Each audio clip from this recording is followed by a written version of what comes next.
กตัวนี้เป็นนกผู้มีบุญเราครูบาสังฆะหากจะได้นอนนกได้ปงเลิกซากทรงสการนับว่าบุญมหาศาลหาติจักพระหมานบ่ได้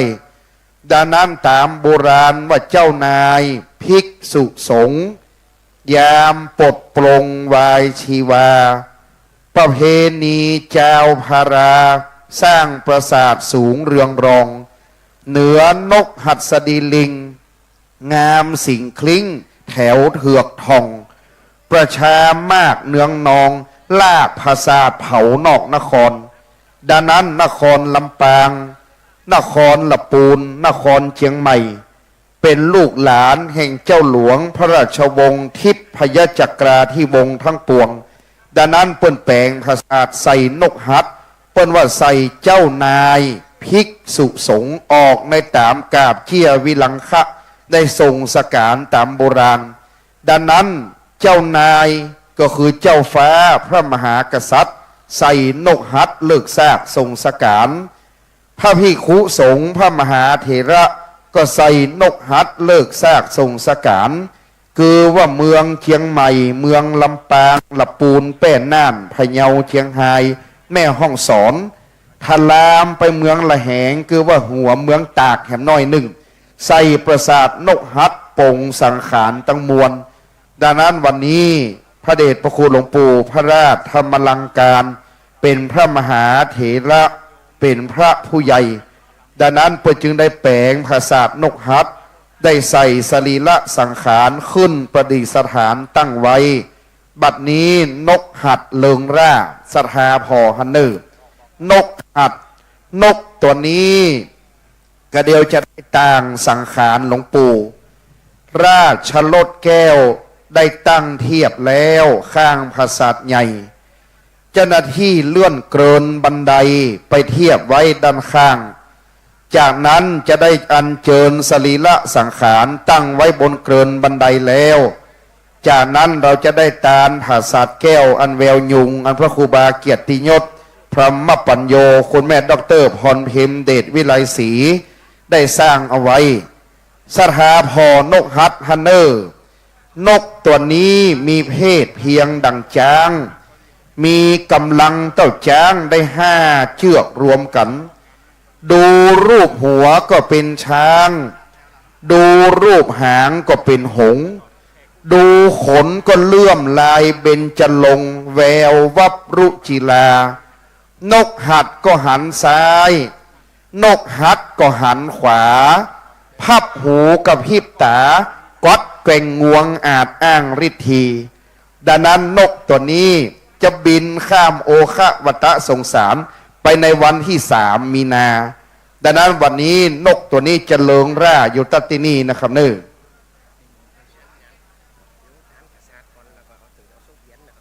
แม่นก่อนกับวัตถุต้องรู้บัดนี้นกหัดอันเริงร่าได้ต่างภาษาจตุรมุขพิมานกระจังหน้าอย่างงามจะได้กินตาลตามโบราณบัดนี้เจ้าภาพโกไข่เจ๊น้อยลูกศิษย์พระครูบาเกียรติยศได้เข้ามานั่งที่รับรองเก้าอี้อันได้จัดไว้กามนี้33 รูปอันเกล้าจะได้นิมนต์พระเดียงสงฆ์ได้นั่งเทียบอัฐสงฆ์นะครับประกอบด้วยท่านอาจารย์พระมหาธีรวัตรยันธีโรเลขานุการหลวงพ่อรองเจ้าคณะจังหวัดลำปางวัดสวนดอกท่านเจ้าพระมหาปิยพงศ์ศิริวิริยะวังโสวัดสวนดอกท่านอาจารย์พระศรีมูลจิรวังโสวัดพระธาตุเสด็จท่านอาจารย์พระสาธิตสมจิตโตวัดสันปินชัยท่านอาจารย์พระพายุพุทธวังโสวัดศรีหมวดเกล้าท่านอาจารย์พระมนัสเชษฐวังโสวัดปงแสนทองท่านอาจารย์พระทองคำอินเตโชวัดวังหม้อท่านอาจารย์พระนพพงศ์กิติวัฒโนวัดกาดโปงท่านอาจารย์พระวันชัยอิทธิธโรวัดสิงห์ชัยท่านอาจารย์พระคณิตคำพิระปัญโยวัดบ้านใหม่ท่านอาจารย์พระสุเมธทิติสัมปันโนวัดพระธาตุเสด็จท่านอาจารย์พระมหานฤดลมหาปัญโยวัดน้ำทงท่านอาจารย์พระนราธรกิติปัญโยวัดบ้านไร่ ท่านอาจารย์พระสุดยอดจิรวัฒโนวัดท่าคราวน้อยท่านอาจารย์พระนัทวุฒิวิสุทธิศรีโลวัดประขามท่านอาจารย์พระประสิทธิ์สุเทโววัดนาป้อใต้ท่านอาจารย์พระประหลัดเกียรติชัยอิสรธรรมโมวัดนาแก้วตะวันตกท่านอาจารย์พระสุภชัยจิรวัฒโนวัดวรรณคีรีบุญมารามท่านอาจารย์พระเจตรินศรีละภูสิโตวัดเมืองศาสตร์ท่านอาจารย์พระกำพลฐานะสัมพุโนวัดปงสนุกใต้ท่านอาจารย์พระบุรพาจัตตมโลวัดทุ่งกล้วยท่านอาจารย์พระกิจชวิตสิริสุวรรณโนวัดทรายเหนือท่านอาจารย์พระศิวดลฐานกโรวัดดอกพร้าวท่านอาจารย์พระสำริดสิริมารวิชโยวัดหัวควงท่านอาจารย์พระนราธิเบศนรวโรวัดบันแลงท่านอาจารย์พระมงคลสุนทรเมธีวัดร่องกอกท่านอาจารย์พระนัทพลฐานิโยวัดทุ่งฝางท่านอาจารย์พระอนุพงษ์เขมปัญโยวัดปงสนุกใต้ท่านอาจารย์พระสุดดีติขวีโรวัดลำปางกลางตะวันออกท่านอาจารย์พระมหาทัศกรสิริวชิระวังโส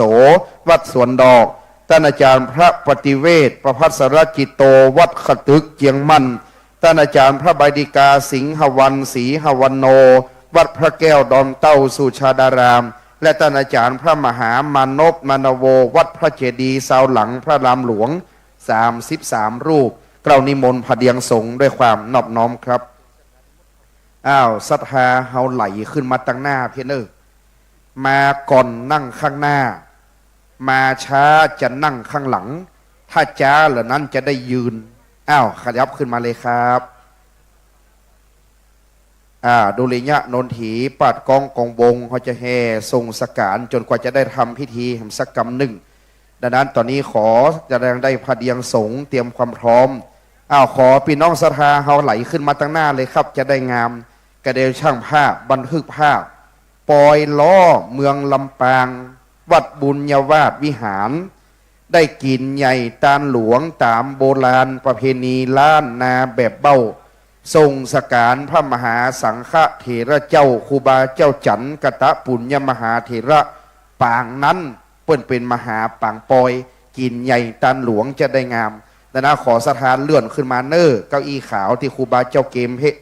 สถานมาก่อนไหลขึ้นมาตั้งหน้ากระเดวเปิ้นมากำหลังเพื่อจะได้มานั่งต่อเรา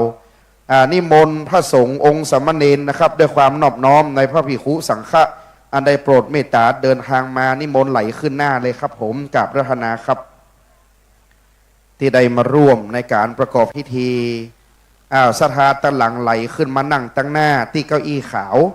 ถ้าเก้าอี้ขาวมันเต็มคือไปนั่งเก้าอี้เขียวนะครับวันนี้ไหลขึ้นมาเลยครับคณะท่านทหารที่ปฏิบัติหน้าที่ไปเจอกับเจ้าหน้าที่ผู้จัดขบวนจัดงานที่อาคารเอกันนะครับคณะนายทหารที่ได้มาปฏิบัติงานพบเจ้าหน้าที่ผู้ปฏิบัติงานที่อาคารเอครับผมสถานไหลขึ้นมาพระครูบาเจ้าเกียรติยศก็มานี้ละหลวงพ่อเจ้าคณะจังหวัดหลวงพ่อรองเจ้าคณะจังหวัดมาเป็นร่มโพร่มไทรคณะสงฆ์บ้านเมืองลำปางกินตาลอันใดก็เรียบร้อยได้สนองงานหลวงพ่อท่านเจ้าคุณพระจินดารัตนาพรก็ร่มเย็นท่านเจ้าคุณพระวิสุทธิธรรมพิราชก็เมตตาหลวงพ่อพระครูอนุศาสตร์วรธรรมวันนั้นได้ไปสนองงานที่อำเภอเมืองปานหลวงพ่อนำจำเริญพุทธมนต์เต็มใจนะครับเป็นปฏิตะนักปราชญ์เมืองลำปางอยู่วัดบุญยวาสวิหารปิศาด้วยเจ้าหลวงสืบแตนครูบาเจ้าจันดังนั้นหลวงพ่อท่านพระครูอนุศาสตร์วรธรรมก็เป็นเจ้าภาพแห่งรูปหนึ่งดังนั้นคณะสงฆ์อำเภอคณะสงฆ์ตำบลดังนั้นได้กินตาลตามโบราณสถานไหลเข้ามาเคลื่อนเข้ามาวันนี้ลมแหงครูบาว่ามันฮ้อนขอลมปัดเห็นหน่อยหนึ่งเอากันลมมาครูบาเจ้าฝนฝั่งเตือกเทวดายั้งน้ำฟ้าใส่ฝนไว้ก่อน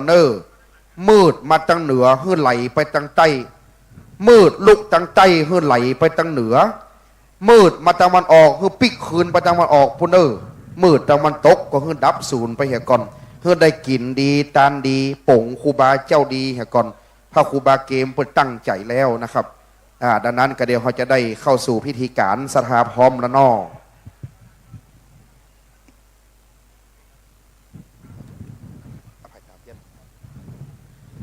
บัดนี้เจ้าหน้าที่จุดเทียนชนวนตั้งรอจะได้กระทำการบำเพ็ญกุศลถวายตาลปราสาทแก้ววิมานคำตามโบราณอันได้สร้างไว้บัดนี้จะเป็นการจุดธูปเทียนเครื่องนมัสการบูชาพระรัตนตรัยด้านหน้าพระพุทธปฏิมากรเก้ากับผมขอประทานอนุญาตกราบเรียนรัตนาพระเดชพระคุณหลวงพ่อท่านเจ้าคุณพระจินดารัตนาพรเจ้าคณะจังหวัดลำปางเจ้าวาดวัดพระแก้วดอนเต้าสุชาดารามโปรดเมตตาเป็นประธานจุดธูปเทียนเครื่องนมัสการบูชาพระรัตนตรัยณบัดนี้เก้าขอกราบรัตนาครับสาธุชนน้อมประนมมือขึ้นสำรวมกายสำรวมวาจาสำรวมใจตั้งจิตคือเป็นสมาธิพระเดชพระคุณท่านเจ้าคุณพระจินดารัตนาพรเป็นเจ้าคณะผู้ปกครองสงฆ์ในบ้านเมืองลำปางให้ร่มเย็นบ้านนี้เมืองนี้เป็นบ้านเก่าเมืองเก่าเป็นบ้านเมืองที่พระศาสนารุ่งเรืองมาช้านานมีพระราชาเจ้าฟ้ามหากษัตริย์ตั้งแต่พระราชวงศ์ทิพยจักราธิวงศ์เป็นต้นกำเนิดเกิดเจ้าฟ้าเมืองเหนือคือวันณลำปางณลำพูนณเชียงใหม่มีเก้าเกิดที่เมืองลำปางสันฐานตัดที่นี่เรียกว่าพระราชวงศ์ทิพจักรบ้านเมืองเราจึงมีอารยะแบบแผนอย่างเจ้าฟ้าสืบมาบัดนี้หลวงพ่อได้จุดธูปเทียนเครื่องนมัสการบูชาพระรัตนตรัยแล้วก้าวกราบในบารมีหลวงพ่อเจ้าคณะจังหวัดลำปางต่อจากนั้นจะได้ไปการจุดธูปเทียนเครื่องทองน้อย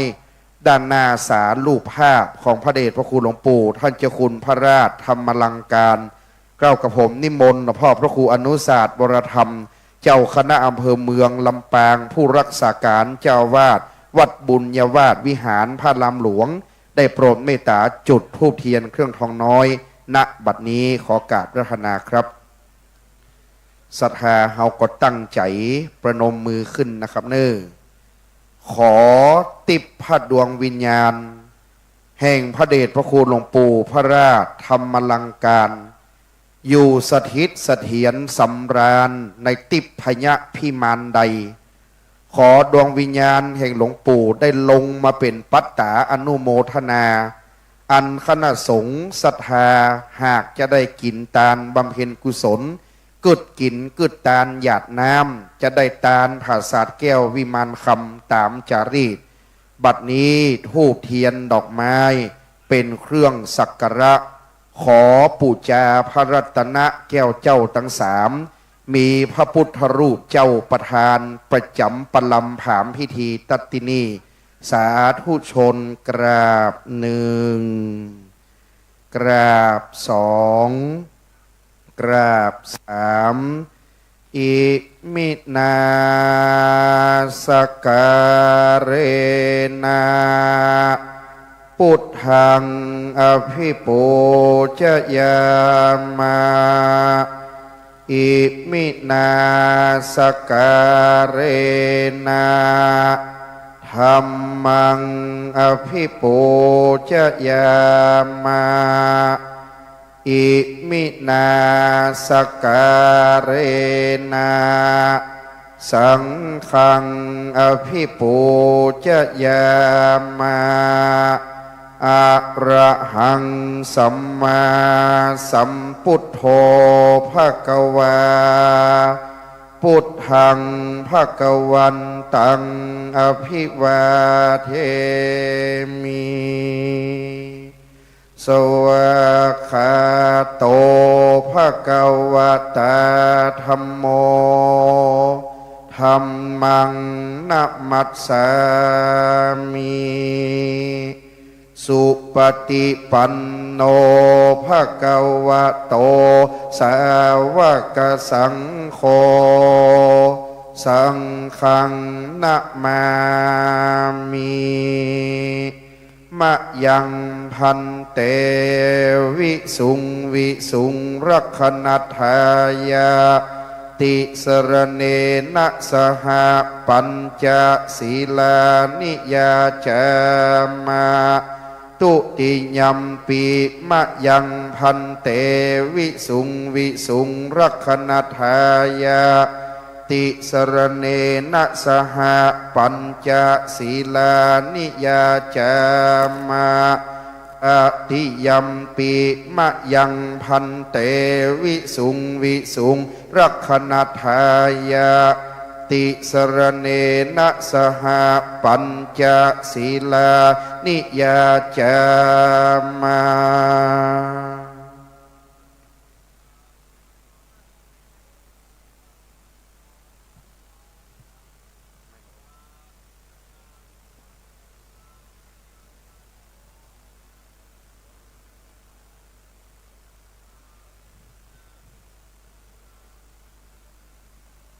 test สัมมาสัมพุทธัสสะ นะโมตัสสะภะคะวะโตอะระหะโตสัมมาสัมพุทธัสสะนะโมตัสสะภะคะวะโตอะระหะโตสัมมาสัมพุทธัสสะนะโมตัสสะภะคะวะโตอะระหะโตสัมมาสัมพุทธัสสะ พุทธังสรณังคัจฉามิ พุทธังสรณังกัจฉามิ ธัมมังสรณังคัจฉามิ ธัมมังสรณังกัจฉามิ สังฆังสรณังคัจฉามิ สังฆังสรณังกัจฉามิ ทุติยามปิพุทธังสรณังคัจฉามิ ตุติยัมปิพุทธังสรณังกัจฉามิ ทุติยามปิธัมมังสรณังคัจฉามิ ตุติยัมปิธัมมังสรณังกัจฉามิ ตันติยามปิสังฆังสรณังกัจฉามิ ตุติยัมปิสังฆังสรณังกัจฉามิ ตันติยามปิพุทธังสรณังคัจฉามิ ตติยัมปิพุทธังสรณังกัจฉามิ ตันติยามปิธัมมังสรณังคัจฉามิ ตติยัมปิธัมมังสรณังกัจฉามิ ตันติยามปิสังฆังสรณังคัจฉามิ ตติยัมปิสังฆังสรณังกัจฉามิ ปานาติปาทาเวรมณีสิกขาปะทังสมาดิยามิ ปานาติปาตาเวระมณีสิกขาปตังสมาติยามิ อาทินนาทนาเวรมณีสิกขาปะทังสมาดิยามิ อาทินนาตนาเวระมณีสิกขาปตังสมาติยามิ กาเมสุมิจฉาจาราเวรมณีสิกขาปะทังสมาธิยามิ กาเมสุมิชฌาจาราเวระมณีสิกขาปตังสมาติยามิ โมสาวันทาเวรมณีสิกขาปะทังสมาธิยามิ มุสาวาตาเวระมณีสิกขาปตังสมาธิยามิ สุราเมรยะมัชฌะปมาทฐานา เ เวรมณีสิกขาปะทังสมาธิยามิ สุราเมรยมัจจปมาตฐานาเวรมณีสิกขาปะตังสมาธิยามิ อิมานิปัญจสิกขาปทานิสีเลนะสุขติงยันติ สาธุ สีเลนะโภคสัมปทา สาธุ สีเลนะนิพุตติงยันติตัสสมาสีรังวิโสอันทาย สาธุต่อจากนี้ไปพระสังฆเจ้าอันเป็นกองงานเลขานุการ33รูปตั้งมวล จะได้โปรดเมตตาสูตรมาติกาณบัดนี้ครับ นะโมตัสสะภะคะวะโตอะระหะโตสัมมาบุตตัสสะนะโมตัสสะภะคะวะโตอะระหะโตสัมมาสัมพุทธัสสะนะโมตัสสะภะคะวะโตอะระหะโตสัมมาสัมพุทธัสสะกุศลธัมมังอกุศลธัมมังอภยังกัตตาธัมมาสุขายเวทนายสัมปยุตตาธัมมาโดขายเวทนายสัมปยุตตาธัมมาอโตขมสุขายเวทนายสัมปยุตตาธัมมาวิปากธัมมาวิปากธัมมะธัมมาเน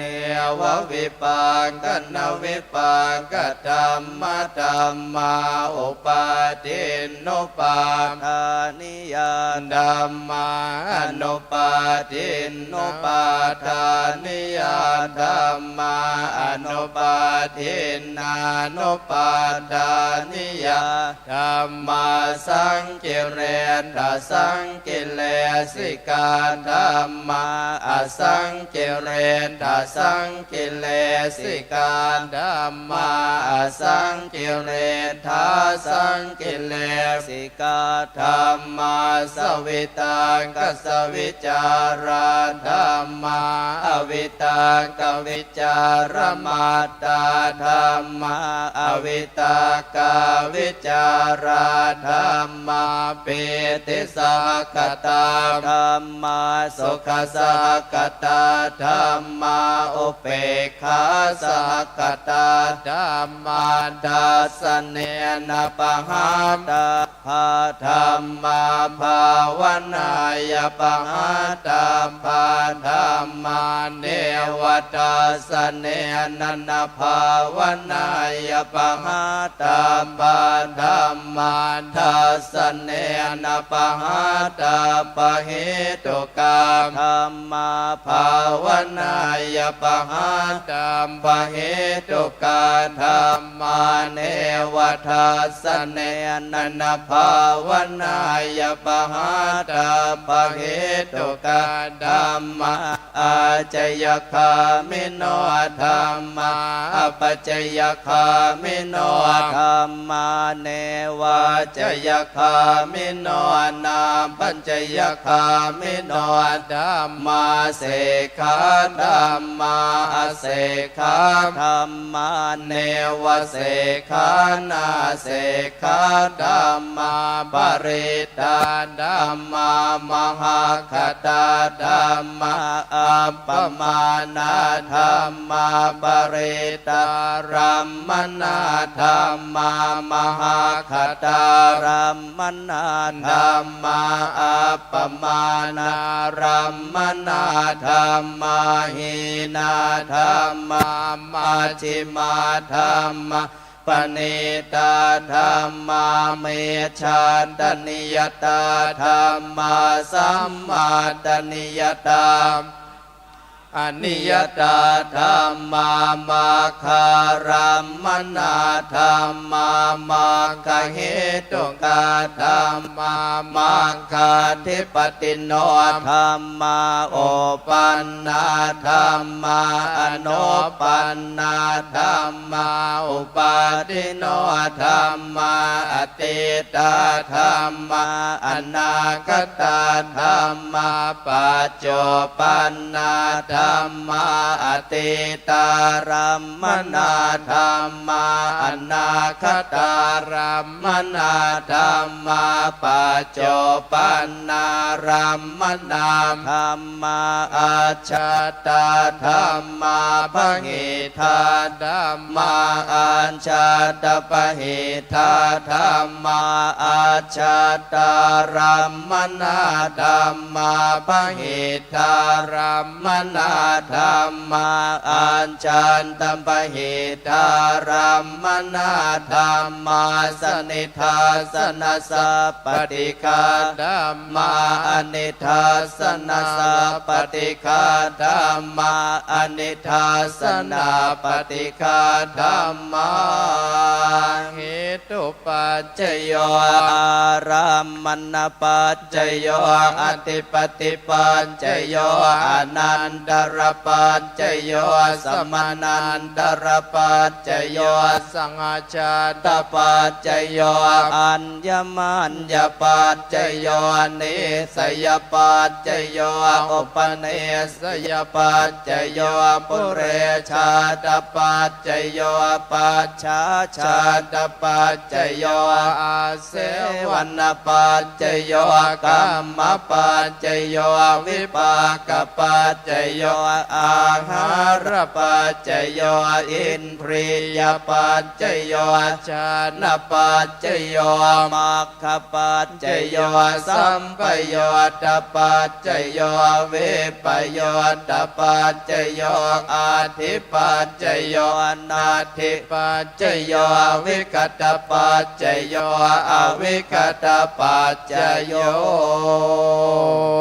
บัดนี้พระสังฆเจ้า33 รูปได้สวดมาติกาจบลงไปเรียบร้อยเทวดาก็พรมน้ำฟ้าใส่ฝนมาเพื่อดินมันจุ่มอากาศมันฮ้อนในเดือนปลายฝนบตกเทวดารักษาเมืองลำปางก็รักษามจรว่าขี้ดินมันแห้งกว่าฝุ่นมันฟุ้งอีกว่าพรมน้ำคือมันจุ่มเบกรรมกระเดียวไปเจ้าศพครูบาเจ้าขึ้นพระศาสตร์เพื่อดินมันจุ่มเย็นคือศรัทธาที่อยู่นี่โดมนี่มันฮ้อนเนอศรัทธาอันนี้เพิ่นเรียกว่าโดมกรรมสมัยใหม่สมัยก่อนปงครูบาสังฆะเปิ้นห้องปลำผามเปียงปลำผามเปียงนี่เอาตองตึงเอาหญ้าคาเอาเฟืองพ่องมาแปลงถืมกำบะเกาว่าแปลงถืมมุงคือมันเปียงน้ำมันเย็นสมัยบัดเดียวเฟืองมีแล้วไปเอารถเกี่ยวเข้าเฟืองมันแหลวหมดก็เลยใช้โดมมาเป็นพลาสติกครูบาจันว่ามันฮ้อนว่ะพรมคือเขาไอ้น้อยเอ็นดูเขาลากซบมาไก่แตะไก่ว่าพรมคือมันเย็นเห็นน้อยคือเขาที่นั่งในโดมหันมันเย็นพรมคือหลวงพ่อเจ้าคณะจังหวัดพรมคือครูบาเกมเป็นเจ้าภาพเย็นเห็นน้อยเทวดาพรมแล้วก็เอาหมอกพอดีพองามเนอยังน้ำฟ้าใส่ฝนไว้ก่อนเนอฟังตกเตื้อพรมหมอกขี้ดินจุ่มปอแล้วดังนั้นพรมคือมันจุ่มมันเย็นปอแล้วยังน้ำฟ้าใส่ฝนไว้ก่อนวันนี้วันที่27 28 29เดือนนี้มี29 วัน1 2 3ไฟเข้าประสาทมาใดตกแห่ไหมปอละนอสถานอบัดนี้เราท่านทั้งหลายมีพระครูบาเกียรติยศพรหมปัญโยแห่งดอยนาแสดงวัดบ้านแก่นใจเป็นลูกศิษย์ในหลวงปู่พระราชธรรมลังการหลวงปู่เป็นพระอุปชาของท่านพระครูบาเกมความกตัญญูนี่เป็นเลิศอันว่าความกตัญญูพระคุณของคนนั้นเป็นสิ่งที่ควรมีกับทุกคนพระครูบาเกียรติยศกตัญญูต่อหลวงปู่ ได้สร้างถวายเมนปราสาทนกหัดสดีลิงเป็นตาลสร้างราชรถเป็นตาลรวมมูลค่าถึงโลงศพถึงขบวนล้านกว่าบาทเงินบักขาดเพราะว่าศรัทธาครูบาเจ้าเป็นเศรษฐีเป็นขหบดีอยู่เมืองบางกอกก็หลายท่านคุณแม่ด็อกเตอร์พรเพนเดชวิไลศรีรัตนอุบาสิกาว่าขอในช่างสร้างปราสาททิพยพิมานคำโกไข่เจ๊น้อยมาเก็ตฟู้ดท่านเจ้าภาพในวงตระกูลของโกไข่เจ๊น้อยชัยยะตระกูลวรรณปลูกเป็นหลานหลวงปู่ก็ได้สร้างราชรถเป็นตาลร่วมกับพระครูบาเกียรติยศก็ได้หอมเงินหอมคำเป็นตาลการนี้ก่อนที่จะเอาหลวงปู่ขึ้นทะปนาตั้งไว้บ้านเมือง8 จังหวัดเฮาบ่ใช่บ้านป่าเมืองเถื่อนกันบอกครูบาสังฆมรณภาพทรงสการอย่างดีคนเมืองนี่ฮักได้เคารพตู้เจ้าอย่างสูงสุดเอาตู้เจ้าสังฆไว้เหนือเกล้าเหนือเสียนกันบอกครูบาสังฆมรณภาพตู้เจ้าพระเนนนี่มรณภาพกำเมืองว่าตู้เจ้าตายเป็นปอยตู้เจ้าในปนห้องปอยล้องานฉลองกุฏิวิหารศาลาเรียกว่าปอยหลวง10 ปอยล้อ10 ปอยหลวงบัดเจ้าปอยล้องานเดียวเถอะงานมันใหญ่ดังนั้นไปขอในช่างศาลาสร้างปราสาทไว้มูลค่าบัจเจ5 บาท10 บาทดังนั้นจะได้ขออนุญาตโอกาสเวลาแห่งครูบาสังฆะได้เว้นภาษาทคือสมเจตนารมณ์พระครูบาเกียรติยศอันได้กึดกินแล้วอันได้กึดตานแล้วได้กินดีได้ตานดีคือเป็นสมปานปรมีไปหน้าแก่พระอุปชาผู้เลิศคุณดังนั้นหลวงปู่จันทร์มีบุญเพราะมีลูกศิษย์ดีคณะสงฆ์ลำปางดีศรัทธาดีจึงได้กินใหญ่ตานหลวงเทวดายั่งละเนอดูตั้งกินดูตั้งตานตั้งใจอยู่ในอาการอันสำรวมจะได้สู่มาควตานและโอกาสเวนตานตามโบราณจารีตณบัดนี้อิตังโน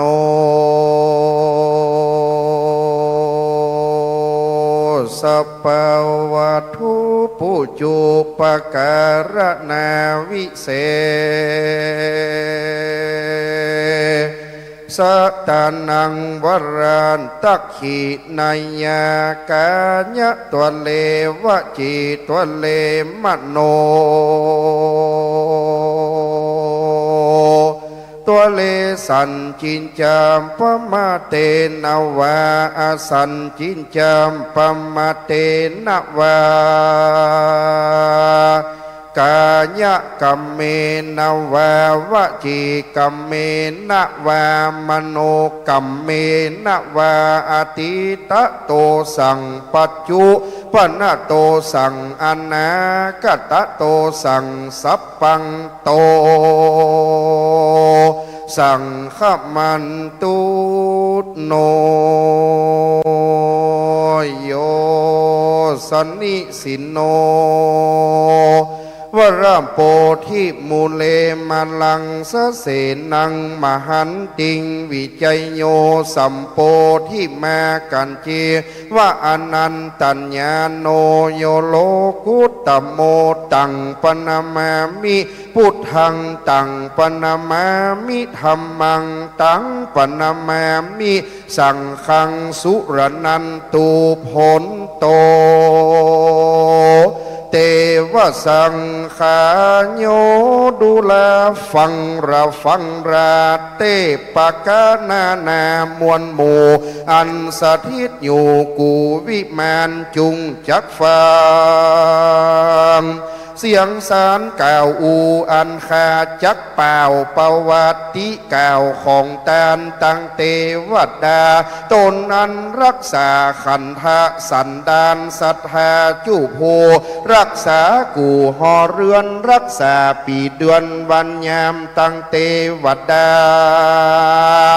ตนนั้นรักษาไรนากามมาเขตพัเทศบ้านเมืองเมืองฝ่ายรักษาเจนบ้านเจนเมืองตังพรหมมาเทวดาลุกขเทวดาอากาศเทวดาปัพพตาเทวดาลุกกจาตใส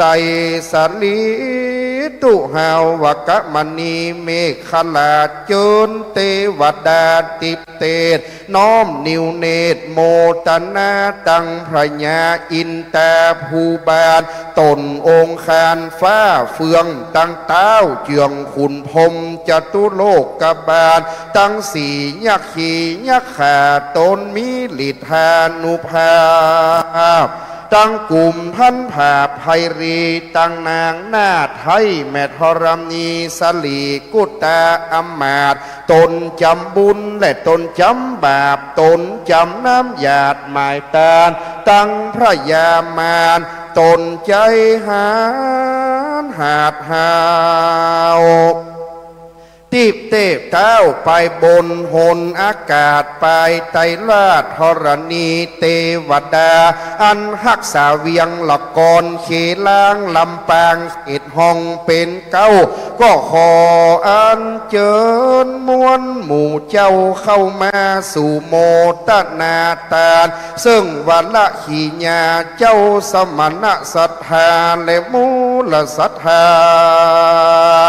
ผู้ข้าตั้งหลายจากได้หือตานในตีขากาละบัดนี้ยามนี้นั่นจุงจังมีเตียงแต่ดิลีสาตุสาตุโอกาสาสิลิวิสุทธามกุตตปวโรธโสดอุดมพระบรมมาพุทธาติหลัยรัตนาพันแผ่วพระแก้วเจ้าตั้งสามพระการหมายมีองค์สมเด็จพระสัมมาสัมพุทธเจ้าเป็นเก้าเป็นประธานพร้อมโดยพระสัทธรรมเจ้าและพระสังฆเจ้าอันว่าแก้วตั้งสามนี่นานเลยผาเสดกว่าแก้วรัตนาใดๆในโลกาในตีคากาละวันนี้นาก็เป็นวันดีติธีอันวิเศษเหตุว่าเป็นเดือนหาเหนือแรมได้สามคำพำว่าเป็นวันอังคารที่27เดือนกุมภาพันธ์พุทธศักราชได้2567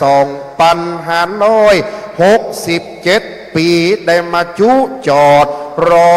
เถิงตึงแก่เจ้ามหาสมณศรัทธาและมูลศรัทธา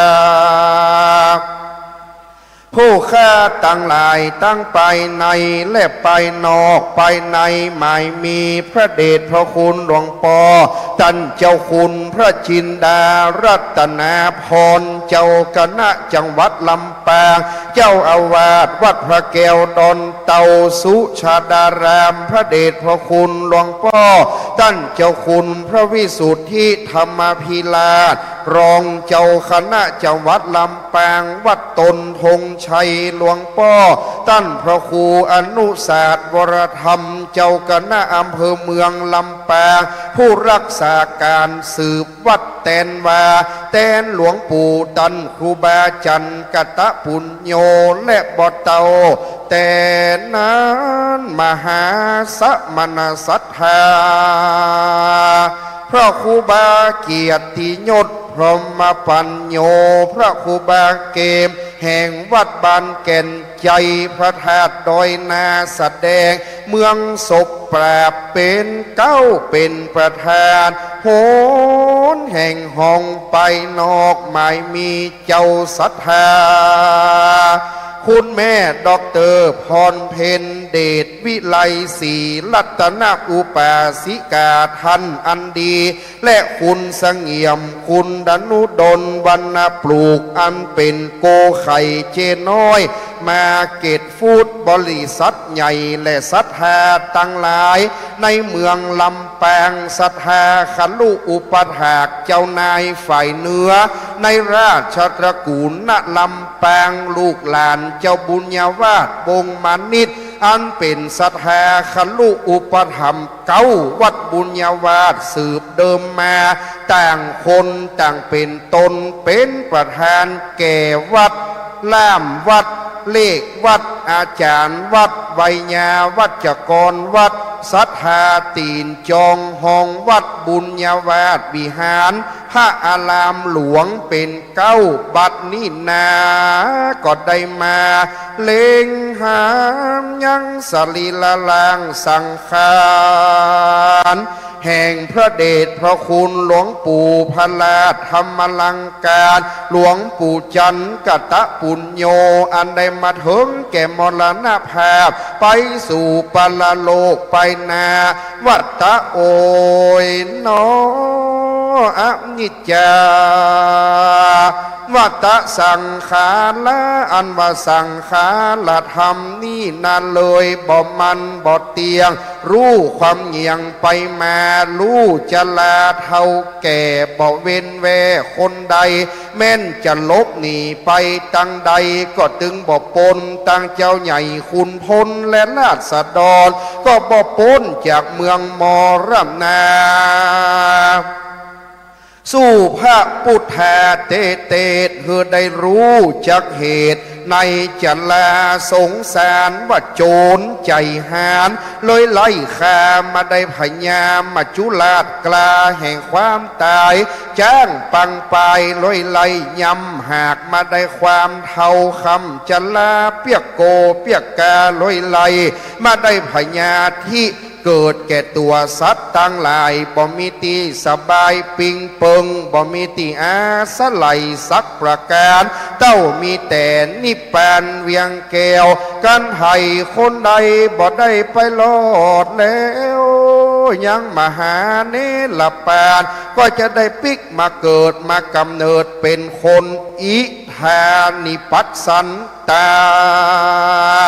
ก็มาเล็งหันยังหลวงปู่พลาธรรมลังการสันหานตัตตินีบัดนี้หลวงปู่มามรณภาพละสังขารจากศรัทธาไปอันว่าหลวงปู่เป็นพระราชาคณะจันราชได้รับพระมหากรุณาธิคุณจากพระบาทสมเด็จพระเจ้าอยู่หัวในการพระราชทานเพลิงศพในคราวครั้งนี้อันว่าจะได้กินดีตานดีส่งสการตามโบราณจารีตอดีตประเวณีตันคูบาเกียรติยศมีศรัทธากตัญญูกตเวทิตาได้ไปขอว่าจ้างนายช่างสลาวัดทกีฝีมือดีจังไม่ลูกจากเมืองละปูนเจียงใหม่ได้มาสถาปนาแปลงสร้างยังราชรถแก้วอันแววยุงเป็นราชรถหลังสูงวิลาศสีทองสะอาดแปลงมานายช่างหนเหนือสลายโยงยศสกรล้านนาแปลงราชรถแบบเบาใส่รูปพญานาคเลื่อยไต่นั้นเราหมู่นาคีนาคาได้ใส่ดุมล้อนั่นนางดงามยิ่งงามพร้อมจุสิ่งจุอันราชรถนั้นมีหลายจันหลายขอบอันว่าเป็นราชรถประดับประดาล้อมรอบด้วยเงินคำได้สร้างไว้เป็นแตนได้สร้างเกรินบันไดใส่รูปเทวดาถือดอกไม้เทวดาประนมมือเป็นตีเรื่องตีลือว่าครูบาได้เป็นเจ้าภาพพร้อมโดยเจ้าศรัทธาอันมีโกไข่เจ้น้อยแห่งโกไข่เจ้น้อยมาเกตฟูดได้แสงราชรถเป็นตาลต่างยังสรีละสังขารตันครูบาจันลูกจากวัดบุญญาวาสวิหารกลางกันซับปทนเหนือเมหนเมฆฟ้าได้บังศูนย์บังวันล่าภาษาตามโบราณล้านนาจารีตอดีตประเวณีราชรถหลังนี้350,000 บาทปัจจัยบ่ขาดเพราะว่าเจ้าศรัทธาได้ถวายทานได้สร้างราชรถ เป็นตาลทัดนันมาได้ลากภาษาตามโบราณล้านนามาถึงวิทยาลัยสงฆ์นครลำปางระยะทางบ่ห่างเพราะว่าศรัทธาได้ช่วยกันลากภาษาคืองามวิลาศโอฬารเป็นติพยานอันส่งสการครูบาจันตั้นเจ้าสลาหลังหลวงนี่เล่าได้ไปขอสลามากเมืองลี่ป่าไผ่ละปูนผู้มีฝีมือดีเป็นวัฒกีจังไม่ได้มาสร้างนกตัวใหญ่หลังหลวงงามปันปวงวิลาศใส่นกหัดอาบดูดีเป็นปักสีนกใหญ่สักกูนาสร้างไว้สมปานนกมีลูกกดจะสานเป็นจ้างมีหางเป็นสุพรรณหงส์เลื่อมลายลงวิลาศขนงามสะอาดสีขาวดูเปิงเปล่าตัวใหญ่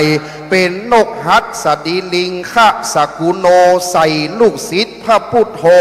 ส่งสการอันวันนกนินาใส่ผู้หอยงามโชดช้อยลอยหลังศิลอันว่าประดับประดา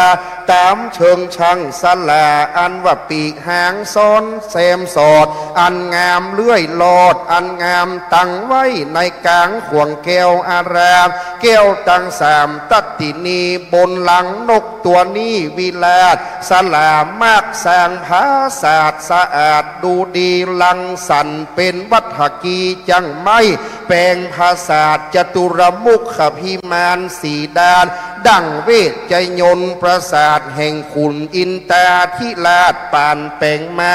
ได้สร้างทานประสาทเป็นรูปบัวความและบัวงายเป็นเจิงใจจอดจันเสาประสาทนั่นส่งขึ้นสูงงามแววยุงลูกจิราตั้งบนประสาทใส่กระจังนาบันงามขอบคันใส่ลูกพยัญชนะจอจานอักษรย่อว่าครูบาจันกตะปุญญะมหาเถระใส่รูปดอกไม้คำนานาลายประจำยามตกแต่งตามปิมแปงแต่โบราณรูปปราสาทปากกบาลขึ้นไปตังบนงามเหนือเมหนเมฆฟ้า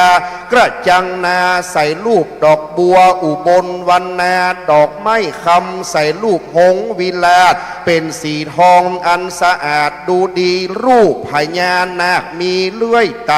รูปเทวดาใส่ปานแปลงมารูปเทวดานางอัปสรถือดอกไม้ติบประนมมือลูกเทวดาถือเครื่องสูงเป็นปราสาทงามแววยุงวิลาศดูสะอาดวิจิตรายอดปราสาทนั้นนะสูงขึ้นเหนือเวหาเมืองบนเมฆฟามดังปราสาทแห่งขุนอินตาเจ้าฟ้าธิราชหากประดับประดามาลอกปราสาทประดับประดาลูกดอกไม้ดังป่าหิมปานอยู่ในสวรรค์จันฟ้าเขาพระสุเมรุราชบรรพตสิเนโรต่างลูกศิษย์พระพุทโธส่งสการบังศูนย์บังวันอาจล้อมดูดีเสาพาเพดานมีสี่ตนเหนือมีหนขึงพาสังคติเอาไว้เรียกว่าพาพิดานใหญ่กลางกันตังบนปืนปัทวีเมธานีดลปูผ้าแถมผืนหนึ่งเรียกว่าผ้ากระดานส่งสการลูกศิษย์แห่งครูบาสังฆะอันเป็นพระมหาเถระเมืองลำปางภาศาสตร์งามวิลาศเพราะว่าตั้นครูบากำกับนายช่างสลาคือมีฝีมือดีปราสาทหลังนี้หลังสูงงามแววยุงดูสะอาดดูวิลาศวิจิตราต่างสรีละสังขารตั้นครูบาจันกตะปุญญะมหาเถระทรงสการบัดนี้นาภาศาสตร์สอยอันงามเรียบร้อยโสภาดังขุนอินตาธิราชปานแปลงมานกหัดตัวเผือกหองดังจ้างเอราวัณ เผือกพองผิวพันตั้งไว้เป็นปราสาทใหญ่ดูดีจับได้แต่งสรีละสังขารตั้นคูบานเจ้าข้าเจ้าตั้งหลายจะขอถวายเป็นตานเฮือเถิงแก่พระแก้วเจ้าตั้งสามประการขอพระแก้วเจ้าตั้งสามประการจุงมีธรรมเมตตาไหวนาปฏิกหะรับเอาอย่างภาษาติพยามาศมนเทียนทองอันเลื่องรองวิลาศนกหัดสดีลิงตัวองค์อาจใหญ่กว้างเป็นรูปหัวจ้างและหางหงเป็นรูปคนเบญจะลงเลื่อมไลวันประสาทใหญ่นั้นขอถวายเป็นตาลและได้ถวายราชรถแก้วอันแววยุงเป็นราชรถหลังสูงกว้างใหญ่ถวายไว้เป็นตาลขอพระแก้วเจ้าตั้งสามประการจุงมีธรรมเมตตาไหวนาปฏิกหะรับเอาแล้วเพื่อเฮแล้วเสยังกรรมกรรมพาธนาแห่งตั้นพระครูบาเกียรติยศพระมปัญโยและลูกศิษย์ลูกหาตั้งมวลบุญกุศลอันใดสร้างขอเป็นกัตตัญญูกัตตะเวทิตาธรรมแก่จิตตะดวงวิญญาณพระมหาเถระผู้มรณภาพไปสู่ปรโลกไปนามีนามมาก่อนชื่อว่าพระเดชพระคุณหลวงปู่พระราชธรรมลังการหลวงปู่จันทร์กัตตะปุญโญอดีตที่ปรึกษาเจ้าคณะภาค6อดีตเจ้าอาวาสวัดบุญญาวาสวิหารพารามหลวงเมืองลำปางหลอนวจิตะดวงวิญญาณหลวงปู่ตันเจ้าได้มรณภาพไปแล้วเราสถิตเสถียรสำราญอยู่ในทิพยพิมานใดๆขอกุศลอันนี้ได้ไปจุจอดรอดเหิงเติงแก่ดวงวิญญาณไปปัตตาด้านนุและอนุโมทนาคือหลวงปู่ได้ฉันได้บริโภคเฮือได้ป้นเสียยังตียากเฮือได้พรากเสียยังตีตุกเฮือได้เถิงสุขในตีคากาลบัดนี้แม่นว่าดวงวิญญาณอยู่ไกลสุดวิสัยไปบ่รอดขออัญเชิญเจ้ายอดมเหสักขาเทวบุตรและเทวดาตนมีอิทธิฤทธิแก่กล้าจุ้งนำประวัติข่าวสารการกินตานในข่าวครั้งนี้ไปจุจอดรอดเหิงเติงแก่ดวงวิญญาณไปรอดมายามเจ้าเพื่อได้กลับกลายเป็นดังจังหันคือว่าคาบเข้าง่ายไปลอดมายามควายเพื่อได้กลับกลายเป็นดังจีวันละแผ่นพันพาไปลอดมายามลามคือเป็นอาสนะที่อยู่และที่นอนไปลอดมายามตอนเพื่อได้เป็นภัตตาหารติบเข้าติบน้ำติบ10ประการเป็นอลังการอันประเสริฐเป็นรัตนมาศวิมานมนเทียนทองเป็นสุวรรณะเกินคำกายฟ้าเป็นดังม้าอาจารย์ในเป็นปาไทยะเขาห่อเป็นเรือนาวาสเปาคำลำนั้นผาเสดใส่จิตตะดวงวิญญาณหลวงปู่พระราชธรรมลังการเมื่อเกิดในห้องฟ้าเลิศสวงสวรรค์เมียมัตตะนิปานตันหันต่อหน้าเป็นติเลวอย่าได้กาดได้กลานั่นจุงจังมีเตียงเต้ดิลีตานังเมปริสุทธังอิตังโนมัตุบุภาลาจะตานังภาสาทะตานังนกหัสดีลิงขะตานังอเพจะอาสาทลนะสัพพโลกิญะโลกุตตะละมักกะภลยาวะนิปานังอลหันตาอลหัมติมักกะญาณังตินนังรัตนานังสัมมาสัมพุทธัสสะเท ธรรมัสสะสังคัสสะสักกะจังเตมะปุเจมะพุทโธโนธัมโมโนสังโฆโนพุทโธกะละโวธัมโมกะละโวสังโฆกะละโวปฏิคันหาตุหิตายะสุขายะยาวนิปานปัจจโยโหตุโนนิจจังวัตะนิปานังสุขังวัตะนิปานังสาลังวัตะนิปานังนิปานังปะระมังสุขังบัดนี้ได้โอกาสตานอย่างภาษาอันว่าหัสดีลิงคะสกุโน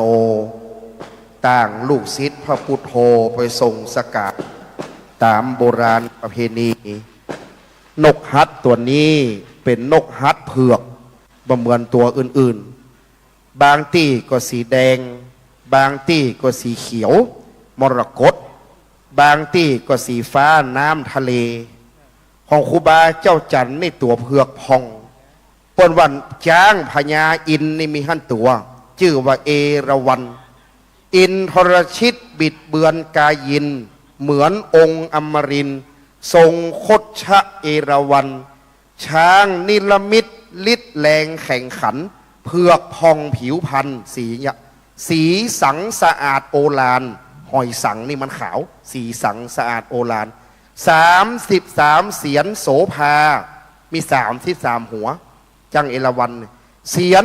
17 งา1หัวมี7 งาจ้างไปมี2 งาเอราวัณนี่หัว1มี7 งาเสียน17 งางา17โบกคลณีในงามีสระน้ำเห็น7 สระหนึ่งย่อมมี7 กออุบลวรรณาดอกบัวมีในสระน้ำเห็น7 กอ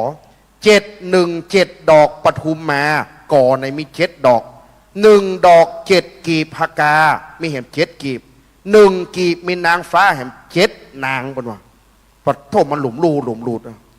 จ้างเอราวัณนี่ครูบาเจ้าเกมว่านกฮัดครูบาเจ้าจันเอาเผือกพองผิวพันเนอสลามมากเนอเอาแกมม่วงให้งดงามดังนั้นตอนนี้ตะกี้นกหัดมันเลิงร่ามันหันซ้ายมันหันขวาพับหูกระพริบตากัดแกว่งงวงอ่านอ้างริธีตอนนี้ตะกี้มันเล่นน้ำนกฮัดเล่นน้ำขนมันเปียกมันดึงอยู่หันอยู่มันสะดุ้งบอกไฟก็ดึงอยู่หันอ้าวโยงไฟมาเนอบัดนี้ได้แปลงภาษาทกระเดียวเซตจากนี้สถาไปปิกตะเนอเอาครูบาขึ้นตั้งไว้ก่อนวันตาน้อยเซตมดปิกไปบ้านถ้าเป็นไปได้งด1เข้า7 วันมากินมจรพี่เปิดตึงเลี้ยงดานาสถาบัทขัวหลวงพ่อเจ้าคณะจังหวัดวันเลี้ยงเต็มที่ครูบาเกมว่าถ้ามีลงทานเต็มที่พี่น้องลำปาง7 วันนี่บันนึงเข้าบ้านสักวันเขาไปไหนน่ะเขาไปวิไลสงฆ์นครลำปางวะไปกี่โรงทานเต็มที่สบายและนัดงานหลวงปู่โยงมาเรียบร้อยต่อจากนี้ไปจะเป็นการประเคนถวายเครื่องไทยธรรมปัทมะเกาเจ้าสมณะสถาเกล้านิมนต์พระครูบาเกียรติยศพรหมปัญโยเกณฑ์กันพระพุทธเป็นพุทธปูจาด้านหน้าโต๊ะหมู่เต้นแก้วพระเจ้าตามแบบเบ้าแต่โบราณเกล้านิมนต์พระครูบาครับพระครูบาเป็นกำลังหลักช่วยหลวงพ่อเจ้าคณะจังหวัดหลวงพ่อรองเจ้าคณะจังหวัดช่วยหลวงพ่อเจ้าคณะอำเภอช่วยคณะสถาบุญญาวาสวิหารได้เกณฑ์กันพระพุทธถวายเป็นทานต่อองค์สมเด็จพระสัมมาสัมพุทธเจ้าตามแบบเบ้าโบราณเบื้องหน้าพระประธานอันได้เจิญมาประดิษฐานพระครูบาได้นำสร้างปราสาทติพยพิมานอันเรืองรองเป็นปราสาทแก้วหลังงามปุ้นวันที่3แมลงจะมาห้ามมืมกำเนิดถ้าวันนี้ห้ามนักในวันที่3เพื่อจะมาก่อนปงเวลาปงจริงมาค่ำจะมาห้ามเพื่อฟังว่าเปิ้นจะได้ว่าแปลงอย่างอี้นะครับมีคติความเชื่ออย่างใดออกในตามตำนานโบราณต่อจากนี้ไปจะประเคนถวาย4 รูปก่อนอันเป็นเจ้าสถาติพยพิมานปราสาทใหญ่คือคุณแม่ด็อกเตอร์พรเพ็ญเดชวิไลศรีได้มอบหมายแก่คุณชมมนาถอย่างเจริญได้เชิญได้ประเคนถวายในรูปที่1ได้เชิญคุณชมมนาถอย่างเจริญครับรัตนอุบาสิกาผู้ใจดีมีเมตตาได้เชิญคุณแม่ประเคนถวาย ในนามคุณแม่ดรพรเพ็ญเดชวิไลศรีมีกินใหญ่ตาลหลวงมอบหมายแก่คุณชมมานาคุณแม่ใหญ่พวกเรามาเป็นต้นเป็นประธานรูปที่สองด้วยความเคารพเรียนเชิญครอบครัวคุณเสงี่ยมคุณสิริวัลย์วรรณปลูกในนามของโกไข่เจน้อยมาร์เก็ตฟู้ดได้สร้างถวายราชรถ200,000 บาทเป็นตาลพระครูบาเจ้าเกียรติยศแห่งแห่ม150,000ไป350,000ประสาทนี่600,000โรงทองแหมอย่างแหมล้าอย่างมูลค่าล้านกว่าบาทดังนั้นวันนี้ได้กึดกินกึดตาลในเชิญครับได้ประเคนถวายไปตามลำดับจากนั้นคุณแม่คุณเสงี่ยมคุณสิริวัลย์คุณดนุดลวรรณปลูกถวายด้วยนะครับกระเดียวถ้าครบนี่จะมีตั้งหลังแหมนะครับเด้อเจ้าหน้าที่กระเดียวเตรียมพร้อมด้านหลังประกอบด้วย1ท่านดร.พินิจจันทรสุรินทร์อดีตท่านสสจังหวัดลำปางเชิญคุณดนุดลวรรณปลูกคุณวิภาวันได้เชิญท่านดร.ธีรวัตรแก้วลังกาท่านนายกเทศมนตรีตำบลน้ำโจแม่ทะคุณนวัตอินเตชะได้เชิญศรัทธาได้ร่วมเกณฑ์ตั้งหลังจะมีอาจสงฆ์อยู่ด้านหลังอีกหลายรูปเข้าไปตั้งหลังเลยเนอร์กรรมการแก่วัดศรัทธาผู้นำได้เชิญตั้งหลังเลยนะครับเพราะว่าครูบาสังฆะมีหลายถ้าว่าจะเชิญไปประเสียงขอหลายๆหน่อยครับขอหลายหน่อยกรรมการวัดกรรมการจังหวัดที่ได้เป็นผู้นำส่วนราชการส่วนองค์กรปกครองส่วนท้องถิ่นกำนันผู้ใหญ่บ้านฝ่ายปกครองดังนั้นวันนี้ครอบครัววรรณปลูกมีซักเป็นหลานได้กินแล้วตานแล้ว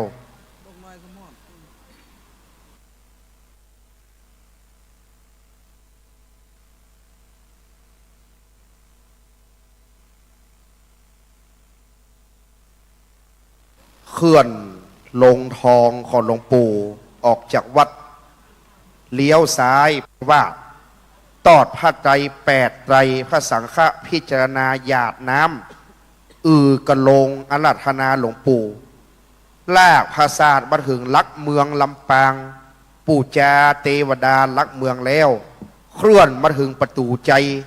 เจ้านายฝ่ายเหนือราชตระกูลนั่นลำปางตอดผ้าแห่ง8 ไตรเคลื่อนออกจากประตูใจมาถนนสนามบินเคลื่อนมาแถวนี้บ่าย2 ป่ายบัดนี้พอดีกินแล้วก็ตานแล้วสบายใจงดงามข้างหลังประเคนให้เสร็จเลยครับผมตาลประสาทแล้วตาลราชรสแก้วแล้วดังพระเวสสันดรคือตาลราชรสแก้วกันที่3ตาลนักกันอันบัพพามตั้ง5มาขอตาลพระเวสสันดรพระเวสสันดรฮือตาลของ7 สิ่งละ700ใน7นะมีราชรสแก้วอยู่700กันเหมือนครูบาตาลครบถ้วนนะครับขอบคุณเจ้าสถานเนอร์ต่อจากนี้ไปจะได้เกณฑ์ถวายนิมนต์พระครูบาเกียรติยศพรหมปัญโยเชิญคุณชมนาถเชิญโกไข่เจ๊น้อยและครอบครัวร่วมกันประคองไฟที่ได้เชื่อมมาจากราชรสเชื่อมมาจากปราสาทอันงดงามเจริญครับร่วมกับพระครูบามีพระครูบาเป็นประธานบัดนี้ได้ติดตามบุญพระครูบาเกียรติยศกินตาลก็สวยสดงดงามตั้งแต่นี้ไปถึงวันที่3คือได้กินดีตาลดีสาธุคืนพร้อมกันเนอนุโมทนาสาธุสาธุสาธุสมเจตนารมณ์แห่งเจ้าภาพหากดวงวิญญาณหลวงปู่พระราชทำอลังการรับรู้รับทราบโดยญาณวิถี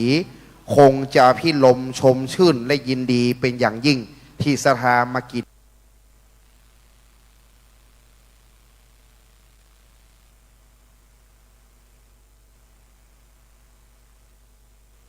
มาตาลดังนั้น7 วันนี้ลาบรื่นเรียบร้อยกินตาลบ่ฮือมีมารมาสูญเพื่อได้กินดีตาลดีต่อไปต่อจากนี้จะได้หยาดน้ำตาลประไตรทั้งปวงรับพรโดยพร้อมกันนะครับยะถาวาริวหาปุราปริปุเรนติสาคารัง เอวะเมวะอิโตทินังเปตานังอุปกัปปติอิจิตังปฏิตังตุมหังคิปะเมวะสมิจจตุสัพเพปุเรนตุสังกปาจันโทปนรโสยะธามณิโชติรโสยะธาติโยวิวันจันทสัมภโลโกวินาสันโดมาเตมภวะตวันดรายโยสุขินติกายโยโกภวะอภิวันธนะสิ เรียนสนิจจังวันธรรมปัจจายโนจันตารธรรมาวัฏันติอายุวันโนสุขังปารังอัฏฐาสิเมอากาสิเมยานิเมตัมสักขา จะเมเบดานันดังขินังกัจฉาปมเพงกัตตมโนสรังนะหิโรนนางวาโสโกวายาวันยามบริเทวนานาตังเปตานามันทายะเอวังติทันติยานตโยอายัญจะโคมทักขิ ทิ นา นาทินาสังกัมมิสปเดติตาเดกรัตตังหิตายาสัทธานาสงอุปกัมปติโสยาติธรรมโมจะยังนิทัสสิโตเปตานโปชาจักตตาโอราราภรัญญาเปโคนมโนปฏินังตมหิปุญญังปัสสตังอนาปกันเตมภวโตสัมปมังกรังขันโตสัมปเทวตาสัมปพุทธา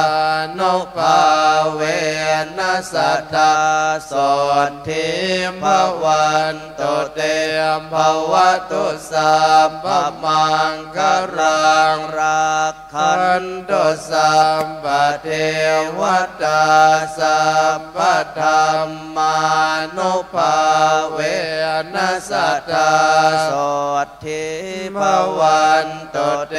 มภวตุสัมปมังกรังราคันตุสัพพเทวตาสัพพสังฆาโน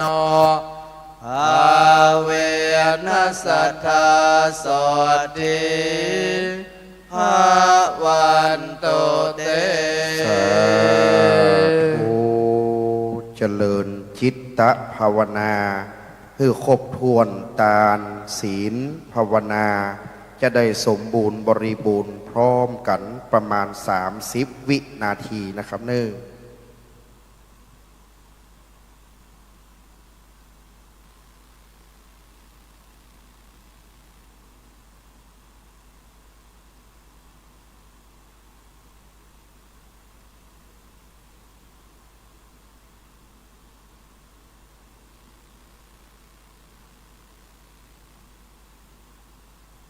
พอสมควรแก่เวลาตั้งกำผาธนาหยาดน้ำแผ่เมตตาพร้อมกันสืบไป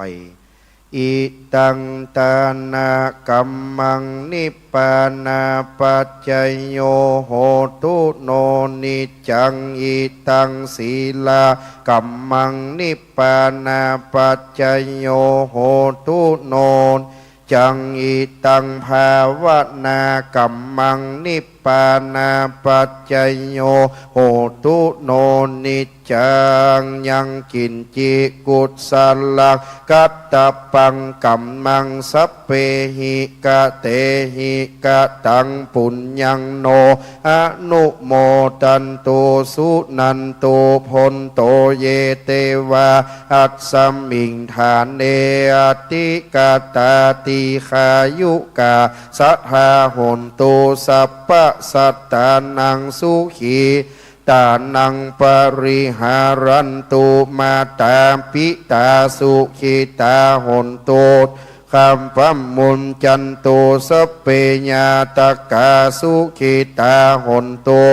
คำพัมมุนจันตุสเปอะยาตกาสุขิตาหนตุทุกขามมุนจันตุสเปปิสาสเปยักขาสเปเปตาสุตาหนตุทุกขามพัมมุนจันตุสเปนักขตาสุตาหนตุทุกขามพัมมุนจันตุสเปเตวาสุตาหนตุทุกขามพัมมุนจันตุสเปอาจาริโยปัจฉญาสุตาหนตุทุกขามพัมมุนจันตุสัพพะสัมปัตนางสามิชันตุโวกาเยนะวาจายะวะเจตสวาพุทเทกุกัมมังปะกตังมะยายังพุทโธปฏิคันหันตุอจยันตัง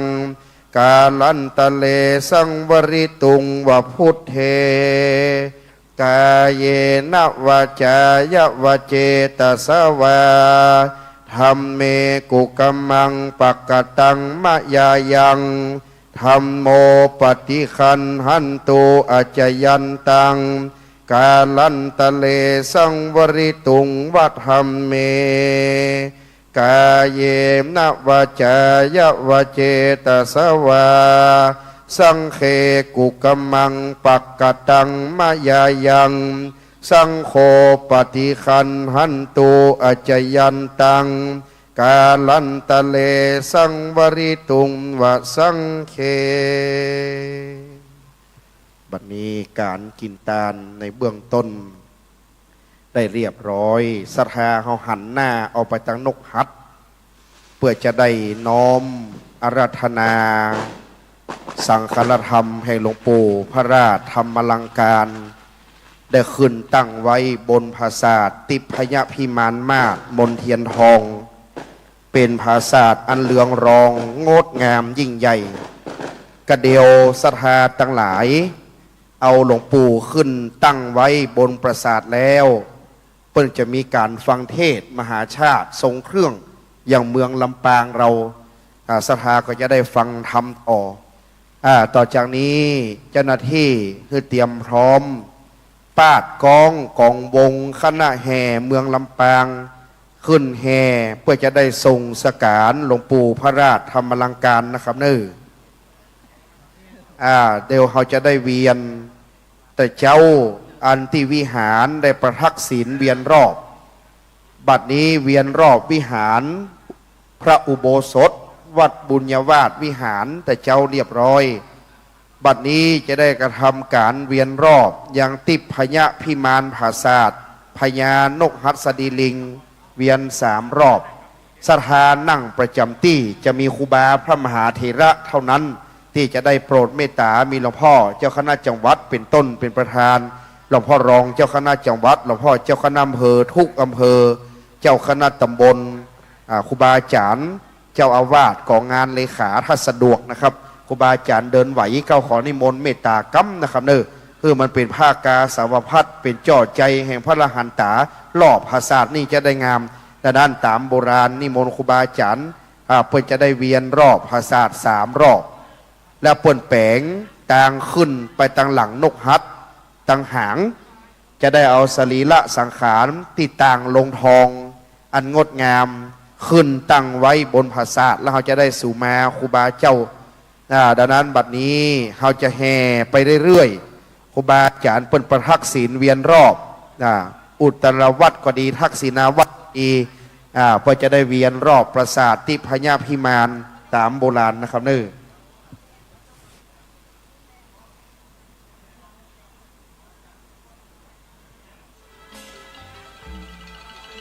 กระเดียวเสน่ห์การหลงจากลำปางเขาเนี้ยเป็นนักเทศผู้มีชื่อเสียงพร้อมคณะทรงเครื่องมหาจาตเว้นสันตราชาดกโอ้มันเราเสน่ห์การหลงมาละละครก็มีซอก็มีอีเกน้อยก็มีเนอะอีเกน้อยมีซอมีเตดมีทรงเครื่องมีแห่มีมดนะครับโดยคณะสงฆ์จากปุ้นแม่ทะพวกคนกระเดศภาจะได้มาฟังเรียบร้อยแล้วนี่เจ้าภาพสถานีวิทยุ106.5ได้เป็นเจ้าภาพบัดนี้เจ้าหน้าที่เตรียมเชิญในส่วนของปราสาทแก้ววิมานคำเฮียก่อนปาดกองวงเมืองลำปางขึ้นแห่เลยเนอะ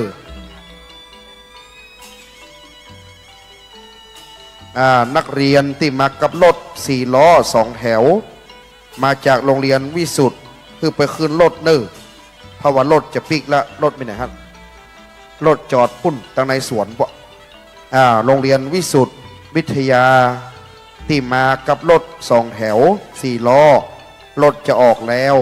ไปที่รถด่วนครับขอบคุณครับ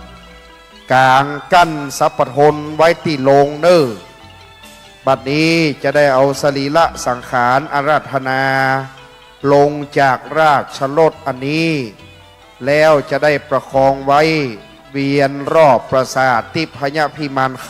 ำตามโบราณแบบเบ้าทรงสการครูบาสังฆเจ้ามีมาแต่ไทยดังนั้นเราจะได้ทรงสการหึ่งดีทำหึ่งงามทำหึ่งถูกต้องตามจารีตฮีตคันลองของเมืองลำปางดังนั้นแต่เจ้าขบวนทรงสการยิ่งใหญ่งดงามนะครับบัดนี้สลามมากก็ดีสลาโย่งเป็นผู้ควบคุมอันเป็นเจ้าสลาผู้มีฝีมืองามนายทหารประจำการที่ตั้งขึ้นหางนกฮัตเนอร์ประจำการบัดนี้พระเดชพระคุณหลวงพ่อท่านเจ้าคุณพระจินดารัตนาพรท่านเจ้าคุณพระวิสุทธิธรรมพิราชท่านพระควรนุศาสตร์บรธรรมเป็นต้นคณะสงฆ์ทั้งปวงจะได้นำประทักษิณธรรมอุตรวัตรเวียนรอบยังภาษาเคลื่อนได้เลยเนอะได้การจะได้เตรียมพร้อม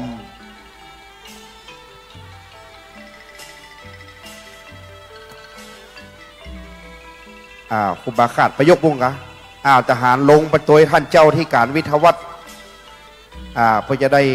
ติดตามมาที่ศาลาเมืองแป้พวกก็มาโกใส่แป้ปืนเมืองวังขวางบุญวังชิ้นเจ้าศาลาวันนี้ครูบาจันติบมีอย่างสั่งการมาตั้งเพเนอร์จะคือเปิดไปไหนอย่างไรบางวันมีไหนเจ้าหน้าที่มีสัพพทนและต้องมีบางวัน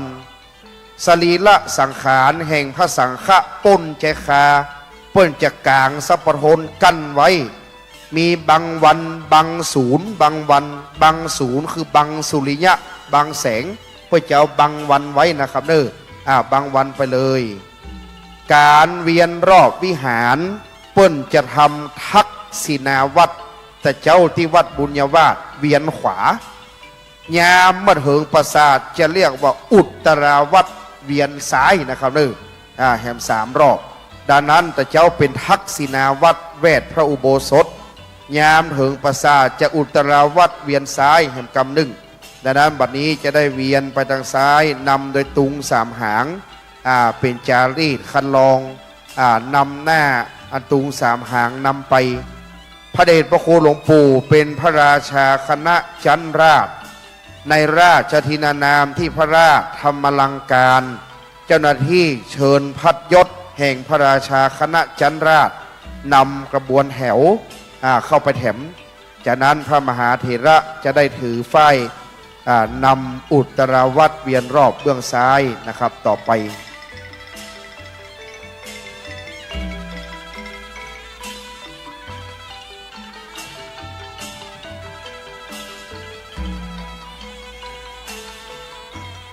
ขณะที่ถือพัดยศเชิญพัดยศพระราชพระราชาคณะชั้นราชเป็นผู้เชิญพ พระบัญชาสมเด็จพระสังฆราชในการแต่งตั้งที่ปรึกษาเจ้าคณะภาค 6นะครับผู้เชิญวันนี้เป็นลูกศิษย์ที่รับใช้ใกล้ชิดพระเดชพระคุณหลวงปู่มาโดยตลอดเป็นศิษย์กตัญญูอุปถากหลวงปู่มิได้ขาดและนั้นเป็นผู้เชิญพัดยศเชิญพระบัญชาสมเด็จพระสังฆราชและเชิญสัญญาบัตรของหลวงปู่และแบกตุงสามหางโดยเฉพาะแบกตุงสามหางนี่ลูกศิษย์หลวงปู่พี่นานตั้มศิษย์เอกหลวงปู่วันนี้สุดยอดจะเป็นผู้นำทางเกียมสถานที่1 กุมภาเริ่มเกียมงานต่อหอดประเดียวจะไปแล้ววันที่3ก็ได้พี่นานตั้มเนิ่เสียงบะมีละงดใจเสียงเนิ่งดใจเสียงวันที่3จะมาช่วยใหม่มาแรงที่3ปรากฏมาตอนหมาเตืองเตรียมพร้อมเน้อบางศูนย์บางวันกั้นให้เรียบร้อยซับปะทนหลังงามกลางกั้นกลางกั้งบังเงาบัดนี้ครูบาพระสังฆเจ้ามีหลวงพ่อเจ้าคณะจังหวัดหลวงพ่อรองเจ้าคณะจังหวัดหลวงพ่อเจ้าคณะอำเภอรองอำเภอสถาปนมมือนั่งประจำที่ไว้เนอร์บัดให้ยืนนั่งก็ได้ดังนั้นนั่งสบายให้สบายบัดให้ยืนดังนั้นบัดนี้เป็นขบวนเคลื่อนอันงดงามเจ้านายภิกษุสงฆ์ยามปลดปลงวายจีวาประเพณีเจ้าพาราสร้างปราสาทสูงเหลืองรองเหนือนกหัสดีลิงงามสิงคริ้งแถวเถือกทองประชาเมืองลำปางมากเนืองนองลากปราสาทเผานอกนครสมัยก่อนล้านนาไทยศพคนใหญ่มีหน้าตาใจไฟที่นำมาจุดจรวดเล็งให้ไวเป้าหมายคือปราสาทมีหม้อมาดทานดินไฟจรวดปุ้งรี่เข้าใส่ติดเฝ้าไหม้ไฟลุกพลันปัจจุบันไตล้านนายังรักษารีดเก่าก่อนผาศาสตร์งามบวรแห่จักศพยังคงมีปราสาทนั้นคือเมนทำเชกเช่นเมนเคลื่อนที่งามล้ำเรืองรุจีใส่ล้อเลื่อนจักลากไปเดี๋ยวนี้ทุกแห่งหนประชาชนผู้ดีไพร่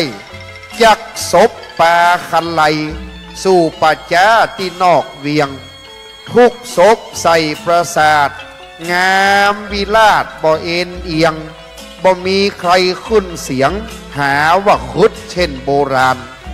อันว่าทำการอุตราวัดเวียนรอบ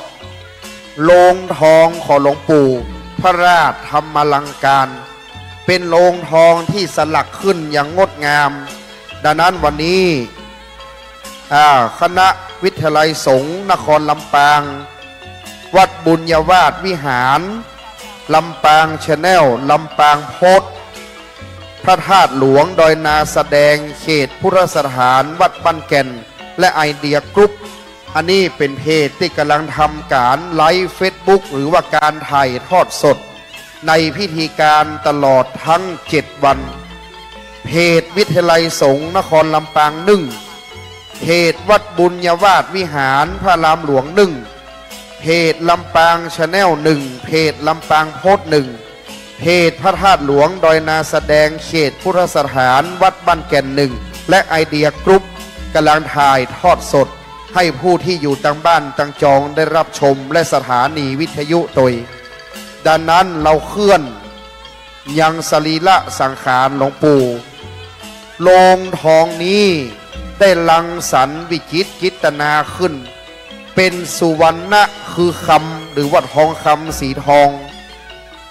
ประดับประดาไปด้วยดอกไม้หิรัญญะคือว่าเงินดอกไม้เงินดอกไม้ติบดอกไม้เอวดอกไม้ไหวใส่ในโลงทองนี่ประดับประดาเป็นโลงทองอย่างดีที่ได้ใส่สรีระสังขารทรงสการหลวงปู่เมืองเฮาว่าทรงสการแปลว่าการทรงสักการะครูบาพระมหาเถระต้องทำอย่างดีที่สุด ราณว่านกตัวนี้กำลังมันมีนักเต้าจ้างได้5 เชือกก่อนหนทางไปสวรรค์นั่นไปยากหนทางไปสวรรค์มีน้ำใหญ่ชื่อว่ามหานาทีสีทันดรกว้างใหญ่ไพศาลกลางจักรวาลอันนั้นมีเขาพระสุเมนสูงที่สุดในจักรวาลยอดเขาพระสุเมนนั้นเป็นแดนเทวดาบนยอดเป็นที่ตั้งของปราสาทชื่อว่าเวชยนต์ปราสาทเทวดาตนที่งามที่มีปราสาทงามที่สุดเพิ่นว่าองค์อินอมรินทร์ธิราชเท้าสักกะเทวราชพญาอินตาเจ้าฟ้ามีปราสาทวางบนคอช้างเอราวัณปราสาทหลังนั้นชื่อว่าเวชยนต์หรือเวชยนต์ปราสาทอยู่บนหลังคอช้างนั้นมนุษย์เฮาทั้งหลายก็เลยจำลองเอาปราสาทของพญาอินทร์ลงมาแปลงปราสาทครูบาเจ้าจันทร์วัดบุญยวาสตั้งไว้บนหลังนกฮัตปราสาทนั้นอยู่แกนกลางของจักรวาลเชิงเขาพระสุเมนนั้นเป็นแดนมหัศจรรย์เชิงเขานั้นมีป่าหนึ่งชื่อว่าป่าหิมพานต์ก็เลยแปลงดอกแว่ภาษาฮัสธาพอเตอตีนหรือว่าเชิงเขาหรือว่าตีนดอยเป็นเชิงเขาพระสุเมนป่านี้พิเศษนักพอนกก็ว่ามีหัวเป็นจ้างในป่านี่พอจ้างก็บินบนหนอากาศในป่านี่ต้นไม้ออกหน่วยเป็นคนชื่อว่ามักกะลีผลในป่านี่มีสระอโนดาตงามวิลาศใสเย็นดังแก้วงามห้องแผ้วสำราญเพื่อจะมีบอกไฟน้ำตกปุ่นวันทรงสการบนเนอมันรอพอวันที่3ในป่านี้มีดอกไม้พฤกษานาชนิดส่งกลิ่นหอมคะคลุ้งในป่านี้ในป่านี้มีอโนดาตมีน้ำตกยะหยาดโสภามีเครื่องประดับประดาหลายอย่างเว้นที่ห่างเสมอกันป่าหิมพานต์นั้นเป็นป่าพิเศษเวลาเพิ่นสร้างปราสาทเพิ่นเลยเอาต้นไม้มาแวดปราสาทท่านให้เหมือนหิมพานต์ตามคติความเชื่อในเตภูมิกถาหรือว่าไตรภูมิพระล่วงเพิ่นพรรณนาเอาไว้แห่งพญาลิไทยกรุงสุโขทัยพรรณนาเรื่องนี้เอาไว้หิมพานต์เป็นแดนมหัศจรรย์แดนนั้นงดงามยิ่งพร้อมทุกสิ่งพันไม้นาแปลงแวดนกฮัตก็จะบินข้ามลูกนครลำปางนี่ขึ้นดันเมฆดันฟ้าขึ้นไปถึงจันฟ้าขึ้นมหาข้ามมหานาทีสีทันดรนกฮัตตัวนี้กำลังมันนักนกฮัตนี่เกิดที่ไหนเกิดหิมพานต์พุ่นอาจารย์เคยไปว่าบ่เคยไปเตื้อบหันกำเตื้อได้ยินเพิ่นว่าไว้บ่ได้ดังนั้นศรัทธาเราทั้งหลายได้หันความดีความงามได้หันอรยะแบบแผนนะครับ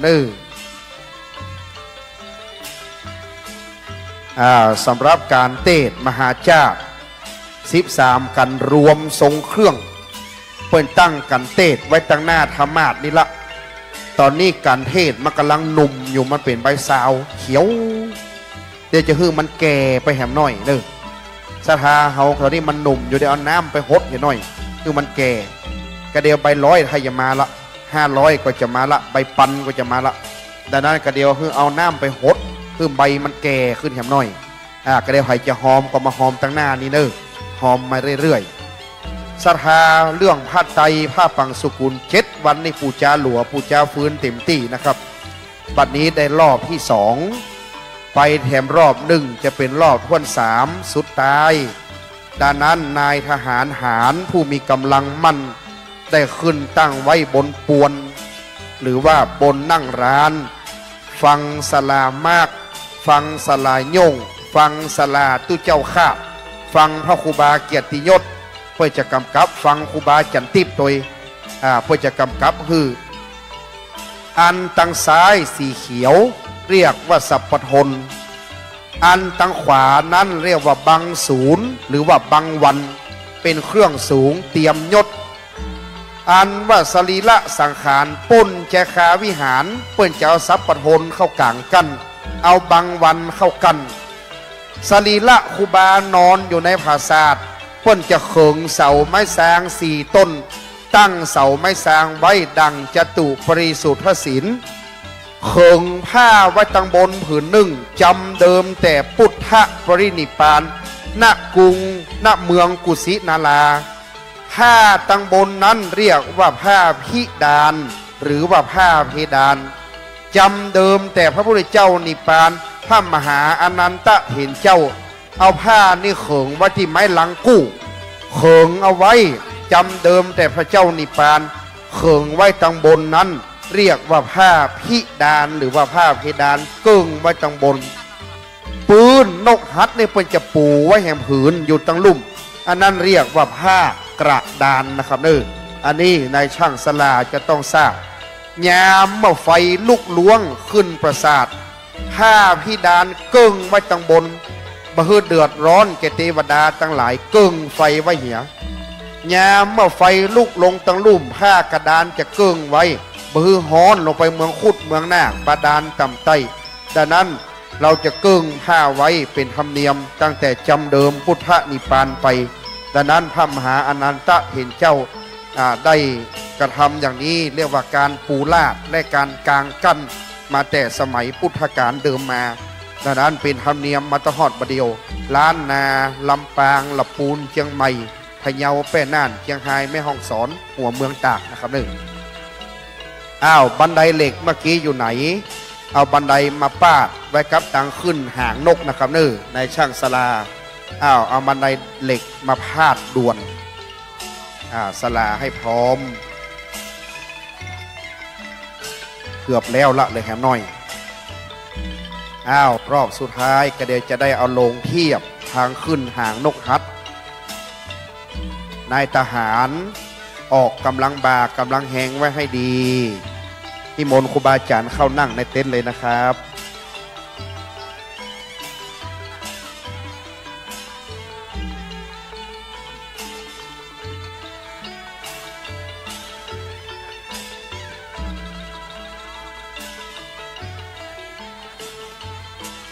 วันนี้พระศาสตร์หลวง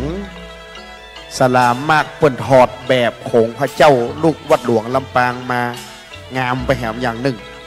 เรียกว่าโขงจุมปูยกเด้อสถาประนมมือรอคันใดมารอคันใดปาดกองแห่เน้อ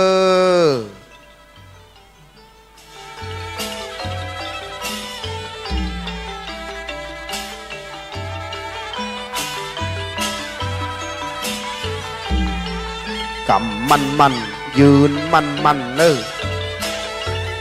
มีลูกเทวดาปนมมือจตุรทิศ4 ด้านมีดอกไม้เอวมีดอกไม้ไหวมีเครื่องห้อยเครื่องแกว่งทหารกำพระครูบาตัวเครื่องเสียงเขาแห่ลดลงหน่อยจะได้เขาแห่สดเอาดังแหมหน่อยแห่เครื่องอย่างลำปางนะครับลดเครื่องเสียงลงน้อยหนึ่งนะครับเอาแห่อย่างลำปางเครื่องเอาลดเสียงลงน้อยหนึ่งเอาปัดกองของวงประส่งสการตามโบราณประเพณีวันนี้ได้มาแห่ลูกหลานเมืองลำปางจะได้แห่ส่งขึ้นดอกไม้เอวดอกไม้ไหวรูปพญาคดจสีรูปพญาราชสีตั้งกลางมีอักขระพยัญชนะจอจานเป็นอักษรย่อครูบาจันนะครับพร้อมนอยกเลยก็ก้อยไหลใจเย็นใจเย็นช้าไม่ต้องรีบเอาฮือมันก่อนช้าช้า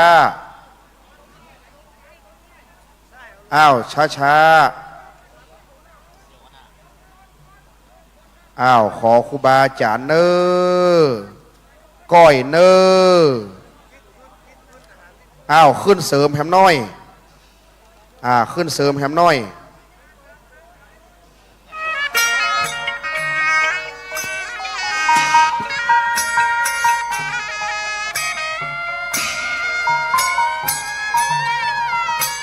ก้อยช้าไม่ต้องรีบใจเย็น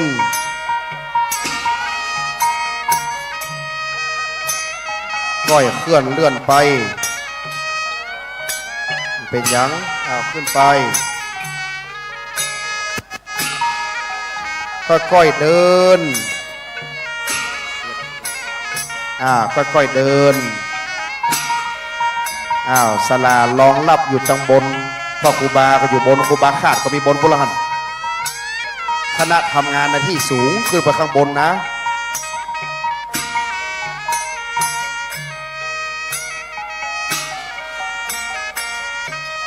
ระวังพอหางไปเนอพอปีกตัวนกหัดเลิงร่าหันซ้ายหันขวา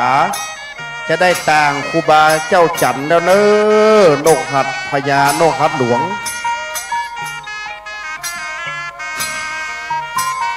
ค่อยๆไหลขึ้นไปเนอ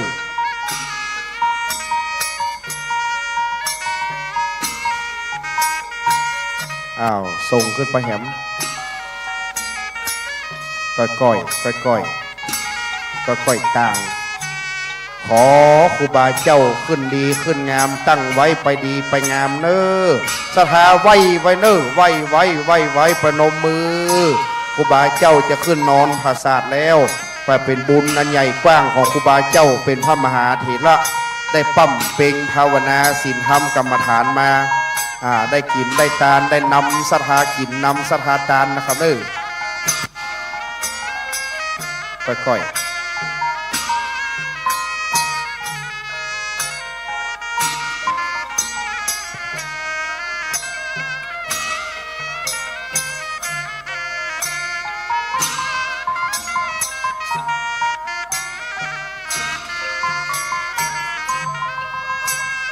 ท่านหลังยกขึ้นน้อยท่านหลังยกขึ้นน้อย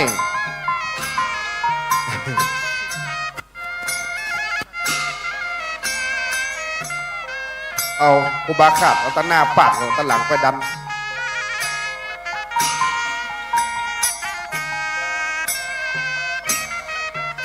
ก่อยเนอ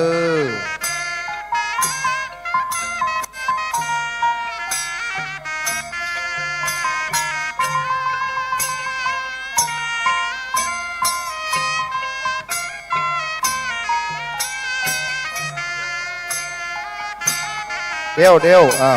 ยวตาหลังขึ้นเห็นน้อย1 2ไปยอดพอยอดบนกำ1 2ไปยูเห็นน้อย1 2ยูสาธุเนอสาธุ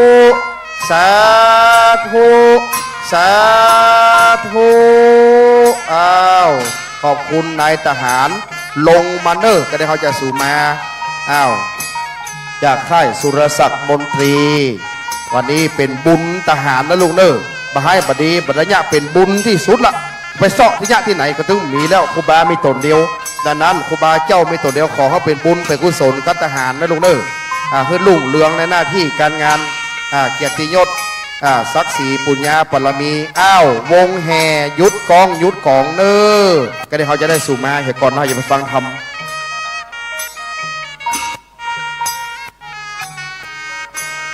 โมทนากับแม่สีนวลคุณสิริพรธรรมยาได้ถวายรถตู้ในการรับส่งไว้คือมจร1 คันนะครับเนอถวายปัจจัยแหม10,000 บาทสาธุขอบคุณลูกหลานทหารกระเดียวในช่างลงมาโมดนะเขาจะวันตาน้อยก็เป็นอันเสร็จพิธีละจะได้ฟังธรรมต่อคณะอาจารย์ของลำปางต่อคำเนก็ในเรื่องของการฟังน้ำฟังธรรมไผ่ไม่ได้หอมกันเตดมันหนุ่มไปด่วนเนอบ่คือมันหนุ่ม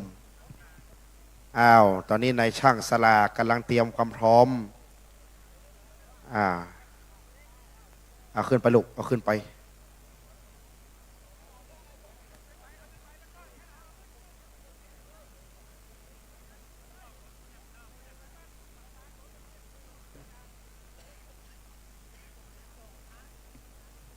เอาข้ามปีก่อนลูกข้ามปีก่อนเอาข้ามปีขึ้นไป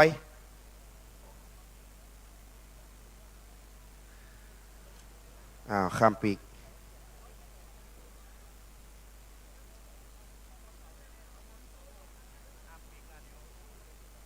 อ๋อข้ามปีกแล้วเดี๋ยวโยงไปที่กองอำนวยการปวนนี่เขาอีเตอยู่เนาะวันเนี้ยเนาะครูบาอย่างที่เตวันเนี้ยกับปวนนี่เตวันเนี้ยจ้ะลงมาลูกเอาขึ้นแล้วลงมาก็เดียวหลังจากวันตาเสร็จระหว่างเพื่อนฟังธรรมก็ก้อยจ้าบัดท่าเดือดเสียงดังก็ก้อยเตปวนนะครับ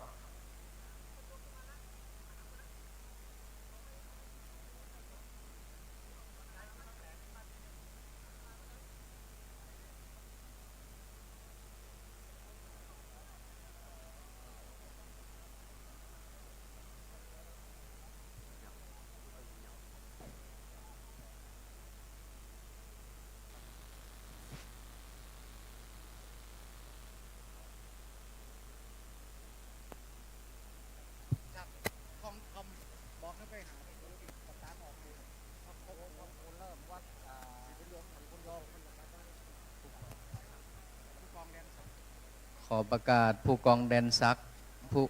ผู้กองแดนศักดิ์ทองคำไปหาท่านพระครูเริ่มวัดศรีบุญยงตีนาวัดเด้อครับต่างออกหน้าวัดเด้อขอบคุณคุณแม่ศรีนวลคุณสิริพรนะสาธุได้ถวายรถตู้เป็นสาธารณประโยชน์จริงๆอย่าลืมวันที่3เราเจอกันใหม่นะครับเด้อรวมโดยช่วยกันขอบคุณเจ้าภาพฝากบุญไว้ด้วยนะครับคุณแม่ศรีนวลคุณสิริพรผู้บริหารห้างส่วนจำกัดลำปางสิริพาณิชย์1999บริษัทสิริลิสซิ่งกรุ๊ปจำกัดและบริษัทฮองสิริลำปางถวายปัจจัยภัตตาหารเพนด้วยแล้วก็ทุนการศึกษาด้วยอีก150ทุนบำรุงการศึกษาแล้วก็รถตู้แจกใช้ให้มจรอนุโมทนาสาธุ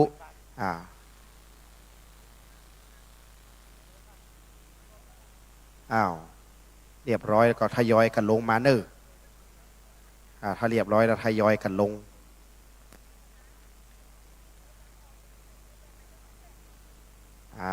ทยอยลงได้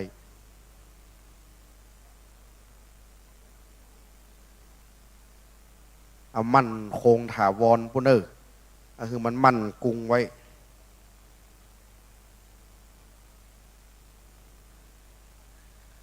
กราบในเมตตาครูบาเกียรติยศวันนี้ครูบาทำงานที่สูงเนอะที่บนข้างบนครูบาวัดเหล่าเป้าครูบาวัดวังขวางวัดบ้านแก่นอยู่บนภูมิกรรมได้ดีเนอะโดยพ่อครูบาขาดได้กรรมได้ดีกรรมประคองลงมาด้วยกรรมครูบาขาดลงมาดีๆเป็นห่วงนะครูบาวัดวังขวางนี่นะไม่ได้นะเจ้าสลาอย่าง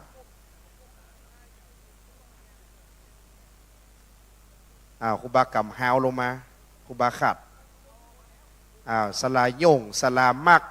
มีฝีมือมดนี่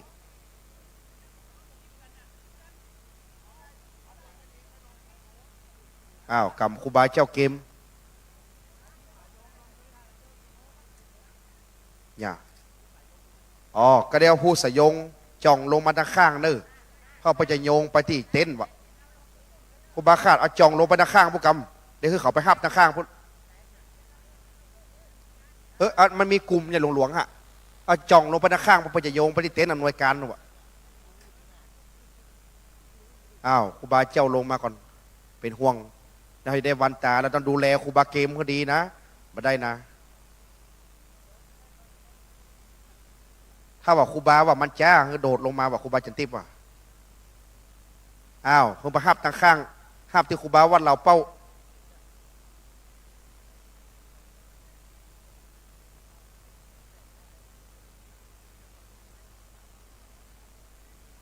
ย่ำคันใด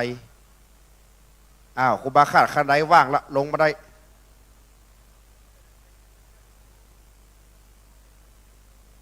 ก็เดี๋ยวให้วันตาแล้วก็ไปว่าแล้วละเนาะแล้วเดี๋ยวฟังธรรมต่อนะครับ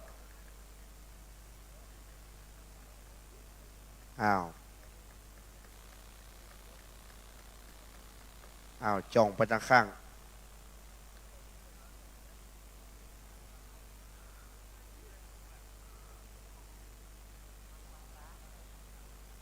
เดี๋ยวก่อนเลือห้ามน้อยอยู่เลือห้าม3 ลายเรา3 ลายลงเราให้วันตาแล้ว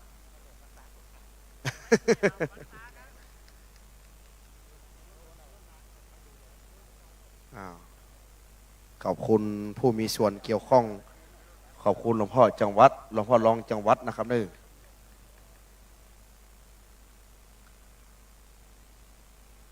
แล้วเราบอกยังกะยังนะพกพัดลม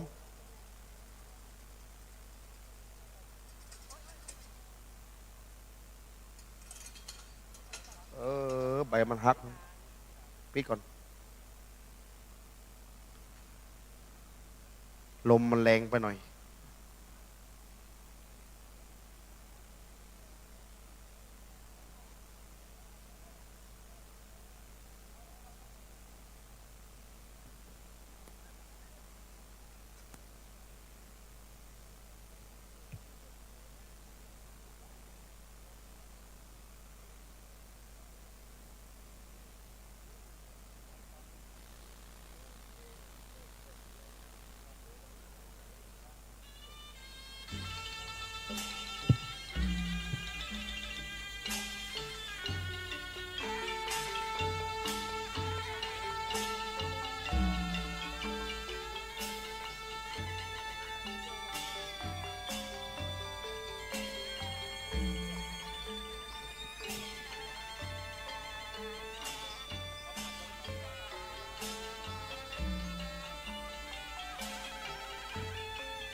เรียบร้อยละค่อยๆลงโดดลงก็ได้หรอครูบานกฮัดแห่งวังกวางสามารถบินลงจากนกฮัดได้ไปออกข่าวหน้าหนึ่งนะครูบานกฮัดจากวังกวางวังชิ้นบินลงจากนกฮัดได้อย่างสวยงามขอบคุณครูบาวัดเหล่าเป้าครูบาวัดวังกวางขอบคุณสลามมากขอบคุณสลาโย่งทีมงานคุณภาพเขาเนอสลามากจะประจำการกับสลาโย่งประจำการอยู่ลำปางนี่7 วันจะบะปิกเมืองลีจะบะปิกละปูนจะบะปิกเมืองน่านหนเหนือสลาหนเหนือสลาปะไพ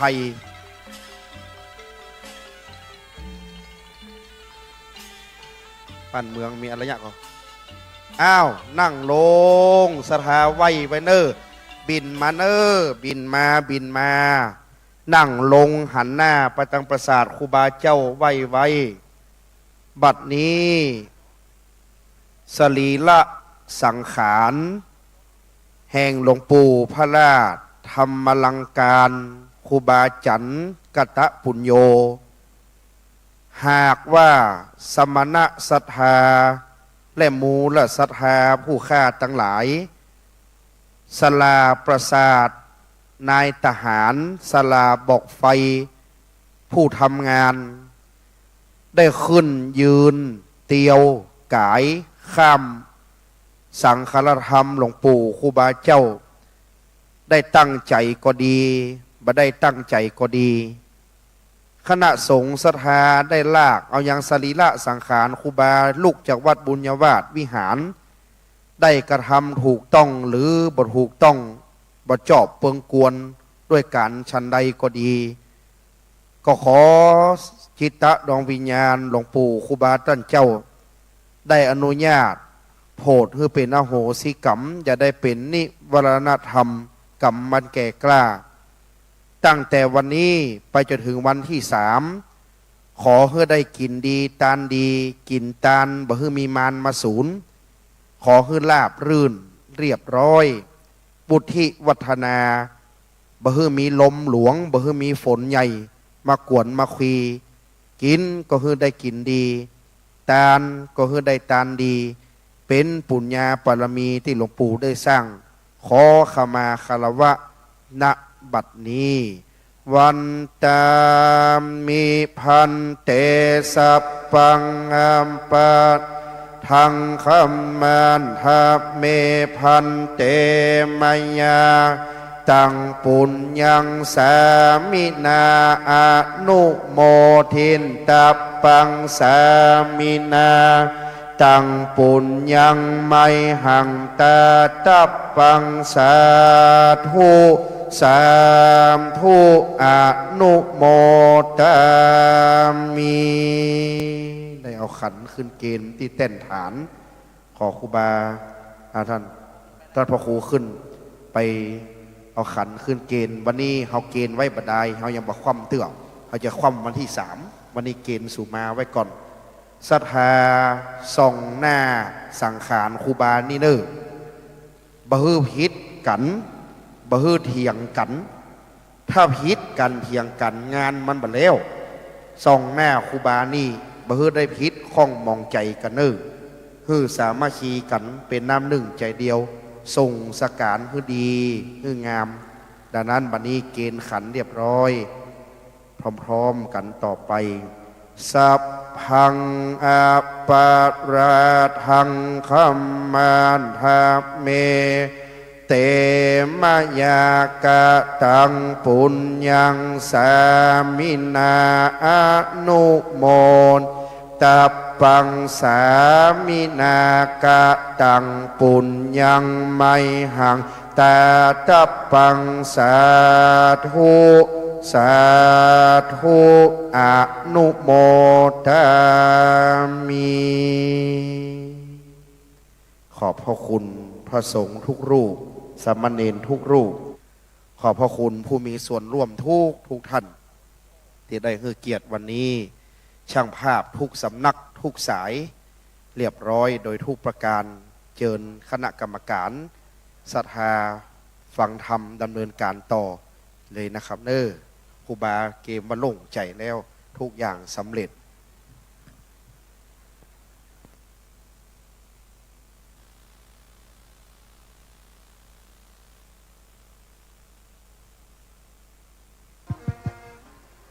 เจ้าหน้าที่เปิดไม้สายกับเนอคณะสงฆ์คณะศรัทธาต้องขอบคุณ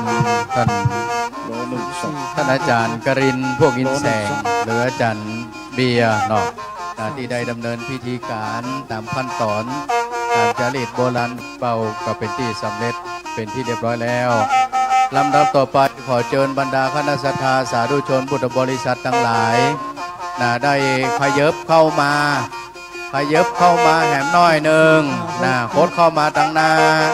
เขาจะได้ฟังธรรมเทศนาวันนี้จะได้แสดงธรรมเทศนาโดยพระนักเทศแสดงพระธรรมเทศนาโดยท่านพระอธิการเสวตปัญญาวชิโรเจ้าวัดวัดดอนชัยแจ้ห่มพระอาจารย์ดนุดลมุนิวังโสวัดห้วยแหนแจ้ห่มทั้ง2 องค์เป็นลูกศิษย์ลูกหาของหลวงปู่ท่านเจ้าคุณพระราชธรรมลังการจะได้แสดงพระธรรมเทศนาเป็นการเทศน์ธรรมมหาชาติแบบประยุกต์ล้านนาซึ่งก็จะมีเครื่องครัวต่างๆก็จะลำดับลำดาไปซึ่งตอนนี้ได้เวลาแล้วเชิญบรรดาศรัทธาสาธุชนทั้งหลายเอาจะฟังธรรมขอเชิญท่านอาจารย์วิรพันธ์นันเพ็ญแต่ก่อนที่จะได้แสดงพระธรรมเทศนานั่นจะได้จุดเทียนส่องธรรม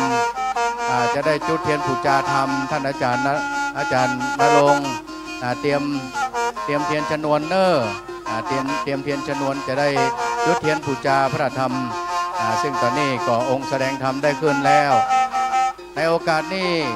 ขอเชิญตัวแทนศรัทธาสาธุชนใครยังไม่ได้หอมกันเทศเดี๋ยวก็เชิญหอมกันเทศก่อนขอกราบนมัสการท่านผอ.วิทยาลัยสงฆ์นครลำปางท่านพระอาจารย์มหานพดลสุวรรณเมธีเจ้าคณะอำเภอวังเหนือได้เป็นตัวแทนคณะสงฆ์คณะศรัทธาสาธุชนได้จุดเทียนปูจาธรรมขอกราบพระราชนาด้วยความเคารพครับและลำดับต่อไปก็เชิญพ่ออาจารย์วิรพันธ์นันเพ็ญศาสนพิธีกรได้อาราธนาธรรมตามลำดับ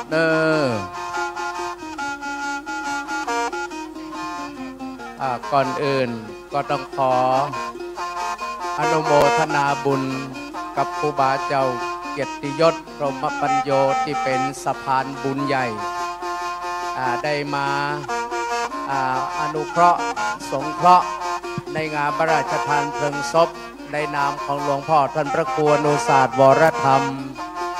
รักษาการเจ้าอาวาสวัดบุญยวาสวิหารก็ขออนุโมทนาบุญพร้อมโดยญาติธรรมโดยมีท่านดร.พรเพ็ญเดชวิไลศรีที่อยู่กรุงเทพและกับตัวแทน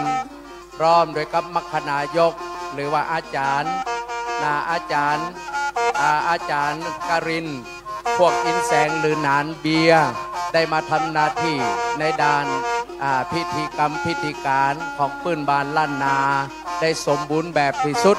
น่าชื่นชมและอนุโมทนากับพระครูบาเป็นอย่างยิ่งพร้อมโดยกับนานเบียร์ตัวเนอร์เอาละไผที่จะปักยอดกันเตดก็คือปักเนอร์ต่อจากนี้ไปเขาจะได้ฟังมหาชาติ13ผูก13กันแล้วก็จะเตดในเวลาวันนี้บังเกิน1 ทุ่มก็จะจบสิ้นเรียบร้อยอันนี้ถือว่าบุคคลใดก็ตามที่เขาได้ฟังธรรมมหาจารย์พระเวสสันตระทรงเครื่องมันจะเป็นอย่างใดเนาะตอนนี้เขาก็จะได้อาราธนาทำฮือถูกหีดกองทำฮือเรียบร้อย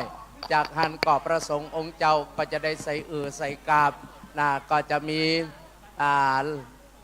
ลีลาต่างๆที่ปนห้องวาดเทศแบบประยุกต์ณโอกาสบัดนี้สริญาเตียวจ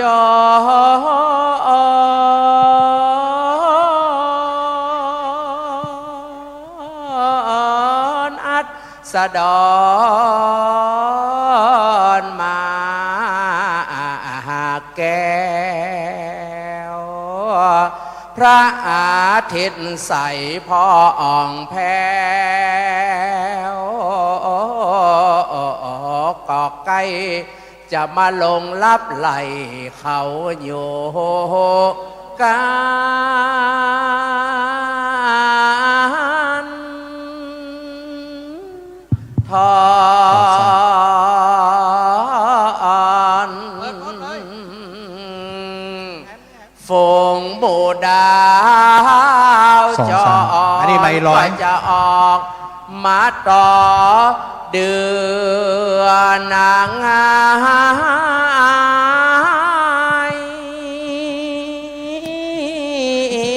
ดาวพระกายก็จะออกมาใส่เปเหงปอยฟงหมู่ดาวจางน้อยจางน้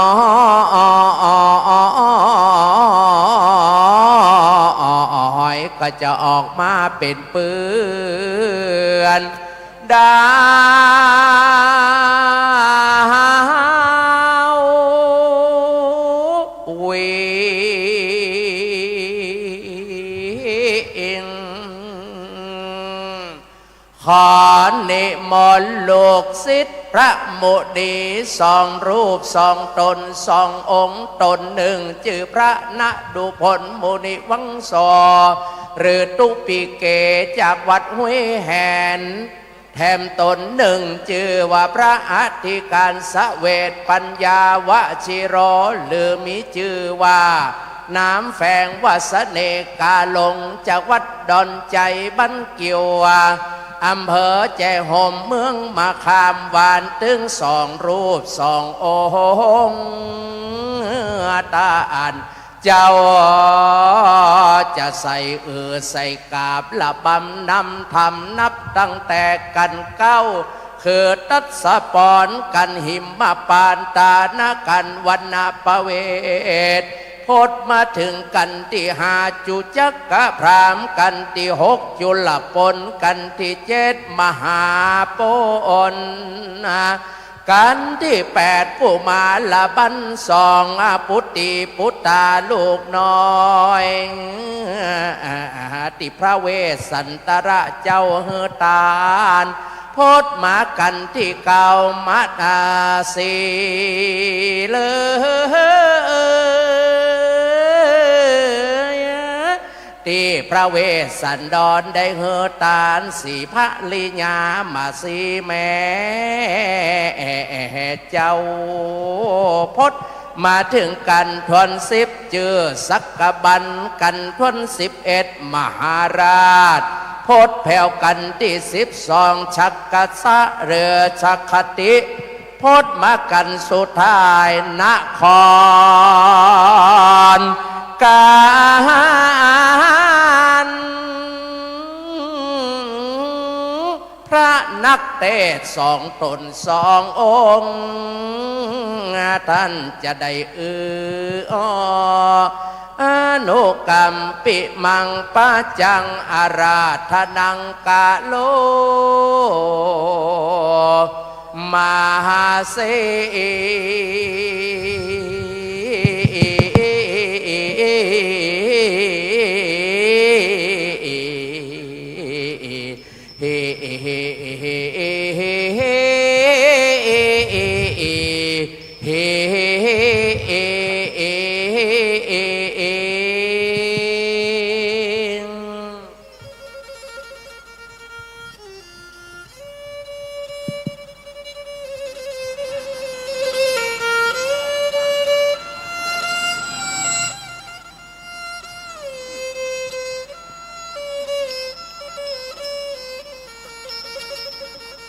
จา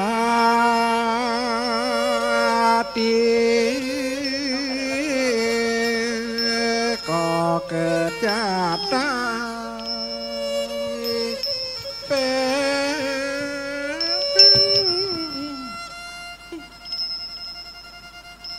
ชรามานองตนแก่ข้า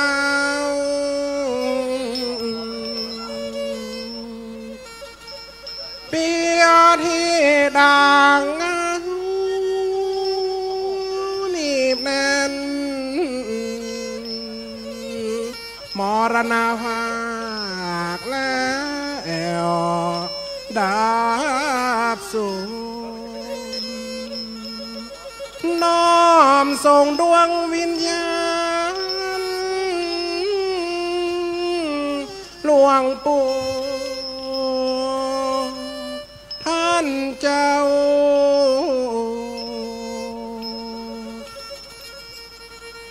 ขอ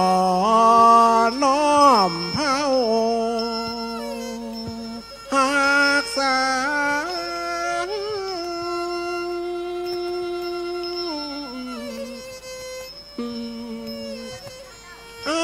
ภิบาลลูกศิษย์ลูกหาท่านเจ้าความดีหลวงปู่นั่นแล้วแผ่ตัวลำไปฟังละฟังละ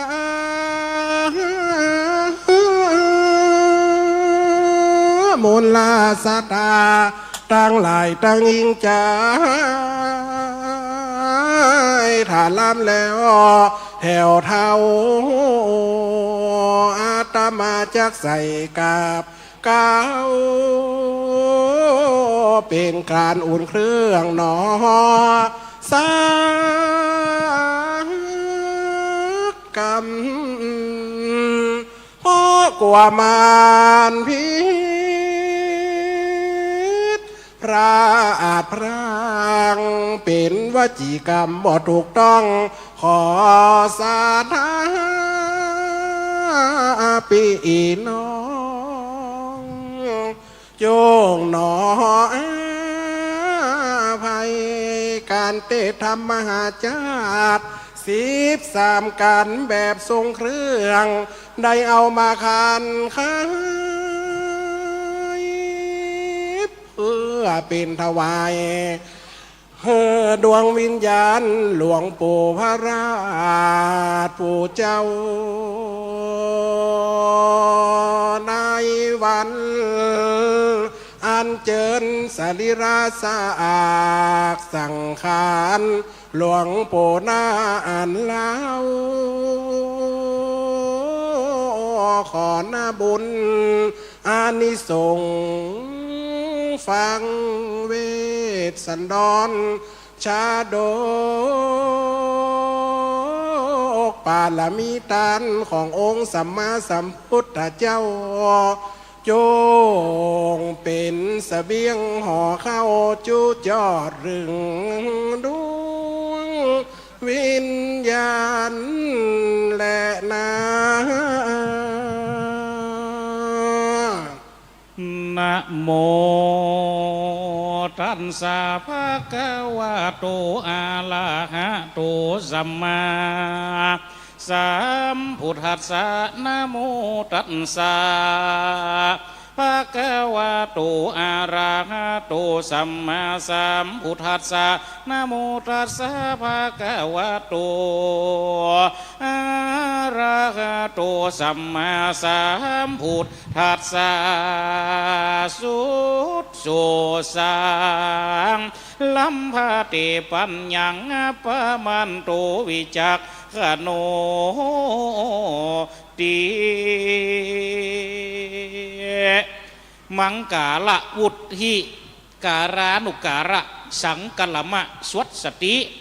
สลีสุพัมมัสดุศาสนายุการขององค์สมเด็จพระชินญาณสัมมาสัมพุทธเจ้าพระศรีรัตนชักยะโคดมบรมมหามุนีนับพระพุทธศักราชนักขาดตัวปีวันหนึ่งถอยหลังมา1 ปี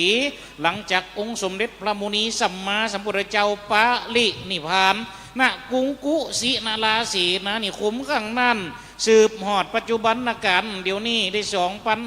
2,567 ปีณโอกาสนี้ข้าน้อยขอยกมือ10 นิ้วต่างกิ้วเกษาไวยพระพุทธปฏิมาขององค์สมเด็จสัมมาสัมพุทธเจ้าลดสธรรมเจ้าพระสงฆ์องค์สังฆเจ้าพระเดชพระคุณหลวงพ่อพระครูอนุศาสตร์วรธรรมเจ้าคณะอำเภอเมืองลำปางและพระนวจารย์นพดลสุวรรณเมธีเจ้าคณะอำเภอวังเหนือพร้อมด้วยมหาคณะมหาเถรานุเถระเจ้าคณะพระสังฆาธิการจู้ตูนจู้วรองค์ขน้อยขอไวยสาจากนั้นก็ขอเจริญสุขเจริญสีเจริญมีเจริญไว้เจริญจิตเจริญใจเจริญไปยังศรัทธาบรรดาคนฟังที่เฮาปะกันลากชบตั้งแต่ในเวียงพุทธพี่หอดเดี๋ยวนี้มันได้ปิกบ้านปิกจองน้ำเปลี่ยกี่โมงล่ะกับเดี๋ยวนี้พอ3 โมง4 โมงอะก้าข้าพเจ้ารวดสวดอภิธรรมตัวเปครับกับผมออกวัดมาตั้งแต่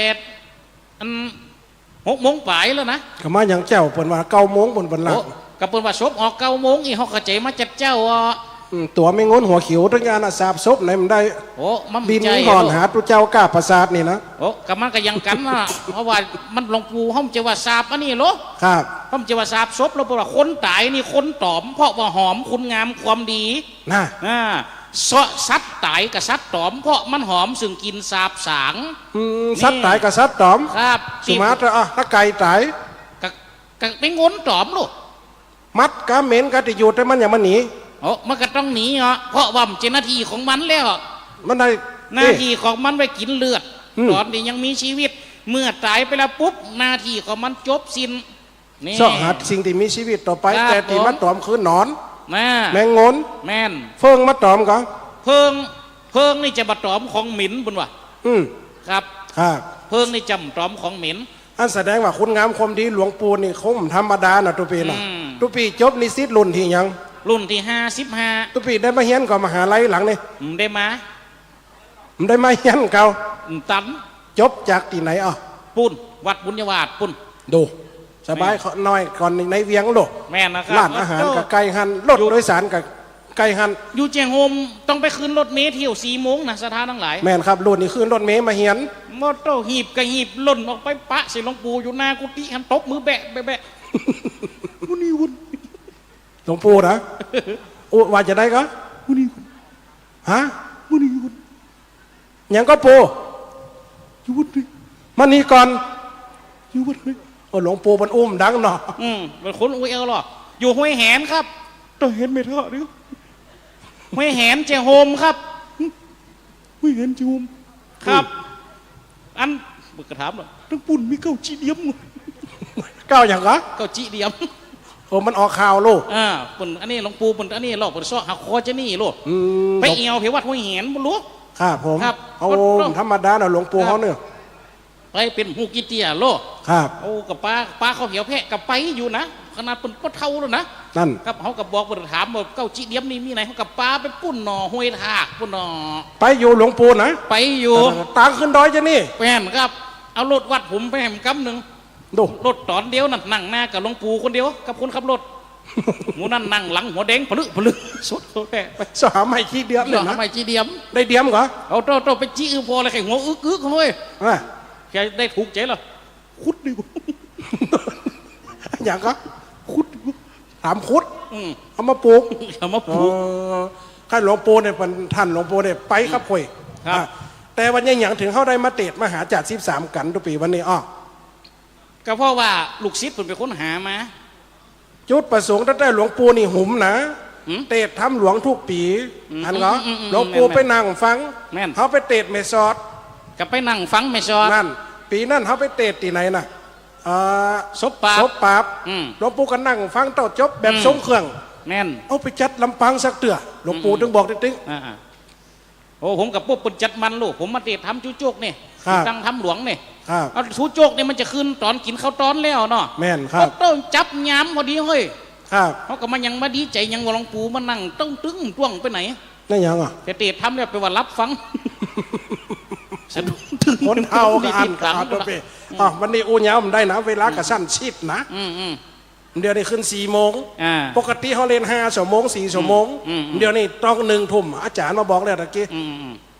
1 ทุ่มต้องเซ็ต เสร็จก่อน1 ทุ่มบนว่า ครับ อ่า นักแสดงแต่งตัวแม่แปลงล้วนหลายรอบ แม่น อะ ละเพราะว่าเปิ่นเตรียมตัวจากอันนี้ละ ครับวันนี้13กันเขาเอาแบบกระชับนะตัวเป็นนะครับ ตัวปีขึ้นคาถาเลย อ้าวเดี๋ยวนี้เขาจะขึ้นตวนเตียวทำผูกแหลกก่อนที่จะเกิดซึ่งทำผูกแหลกนี่ ครับ พระพุทธเจ้าไปบวชโลด ครับ กาลุทายีมหาอมาตย์ตัวไปนิมนต์โลด ครับ คณะก่อนที่ไปนิมนต์พระกันหนีไปบวชพระพุทธเจ้าให้หมด ประกาศนะครับ ขออนุญาตบย5854ถอยโลดกำเปิ่นจะออกละปูนบย5854มันจะบอกเลขเด้อนี่ทะเบียนรถ บอนออะไร บย บอยอ ฟังกันนึกว่ารถตัวเก่าเลย มึงใจให้ไหม นั่นหยัง บอนอกับบนกับ58ล่างนี่ บ 54 ย5854เด้อลำพูนครับผมอ่ะ กระจายไปง่ายเหี้ยทำง่ายยางหัวแน่ถึง4 เซนนั่นน่ะ โน่สวกอย่างมาคาฮักแล้ววะ กาลุทายีมหาอมาตย์ไปนิมนต์สุดท้ายมาแล้วมดพระพุทธเจ้าก็เลยตามกำนิมนต์กาลุทายีมหาอมาตย์เดินทางมาหมู่กรุงกบิลพัทและญาติพี่น้องทั้งสองฝั่งฝ่ายกบิลพัทเทวะทั้งห้าย้อมกลมกราบพระพุทธเจ้าสถาบรรดาพ่อแม่พี่น้อง ครับ ก็เลยโดนบันดาลให้ฝนหาเกี่ยวตกต้องลงผืนปัสสุธาพุทธเจ้าก็เลยบอกว่าฝนหานี่มันจะตกเนี่ยเวลานี่เวลาเดียว มันตกเมื่อใดแหม เมื่อเฮาทะลงจาดเป็นมหาเวทสันดรบนแล้ว ฝนหานี่กระตกเตือหนึ่งตุน ครับ หิยุ่มปากอย่างนี้ทำหลวงหว่าไว้ ในขณะนั้นก็มีคนตีไข่หู้ ครับพระวิสุสงฆ์องค์สามเณรเจ้าพระอรหันตสาวกะพร้อมด้วยญาติพี่น้องกับใครหู้ใครงันว่ามันเกิดไม่ได้ก็เลยอาราธนาพระเจ้านั่งลงติดทำตั้งแต่กันตัดสปอนจนถึงหิมปุ่นนี่ปะนะกะ นคร ปุ่นนะนะเพราะฉะนั้นเดี๋ยวนี้เขาก็จะได้ตรวจเตียว ครับ ธรรมเทศนากถาบทที่1พุทธสติวาระวันนะเพติอิตังสัทธากะปินระวัตถุงอุปาณิสาญานิโคทารามีวิหารันโตบุคลาวันสังอารัมภกเทสี สาธาโวดูนาสัมปุริสาตั้งหลายตั้งหญิงใจมวลหมู่อันนั่งอยู่ฟังธรรมลำดาปลำดาการตัดสะปอน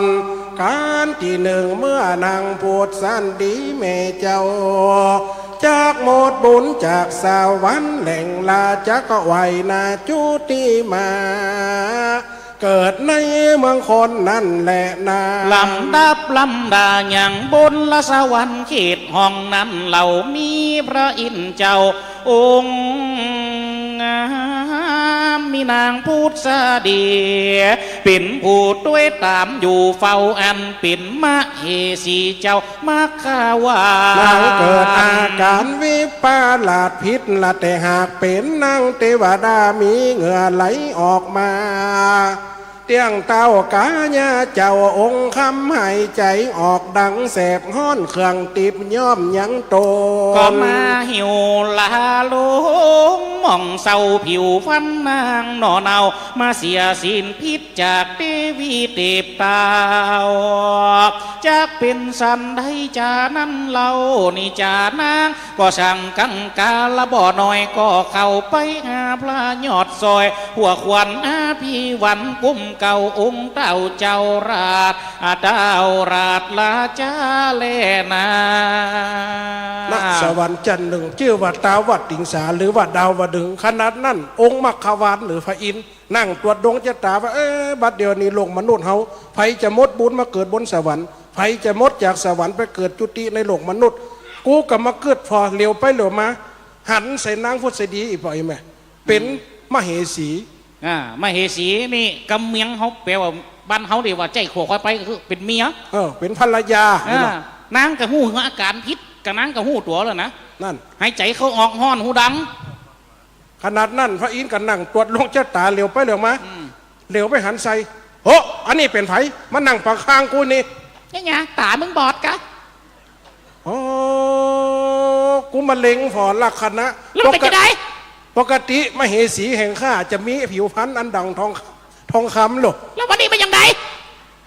ปัดนี่มันท่าเลยได้ก่อนหนัง นี่ไง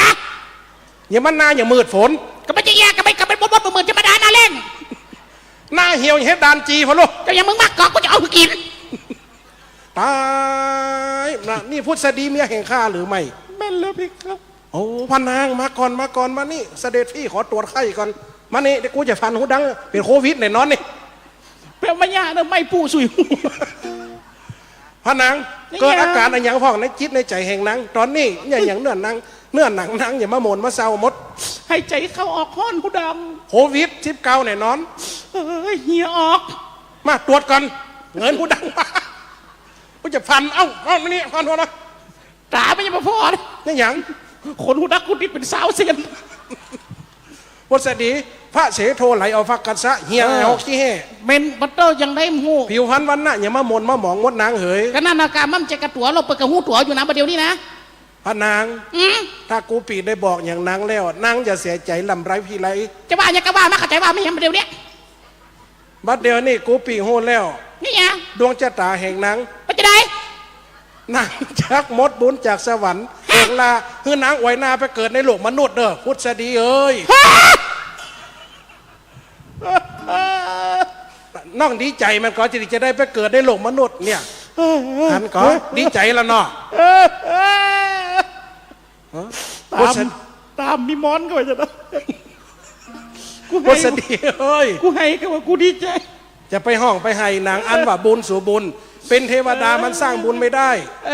ให้ลงไปในโลกมนุษย์นางไปสร้างร้อยตันปาลามี ก็เจ้า ศีลปาลามี เจ้า ภาวนา เจ้า มาเดี๋ยวนี้เปิ้นมีศพโลกมนุษย์นั่นหลวงปู่จันทร์น่ะเพราะละหน้าภาพน่ะคือไปหอมหลัวเปิ้น แล้วแน่นอน มึงหอมแล้วหยัง ตั้งแต่วันนี้ไปน้องจำหนึ่งเข้า จะยำนึ่งข้าวนึ่งน้ ไปกินห้องตานพุ่น ำเฟียเอามาเฟียกูปีดแล้วเนอะ กูจะกระสอบไปใส่เอา ไปได้หยังวันนั้นงานวัดอาจารย์หันก็ ฮะ ไปเอากระสอบไปใส่หยัง ที่ไหน 2 ซาเล้งกันน่ะ ไหน วัดบรรพตวันนั้นเดือดร้อนประกาศออกไหมเนาะ กะ ไปเกิดเอาปากตางพุ่น ฮะ เอา3 ลาย 4 ลายก่อนเอาซ่าเขาใส่ ครับ เขาไม่เขากันรัด อู้ โหงตานไปมีหยังเปิ้นจะมากินไปเหลือหยัง กะแล้วรถกันที่เป็นรถพี่อาปุ่นหันแหละ แสดงเขปอนมาเอาแหละไผมาเอา ฮะ รถพิกอัพแล้วรถไผ กูป้าหลานกูเมาสีกันได้ป่าเล่นได้นะครับ พุทธดีก็จะมดวนจากสวรรค์ เจ้า วันนี้อุญามได้นะเวลาจะมดนะ พูดแล้ว ถ้านางลงไปเกิดในโลกมนุษย์นางจะขออย่างกูปีหื้อใด แน่นอนกะ ฮะ แน่นอนนะ แน่สิ กูขอแลกต้นน้ำมาเสต้นนี้ อันนี้มันของสมมติไม่ใช่ของจริง กูหัน ไม่ มา ต้องมายุ่งอะไรกัน สีหน้าต้นนั้นจะหนักกว่าต้นนี้เหรอเฮ้ย มันไปเหมือนกันหยัง ตะกี้เปิดมาปักนี่ล้มกระตังนี่ โล วุ่น เป วุ่นนะ บัตรเกิดดวงจะปีจะได้วะนี่นะ โอ้เขากำจะหวังจะได้ให้ไหม ตัวเป็นซิดหมอจะล้อเหรอ แม่น เป็นซิดหลวงปู่เหรอ แม่น ในเฮียนจบนี้เหรอ แต่งั้นจบนี้ประตูหลวงปู่เอาบาทให้อยู่ลูก นั่นหลวงปู่ได้บัตรเอาบัต เอา ร บาทคือผมอยู่สมัยตะก่อนน่ะโตกับจะหีบปีกจะงมเนี่ยกระตบมือแบะแบะกวกเย็บเย็บกับไปหากะ อืม แล้วโตถามอยู่วัดไหนวัดหัวเห็นเอาบาทเฮือ เฮ้ยเหียแกน เมื่อแกนเดียวหยัง ที่แกน 6 แกนกับบาทสเตนเลสใหญ่ๆนั่นไปได้ปีกจะโฮมจะสกรรมขึ้นรถเมล์ได้ เออ ปีกไปนอนหัวควงเงิมคืน อันนี้เขาทำบุญเฮอหลวงปู่ อืม ตัวเป็นลูกศิษย์ก็ต้องปฏิบัติกตัญญูกตเวทิตา อืม เป็นลูกศิษย์ดี อืม ๆมาเดี๋ยวนี้ลงไปเกิดในโลกมนุษย์ อืมอืมอืม เมื่อพุทธดีลงไปเกิดในโลกมนุษย์ อืมอืม ได้ขอปอนไว้ ขอปอนไว้10 ประการ ข้อที่หนึ่งข้อที่ 1ว่าจะได้ขอมาเลย พุทธดีถ้าว่าจะขอปอนนะพุทธดีขอแล้วข้อที่หนึ่งขอให้นังเนี่ยได้ไปเกิดได้จื่อเก่าจื่อหลัง เอาจื่อเข้าจื่อหลัง อืม จื่อพูดสดีได้เล ข้อย ที่สองขอให้เนื้อหนัง ดังทองคำบ่มีเหี่ยวยนต์ เอาอันนี้ก็ได้ ข้อที่สามขอให้ตามนเหมือนเนื้อกวางทลาย ป้าโตจะเอาอย่างหมีแฟนดาก็ได้หมดสมัยมันเดียว ข้อที่สี่ขอให้ผมนางไหนดกดำบ่มีขาวบ่มีงอก ป้าโตมเดียวจะเอาสีใดหมดยุคนี้สมัยนี้สมัย เนี่ยจะได้ ย่อมมันก็ นี่ อืม ข้อที่ห้าขอให้กิ้วโกงเหมือนกันธนูและกันสอนอ้วงง่ายๆอย่างอ้วงน้ำพุนี่ โตอีสำง่าย ใหญ่ โตถ้วยของหวานขวบมันก็ขีดขึ้นจะเอาเสียกตัวอย่างป้อมมีหนาฝากมันก็ดึงได้ ข้อที่ห้าข้อที่หยังข้อที่หกขอให้ทันตะฟันเนี่ยบ่มีค้อนบ่มีหลอนบ่ยามเท่า โตสมัยมันเดียวกับจีกัวเนอะ ได้ไหน สมัยมันเดียวคนเท่ามันเดียวสมัยนี่ นั่นหยัง เขียวปุ่มจะหายสักซีไปพอเถอะ มีเขี้ยว หืม ว่าไปเลยตะกี้ย้ายนำมาเสริมน้ำเขี้ยวยังไม่เห็น2 ซี่ ไหนโอ้อันนั้นเปิ่มหูวิธีลูก เนี่ยจะได้ โตเขียวคนเฮาปกติจะมีอยู่3 จูบ ครับ ปัจจุบันนี่นะครับ สมัยแต่ก่อนแต่2 จูบเขียวนำนมออก ครับ หลอนปุ๊บเขียวแต่มาแตน นั่น เขียวแต่มาแตนหลอนปุ๊บหมด10กำนัน อันยังแฮม กับนี่สมัยมันเดียวมันเป็นอย่างอันแล้ว มีหยังมาแตน เขียวนำนมเขียวแต่ชุดสุดท้าย เขี้ยวหยัง เขียวแถมเงียบ มันมาด้วยกันเป็นชุด เออ ออนฮอตอยู่ ซื้อมาใส่เห็นเด้อว่านาตรวจเรื่องในใส่เรามั้ย อืมเอาแต่ ข้อที่7ข้อที่8 เอาที่ ขอ แปด ให้ปฐุมฐานนมเนี่ยตั้งเตาเหมือนดังจุ่มดอกบัว อั เนื่ น อง นี้ จาก ก็ เข้า ได้ แก่ลงไปกับคือมี อืม เต่งตึงอยู่ตลอดเวลา อืม ถ้าได้ใจโลสั่นโลเสิร์นครีมทาผิวอย่างสักอย่างได้เนาะ ได้อันนี้ก็ได้ ข้อที่8ขอให้เหมือนนางตังคันพระนาภีเนี่ยให้แม้นละสวดได้ก่อน ได้ อืม มันก็จะสวดไปตั้งหลังกับมันแม้นมาตั้งนา กระเปิดคอมได้สวดในสักติให้แบนลาบเหมือนไม่มีอะไรเกิดขึ้น ขนาดนั้นนะ แม่น ก็ตัวลูกกระเต่าพอดินนี่ก็อีเฮ้ย อืม ข้อที่9ขอให้ได้ลูกปลอดใจ และมีใจโฮมกินโฮมตัน โอ้อันนี้จำได้คนหงกินหงตันสมัยนี้หายาก ข้อที่10 เก็บมาใส่เฟ่ยังมาตกแล้ว ข้อที่10 ก็ตี10 ขอให้ปล่อยนักโทษชักกันที่มาถึงขั้นประหารชีวิต ขายยาบามเกิน5 เม็ดห้ามประหาร ผม ได้ จะ เหรอ ประหารเหรอ ฮะ ผมจะประหารเนี่ยเป็น ขาย เป็น กระท่อม เป็น ขายที่ ฮะ ขายยากระท่อมกระแทมมือพิกฎหมายถึงขั้นประหาร โอ้ เพื่อปล่อยนักโทษได้เหรอ จะอันแหลมเดียวแหละ ครับ ครับ เมื่อได้ขอปอน10 ประการ อืม พุทธดีกจุติ ลงจากสวรรค์ ลงจากสวรรค์เมืองเมนเดนดาวดึงส์มาถึงในโลกมนุษย์ ขนาดนั้นก็ไปลงที่ป่ากล้วยบ้า ไปลงที่ไหน ลงติปราสาทราชมนเดียนแห่งเมืองอย่างฮู้ก็ เรื่องหยัง เมืองที่เป็นกูกับเมืองเจตุตละนค อ๋อ ร ครับ ชื่อว่าเมืองอะไรหยังมัตตลาด มัทราช ครับ อ่า ไปเกิดเป็นลูกของเต้าพญามัตตลาดโด ครับ เกิดใหญ่กากาบันว่าโตยังว่านะคนมีบุญกันง่ายง่ายเกิดง่ายไงโอ้โต พระเวสสันดรจะได้มาเกิดเพราะว่า เออ เราไปในห้องวากถานะตัวเองว่ามันจะตัดเวลา ครับรัดตรวจรวบรัดตอนไปพระนางพุทธดีที่เกิดตะกี้นะสถานทั้งหลาย ครับ มาแต่งงานกับพญาเจตุตละนคร ชื่อว่าพญาสนใจ ชื่อว่าพญาสนใจ เมื่อพญาสนใจได้แต่งงานกับพนางพุทธดีแล้ว พระนางพุทธดีมาน ปอนข้อตีเก้ากระสำลีดผล ต้องกำไย ต้องกำใหญ่ เปียงวิน เปียงวิน แต่หูว่ามานเพราะว่าตรวจชีพจรแล้ว โอ้เมื่อพระนางตั้งครรภ์ ปัญญาสลีสนใจกันเลยว่าเฮือนปุ่นตามธรรมเนียมประเทศอินเดียคือไปเกิดถ้าว่าจะเกิดจากหลอดเนี่ยคือไปปุ่นบ้านเกิดเมืองนอนของตัวปุ่นก็คือจะต้องยกขบวนเนี่ยไปเกิดที่ปุ่นมัดตลาดปุ่นมัทราชเวียงขนาดนั่นตีฟ้านางพุทธดีออกจากเวียงวังขึ้นมาไปถึงตอกหนึ่งเจอวัดตอกปอก้ากองกาดลูกกองกัดเนี่ยนะยังกัดอ้อมศิลเนี่ยนะครับสมัยตะกอนก็จะมีล้อจะมีรถอย่างเดียวครับขี่ล้อไปไงครับก็เจ้าแล้วก็จะมีโชคล้อนี่นั่นแล้วมันยิงมันเนาะขลกกุกกักกะแล้วเจ้าไปถึงกองกัดอะไรล่ะเป็นอะไรหรือพระเจ้านางพระแม่นางเจ็บต้องพระนางเจ็บต้องพระนางจะประสูติแน่นอนเดี๋ยวเขาไปไขขี้อย่างเต็มมุนนี่ช่วมกับเอามาตัวมันจะเกิดมันมาเล่นมาได้หรอนั่นจะเกิดแน่เนี่ยอย่างดอสีนะอามาตย์ประจานาราชมุนถีลงจากขบวนกองกลางกองกันแล้วกระจายขนออกอย่างก่อนเพราะเมียกษัตริย์จะเกิดลูกนั่นโอ้เนี่ยอย่างใดครับนั่นเต้ากันขนออกสักบึ้ดเดียวนะหอมข่อยบ้านข่อยเมืองล่ะพระเวสสันดรคลอดประสูติกลางตางโลกเรียกกันนิวัตนิวัตคืนสู่บ้านสู่เมืองฝ่ายนี้สนใจหู้กระสังปีเข้าบ้านเขาเมียงอย่างเก่าคณะเดียวกันนั่นปุ่นปลาหิมปานณป่านั่นมีจ้างตัวหนึ่งที่อาศัยอยู่ในป่าเป็นจ้างธรรมดาเนี่ยแหมมันแต่ลูกเกิดออกมาเป็นจ้างเผือกในขณะที่พระเวสสันดรประสูติจ้างเผือกตัวนี้ก็เกิดพอดีเหมือนกับสหชาติก็ตัวเปแม่นเหมือนกับสหชาติอีปอยอีแม่เมื่อจ้างตัวนี้เกิดปกติจ้างนี่เกิดออกมาลูกเป็นจ้างเผือกมันจะขางลูกตัวธรรมดาลูกห่วงลูกจำมือซัดอย่างเข้าไกลจะเนี่ยจะได้มือซัดเข้าไกลเพื่อมือหัวเป็นจ้างเผือกเพื่อมือคนมาเอาเพื่อมือซัดทั้งหลายหัวโอ้แตกบวกสมัยมันเดี๋ยวนี้เป็นห้องสมัยตะกอนห้องบวกลูกบวกจ้างเอาต้นแม่เอาตีนนึกขี้เปาะขี้ตุ่มปะโตก็ลูกก็ใส่เอาหวงหูผูขี้เปาะใส่มัดดำเมี่ยมมือหัวแต่จะหัวได้ก็คือหนึ่งลิ้นขาวนี่รูทวารขาวหูขาวตดหอมอีกครับว่าพอในคนฉลักเนาะแม่นะครับกูสิงกูยังขนกับจีเมียนเปิ้ลโลนั่นนี่เมื่อจ้างตัวนี้เกิดอยู่ในป่าอีปอยแม่มันกับแปลกเนอะปกติจ้างนี่จะขังลูกเตะจ้างตัวเนี้ยจุ๋งเอางวงมาลูกมาลูกมานี่มาแม่มานี่มานี่อย่ามาลึกได้ไหมอย่าไม่แซ่พลาดนะไปหยุดได้พระเวสสันดรมาเดียวนอพธิสัตว์ประสูติแล้วนะไปกล้าเข้าใกล้นี่ยังแม่มันใหญ่ปานนี่กูก็กลัวกูรู้พระเวสสันดรประสูติจ้างตัวนี้ก็เข้าไปอยู่ในโรงช่างตนกับนิวัตพระเวสสันดรนิวัตมัดลูกพระกพนางพุทธดีนิวัตสุนทรครปุ๊บจ้างตัวนี้กับปรากฏคือในจ้างองค์จ้างตนบริเมื่อพระเวสสันดรได้อยู่เวียงวัง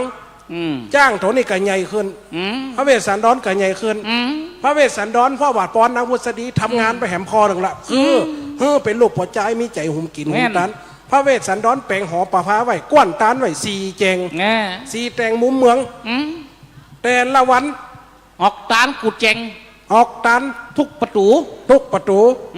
ครับวันนี้ออกตั้งออกครับแหมวันออกตั้งตุกครับแต่วันนี้ออกตั้งเหนือแหมวันออกตั้งใต้นั่นนี่เป็นอย่างเอี้ยอยู่ประจำตึ้งขาดคนสมัยตะกอนบนสื่อญาติโยมทั้งหลายถ้ามีบริกรรมมาขอ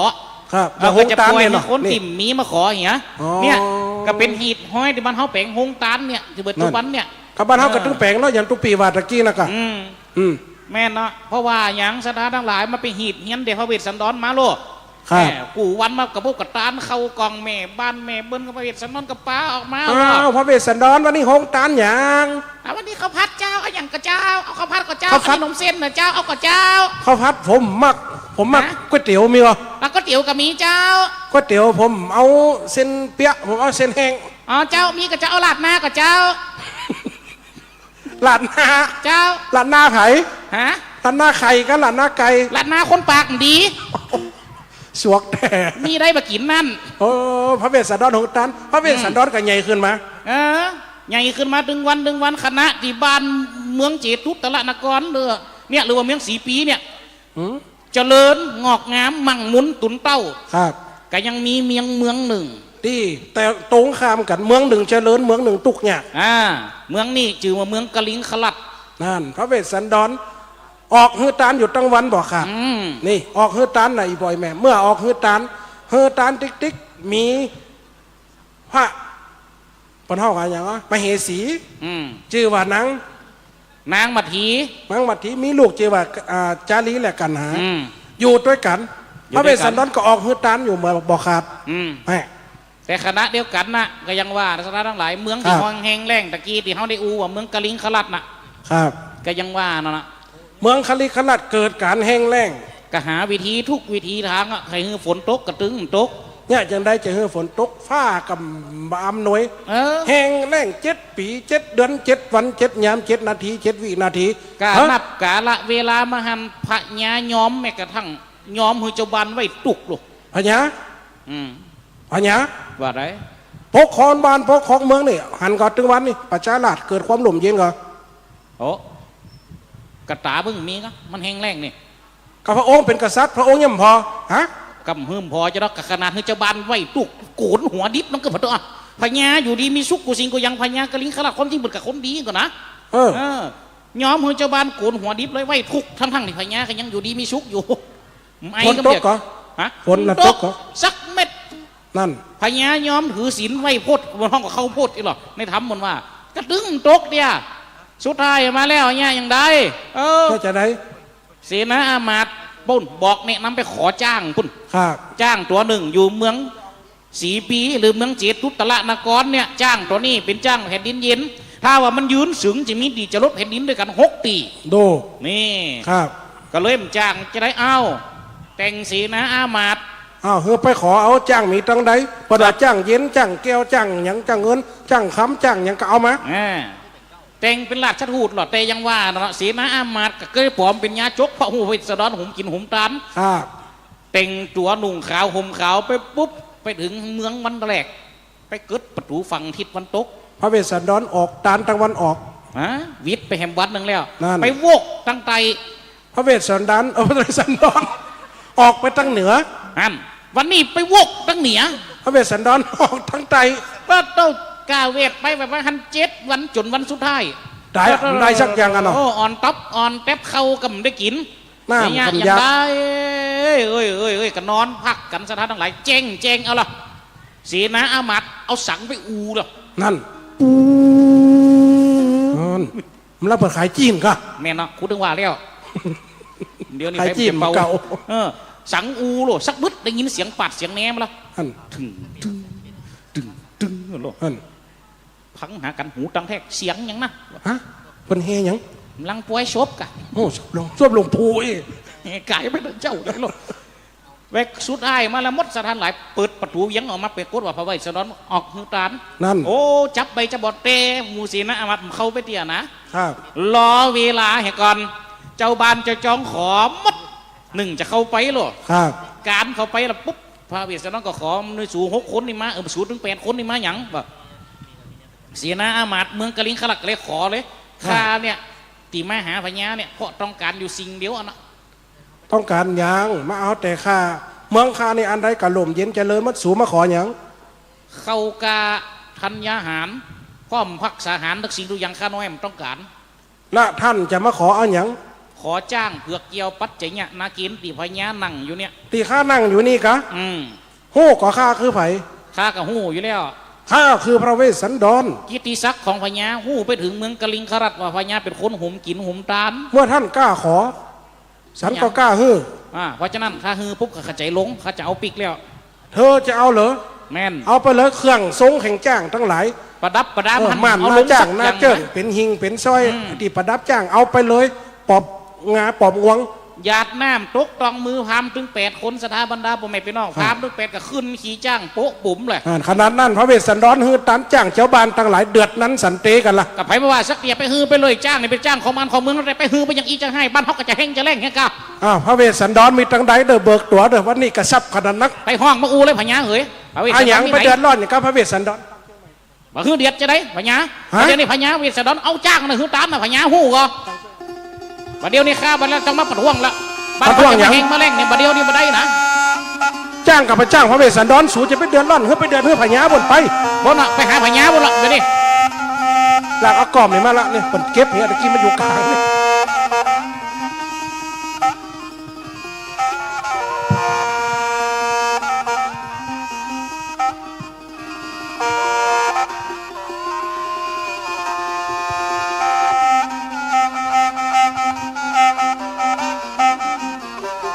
1 2 3ทดสอบ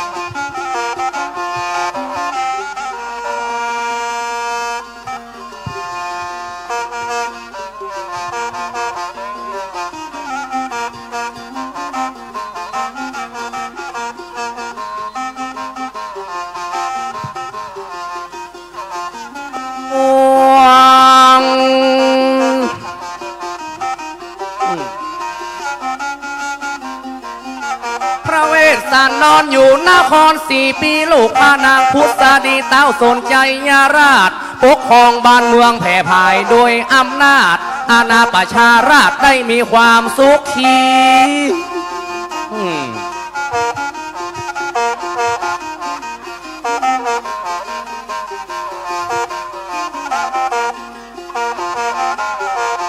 เตียงมันเวสสันดรอยู่นคร4 ปีลูกพระนางพุทธดีเต้าสนใจยาราชปกครองบ้านเมืองได้แผ่ภายโดยอำนาจอาณาประชาราชได้อยู่ดีกินดี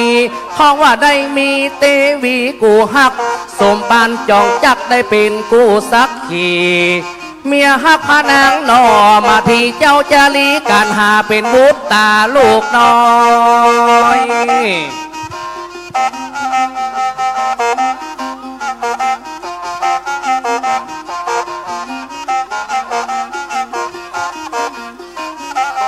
มีจ้างเหือกแก้วปัดใจนาเคนเป็นจ้างจุ่มเย็นกู้ตัวกู้โต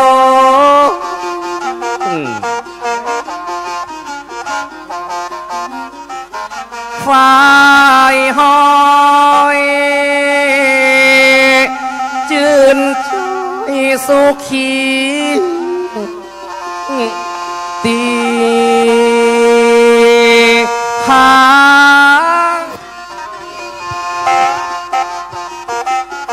ตั้งแต่เกิดมาเป็นลูกพระนอเต้าตนข้าเจ้าได้สร้างได้สรรตาหน้าป่าละมีสุขตัวสิ่งอันได้แบ่งได้ปั่นแขกคนตุกยากอยากดันจนปัจจุบันได้อยู่ดีกินดีประชาชนเมือง4 ปีสุขีเลิศล้ำเราตึงบอกว่าเราข้าในอาณาประชาราชต่างได้สามารถการทำมาหากินตึงบอกว่าไพร่ฟ้าเจ้าดินบ่ได้เมาวินตุกยากอยากดันเพราะว่าได้สร้างตาหน้าป่าละมีแผ่ภายด้วยดีไปทั่วเมืองทั่วบ้านหมู่เขาได้มาเพิ่งมากำในห่มแก้วโพธิสมปาน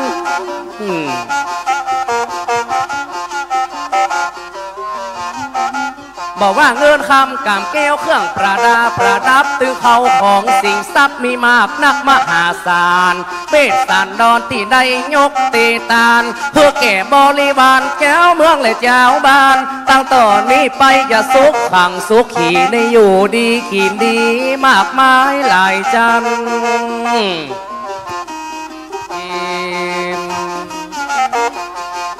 ก็เพราะว่าวันนี้เป็นวันประเสริฐบุญได้บังเกิดกับตัวกับตนได้ตานจ้างแก้วเพื่อปัจจัยมงคลเพื่อแก่ปองชนเมืองคาริงคาราชที่เขาตกยากและมีความอาณาถาที่เขาขอเมตตาข้าเรือขนาด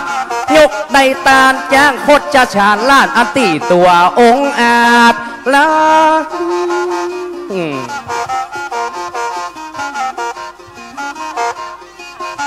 เมื่อพามตั้ง8 คนมาขอจ้างเพื่อแก้วมีความของเพียวตีเตียงมันขันตีพอกึดไว้แล้วตาหน้าป่าละมีแผ่เฮือโดยดีบ่มีอย่างมองเศร้าตานจ้างปัดใจนาเกณฑ์เป็นจ้างแผ่นดินเย็นของข้านี้เราเพราะว่าข้านี้ตั้งแต่เกิดมาอายุ7 ขวบเกิดได้ ก็ย่อมสร้างตานะบารมี เงินคำกำแก้ววัตถุสิ่งของที่เป็นตึงของข้าที่เจ้าพ่อเจ้าแม่ได้มอบปานฮื้อแล้วข้าก็ได้ยกต่อเตตาน วันนี้ก็เป็นวันดีวันหนึ่ง ที่เฮาเวสสันดรได้ตานจ้างเผือกแก้ววัดใจนาเคนซึ่งเป็นจ้างตัวประเสริฐกู้บ้านกู้เมือง สิ่งใดที่ยากแล้วสามารถให้คนตั้งหลายได้มีความสุข ขอกราบทูลสาพญาเป็นเจ้า แล้ว พระเวสสันดรลูกพญาตอนนี้ฮือจ้างเป็นตานไปแล้วนะพญาหู้แล้วกะพญาหู้เขตการตานครั้งนี้แล้วกะ เดี๋ยวก่อนเสนาอามัดไอ้หยังก็ ตอนนี้ข้าได้รับข่าวจากประชาชน ได้มารายงานข้าแต่เจ้าข้าจึงเขียนดีกาขึ้นมาหาพญาว่าพระเวสสันดรตนเป็นเจ้าลูกของพญาเนี่ยเอาจ้างเผือกเกี่ยวปัดจะเนี่ยนาเกียนฮือตานนะบาดเจ้าตอนนี้บาดเจ้าก็น่าจะโดนกอกบฏนะ เป็นไปได้อย่างใดเสนาอามัดสูใส่ไล่ไปความหรือกำใจ สิ่งพวกนี้ไปความหยัง สิ่งพวกนี้มันจะเกิดขึ้นมาได้อย่างไรลูกที่ไหนจะมากึดกอกระบดป่อ เรามีเปลเลอร์มึงเจียบไปห้องมาถาม มันเป็นจะอ่านแต่กะ กูหันเต็มสองตาพญาเอ๋ยก็ข้าหันเต็มสองตาพญาเอ๋ย มึงกูใส่อย่างนี้ ก็ลืมคิง อย่าอ่านเดี๋ยวข้าจะห้องไต่ส่วนควรถามพ่อ ไปห้องมาเล่นอูกันสองหน้านี่ปากันต่อเสียนาอามาดนี่เลย เวสสันดรพระเวสสันดร ถวายบังคมพระบาทเจ้าเวสสันดรมาแล้วบาทเจ้า วันนี้ลูกไปทางใดมา วันนี้ลูกก็ไปยังที่เป็นอาจีนกุเตื้อบาทเจ้าเจ้าป่อข้าบาทเจ้าได้ออกไปศาลากวานตาล อ๋อ ข้าบาทได้ตาลโพดแก่คนตุคนหานตั้งหลายเป็นอาจีนอย่างเอบาทเจ้า ดีละลูกดีละแต่นี่บัดเดียวเนี่ยลูกได้ยินก่อเจ้าบ้านเจ้าเมืองเดือดกระทึกคือโคม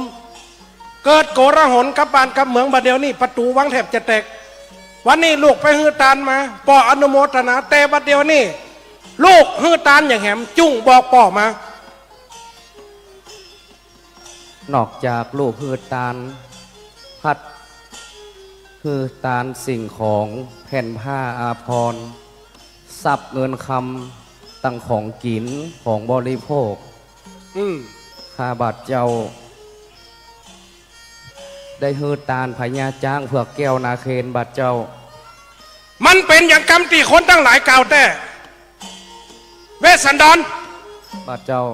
บัดเดียวนี่ลูกมาหันหัวป่อละคะฮะ เตรียมตัวตายแล้ว เกิดเนี่ยใดจะใดตานเจ้าหัวแก้วปัจจัยนาเกณฑ์สิ่งนี้ที่เสนาอามาตย์ว่า เจ้าประเจ้าว่า เจ้าจะคิดกับบทป่อมันเป็นความจริง แม่นขอเวสสันดร เซ็ตแน่มึง บา เล ท ย ใจบาทเจ้า กรรมที่จะเกิดว่าจะเป็นกบฏ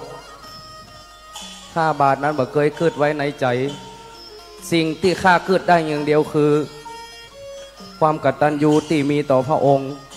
และความสุขของเราอาณาประชาราษฎร์ที่ข้าบาทตานไปนั้นข้าหวังเพื่อคือคนตั้งหลายนะจะได้รับส่วนความสุขที่ข้าได้แบ่งปันให้บาทเจ้า ความสุขปอเลยเวสสันดรป่อโหดละป่อหันละสิ่งที่เจ้าจะสร้างความสุข แต่มาโยนความทุกข์ให้ผู้เป็นพระบิดา บัดเดียวนี่เจ้าคิดกับบทเจ้าอยู่ในบ้านในเมืองนี่บัดใดเจ้าจงออกไป พระองค์ ออกไปบัดต้องมาขอร้องบัดต้องมากล่าวเหือดทุนเทศอย่างสักอย่างออกไปเวสสันดร เมื่อเป็นกรรมอาทยาของพระองค์แล้ว ข้าบาทก็อย่าหับกรรมใส่หัวใส่เก้า แต่ขอพระองค์ทรงจำลูกคนนี้ว่า ความคิดที่จะกบฏต่อพระองค์นั้นถึงบ่เคยมีในจิตใจของเวสสันดร ในใจของข้าบาทนั้นเถิดทูลพระองค์ยิ่งกว่าสิ่งใด ก่อนที่ข้าบาทจะออกจากบ้านจากเมืองข้าบาทขอลาลูกเต้าและเมียแปลงกนบัตรเจ้า ไปเถอะเวสสันดรสิ่งใดคิดจะดี มัดซี บัดเดี๋ยวนี้เจ้าปี้จะไปไหนเจ้า กูปี่ขอฝากเมืองนาง บัดนี้เจ้าเมืองเดือดร้อนเป็น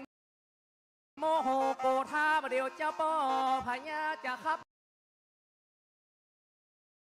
ไล่ข้าแล้ว น้องจะขอไปตัวเจ้าปีได้กับเจ้า ก็จะไปโตย ก็จะขออำลาเมียนางจ้างแก้วกับป่าหนอเจ้าจาลีกันหาเธอเจ้าอยู่กับย่ากับปู่ในแก้วกูเตะต้องปาลานาแม่น่าจะได้คาดไกลกาปีอย่าขอสั่ง ปากเจ้าเจ้าพ่อลูกขอไปกับพ่อเวสสันดรได้กับเจ้า ขอเฮือเมืองนางอยู่กับลูกนอควันแล้วเนื้อหักแป่งปันนอลาช่วยดูแลองค์เจ้าป่อฟ้าอย่าตนเองเดียวในป่านิเว พระ ศ เวสสันดรจะเดินทางไปไหนมาสีใส่ใจจะไปตัวแบบนั้น มาสิคนต่างไปทางหน้ามันลำบากนะ เจ้าเกิดดีละกะมาทีลูก ถึงว่าหนทางจะยุกเจนลำน้องจะไปตัวกัน จะไปตัวลูกเต้า ไปอยู่กันในป่าดงดำมาเฮ้ยเจ้าแม่นอนอยู่กับเจ้าปีพระเวสสันดรกะเฮียก่อน หนทางตั้งหน้านี่ข้าบอกโหมันจะซุกหรือจะตุกอย่างใดนะ ลูกก็จะไปโตย บาเดียวหมู่เฮาจำในอำลาพระบิดา ตัวท่านเจ้าเฮาจะไปดงนาป่าเศร้า ไปอยู่ตัวกันตึงโมแหมกำหมู่เฮาจะอำลาตัวกันอยู่ครอบครัวตัวกันละ4 คน1 เก่า มัทรีจะรีกันหาลูก ครับเจ้าพ่อ พ่อว่าอีบดีกะเจ้าตั้งสามน่ะ อยู่นี่กับปู่กับย่าเตอะ เอาพ่อ มาสิ ไปที่ไหนลูกจะไปโตย น้องจะขอไปตัวเจ้าปีเจ้า ไปโตยพ่อเนอะ ถึงว่าหนต้าหนตาง หรือว่าที่เขาจะไปอยู่อาศัยนั้น มันจะตุกยากขนาดไหน น้องก็จะอยู่ตัวเจ้าปีนะเจ้า เมื่อเจ้าตั้งสามน่ะ ตัดสินใจจะไปตัวพ่อ พ่อก็จะยอมรับ เจ้าต้องสองน่ะ ถ้าเจ้าจะตุกเจ้าจะอดได้กะลูก อดได้ครับเจ้าพ่อลูกอดได้ครับ เป็นหยังถ้าอย่างอันเขาจะปากันไปตายเอาดาบหน้า จะตุกจะยาก ขอเฮือป่อน่ะ ได้มีเจ้าสองคนกับแม่ของเจ้า ไว้สาบัดเจ้าป่อ ว่าได้เวสสันดร วันนี้ข้าบาท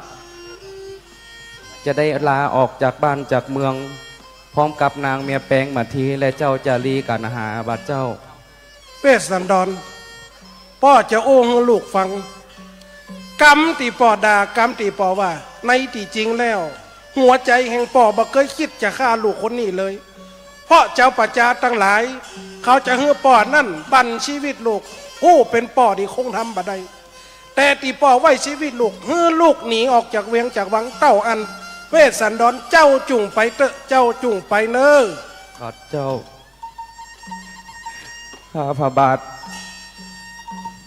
ขอถวายพระพรพระองค์ เจ้าบ่ต้องเสียใจลูกน้ำตาลูกปวดใจ ขอพระองค์ทรงสถิตเป็นโฮมโพไซแก้วเพื่อแก่อาณาประชาราช ขอเฮือพระองค์ ทรงเป็นลักชัยมิ่งขวัญแห่งเมือง4 ปี เอาเตอะลูกเอาเตอะอดใจเอา ข้าพระบาทบอกว่าข้าพระบาทจะได้ปิกมากราบพระองค์แห่มกอ จะไปว่าจะอันลูก ลูกป่อต้องมีใช้ ลูกป่อต้องไปดี ลูกแห่งป่อจุ่งไปตามตีป่อได้จี้แจงไว้ราชรถป่อเกียมไว้ลูก นี่คือความหักของป่อนะลูกเนอ ข้าบาทขอกราบพระคุณกราบไว้พระมหากรุณาธิคุณปกเกตปกเก้าข้าบาทขอทูลลาบาทเจ้า ความสุขจงมีแก่บุตรแห่งป่อไปเตอะลูกเนอ ไป ขอทูลลาเจ้า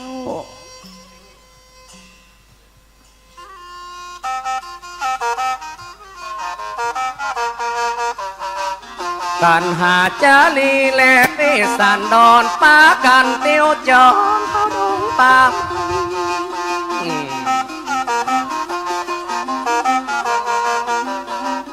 อินดูบุตตาโศกาล่ำให้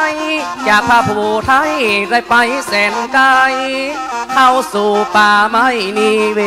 ศเป็นเขตป่าไม้ดงไผ่นายแม่นายจำเป็นลาไปอาณาประชาราช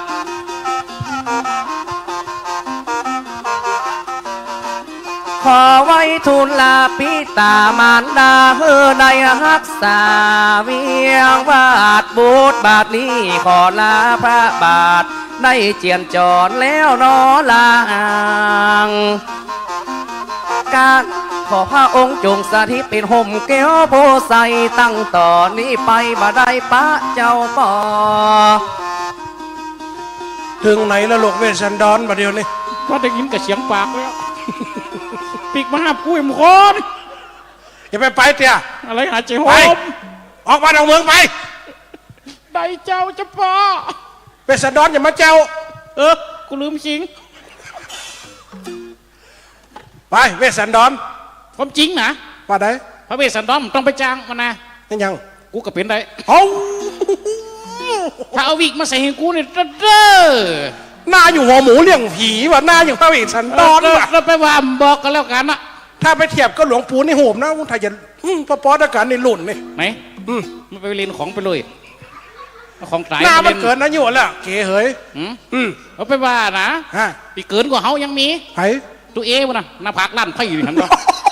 ไปยุ่งกับเปิดนะมันปักตะกี้ปั้นนะลูกพี่ถอนออกเลย ฮะว่าเล่นไหนนะปีเอเนอะหน้าผากปิ่มเจล้านเนาะให้กระทึงหันกันหมดถึงปัว เมื่อพระเวสสันดรนิวัตออกจากวังจากเวียงตัวปี ครับ ย่ำปนวิบากกรรมนะ ปนไปปนยังจะเสียงเดียโล ไปปะใส่ยังแฮม ก็ออกนี่แล้วปุ๊บระวังกลางอ่ะแล้วก็มาตัวขี่รถม้าไปอ่ะแล้วก็กลับไปจัด อมอย่ามาเกิดสีล่อฮะ กูขอ โซเป็นไผ บัดเจ้าเป็นพญาเวสสันดรมันก็ นี่แหละคือพระเวสสันดร ละตีนี่เหรอไม่ยิงนี่เหรอ อันนี้น้อยๆนี่ ไม่ยิงถามไม่ยิงก่อนไม่ยิงยังไงเนี่ย ฮะไม่ยิงใหญ่ๆนี่เหรอ อีปี้ชื่อหยังอีปี้ชื่อหยัง นอกเจอพวกนางมาทีนี่เมียแห่งข้า แล้วไอ้ละออนสองคนเหรอ อันนี้เจอว่าเจ้ากันหา ละออนลองตอบมาแล้วจึกข้าเก่งตอบได้อ่ะอีปูถามปลุอุ้ยถามอ่ะ ทำหยังจะทำหยัง มันล่าชื่อหยังเนี่ย เจอซาลี มันเสียงคนใหญ่ตอบอ่ะ ฮะ มันต้องเสียงละออนมันล่าชื่อหยังอ่ะ ซาลีครับครับผมลูกอะไรยังลูกอะไรกัน ละออนฮะป่องเสียงเท่าเท่าว่า โอ้เก๋เฮ้ยได้หาวันกูผมได้พักได้นอนนี่เพราะมันจะล่ำเวลาเนี่ยขัดซับขัดนักเนี่ยนะผมได้แวะได้เล่นในวันนี้ ก็เลยยกล่อขึ้นตามหลวง วันนี้สู้โชคผมได้ออกมันจะขี้เห่ซับตึงเดือนสู้โชคแต่งตัวนะเจ้าละหลวงปู่กับขึ้นเมนติ๊ก เมียเกาเห่ดับมดฟ้าห่วง ฮะบรรดาสูจะมาขออย่างก้าวข้าแหม ข้าบัดเดี๋ยวนี้ตะกี้ข้าไปซื้อ ซื้อหยัง ซื้อล่อมาแล้ว ซื้อล่อมา รถมาข้าไปซื้อรถมาแล้วครับมีมา ตีลำปางพุ่น มีมากอะ แม่นะ อุ่นนักกวมไปเลยมัดแคมตั้งน้ำตานะ เดี๋ยวก็เลยไปจะมาขอมาเขาพญาเหียไปซื้อนักกวมมากับมีตัง มีตังค์เรามาขอ ไปซื้อรถให้แล้ว โอ้เจสูจะขอมา จะขอมา โอ้ได้กะเอาข้าพระเวสสันดรหลวงพอได้กะ ขอบคุณจัดนัก เอาไปเลย ลูกหลักล่อไปล่ะ ล่มหลักมากโอ้กระตุ้ยกลล่มกูฟิตมึงกระตึ้มร่วง พวกกังเลยหลากมากไปกับไปอ๋ออะไรเป็นล่ม เอาพญาอินหันท่า จะได้ คือ ห่อนกะ มีกระมามีรถโอ้เว้ยเป็นดีนดูนะไฟมันจะมาหลากหลอกคนกับมิตรเต็มมูนั่นเอาคนมาหลักกับหัวขี้ปูดหัวขี้แม่คนนักอยากคนงาน4 คนก็ทะเลงกายเป็นอย่างกะเทวดาทะเลงกายเป็นกวางเอากวางใส่ล่อนะขึ้นพอคนเก่าอ่ะ ลากล่อไป หลากล่อไปมันก็เค็ดมากวางมาหลากไปได้อย่างไรเนี่ย เปิ่นพระอินทร์เปิ่นแถลงแปลงเป็ดลงมาลูก ของเขามันไงอ่ะ มันกวางเล่นเดียกะ กวางไทยนี่มันพอแต่เหอะก็นั่นกันได้ไปสักบึ้ดหนึ่งมีคนมาเกิดแถมะ เกิดอะไรมา ย่ำอย่าฮะมะ เดี๋ยวนี้ตะกี้ค่าขายมา เขาไปแล้ว ค่าขายรถเขาไปแล้วค่ามีกะว่า มีกระมามีรถ มีรถ มาขอกับพระเวสสันดร ก็เลยมาขอรถพระเวสสันดรกระปุดรถเฮือ พระเวสสันดรยกหือตานกำนันเนี่ยจะได้แหม เตียวตีน อ๋อเจ้าแม่นายแม่พระเวสสันดรเอาเจ้า กันหา นางมาที เอาจลีหล่อจลีนี่น้อยก็โล ย่างไป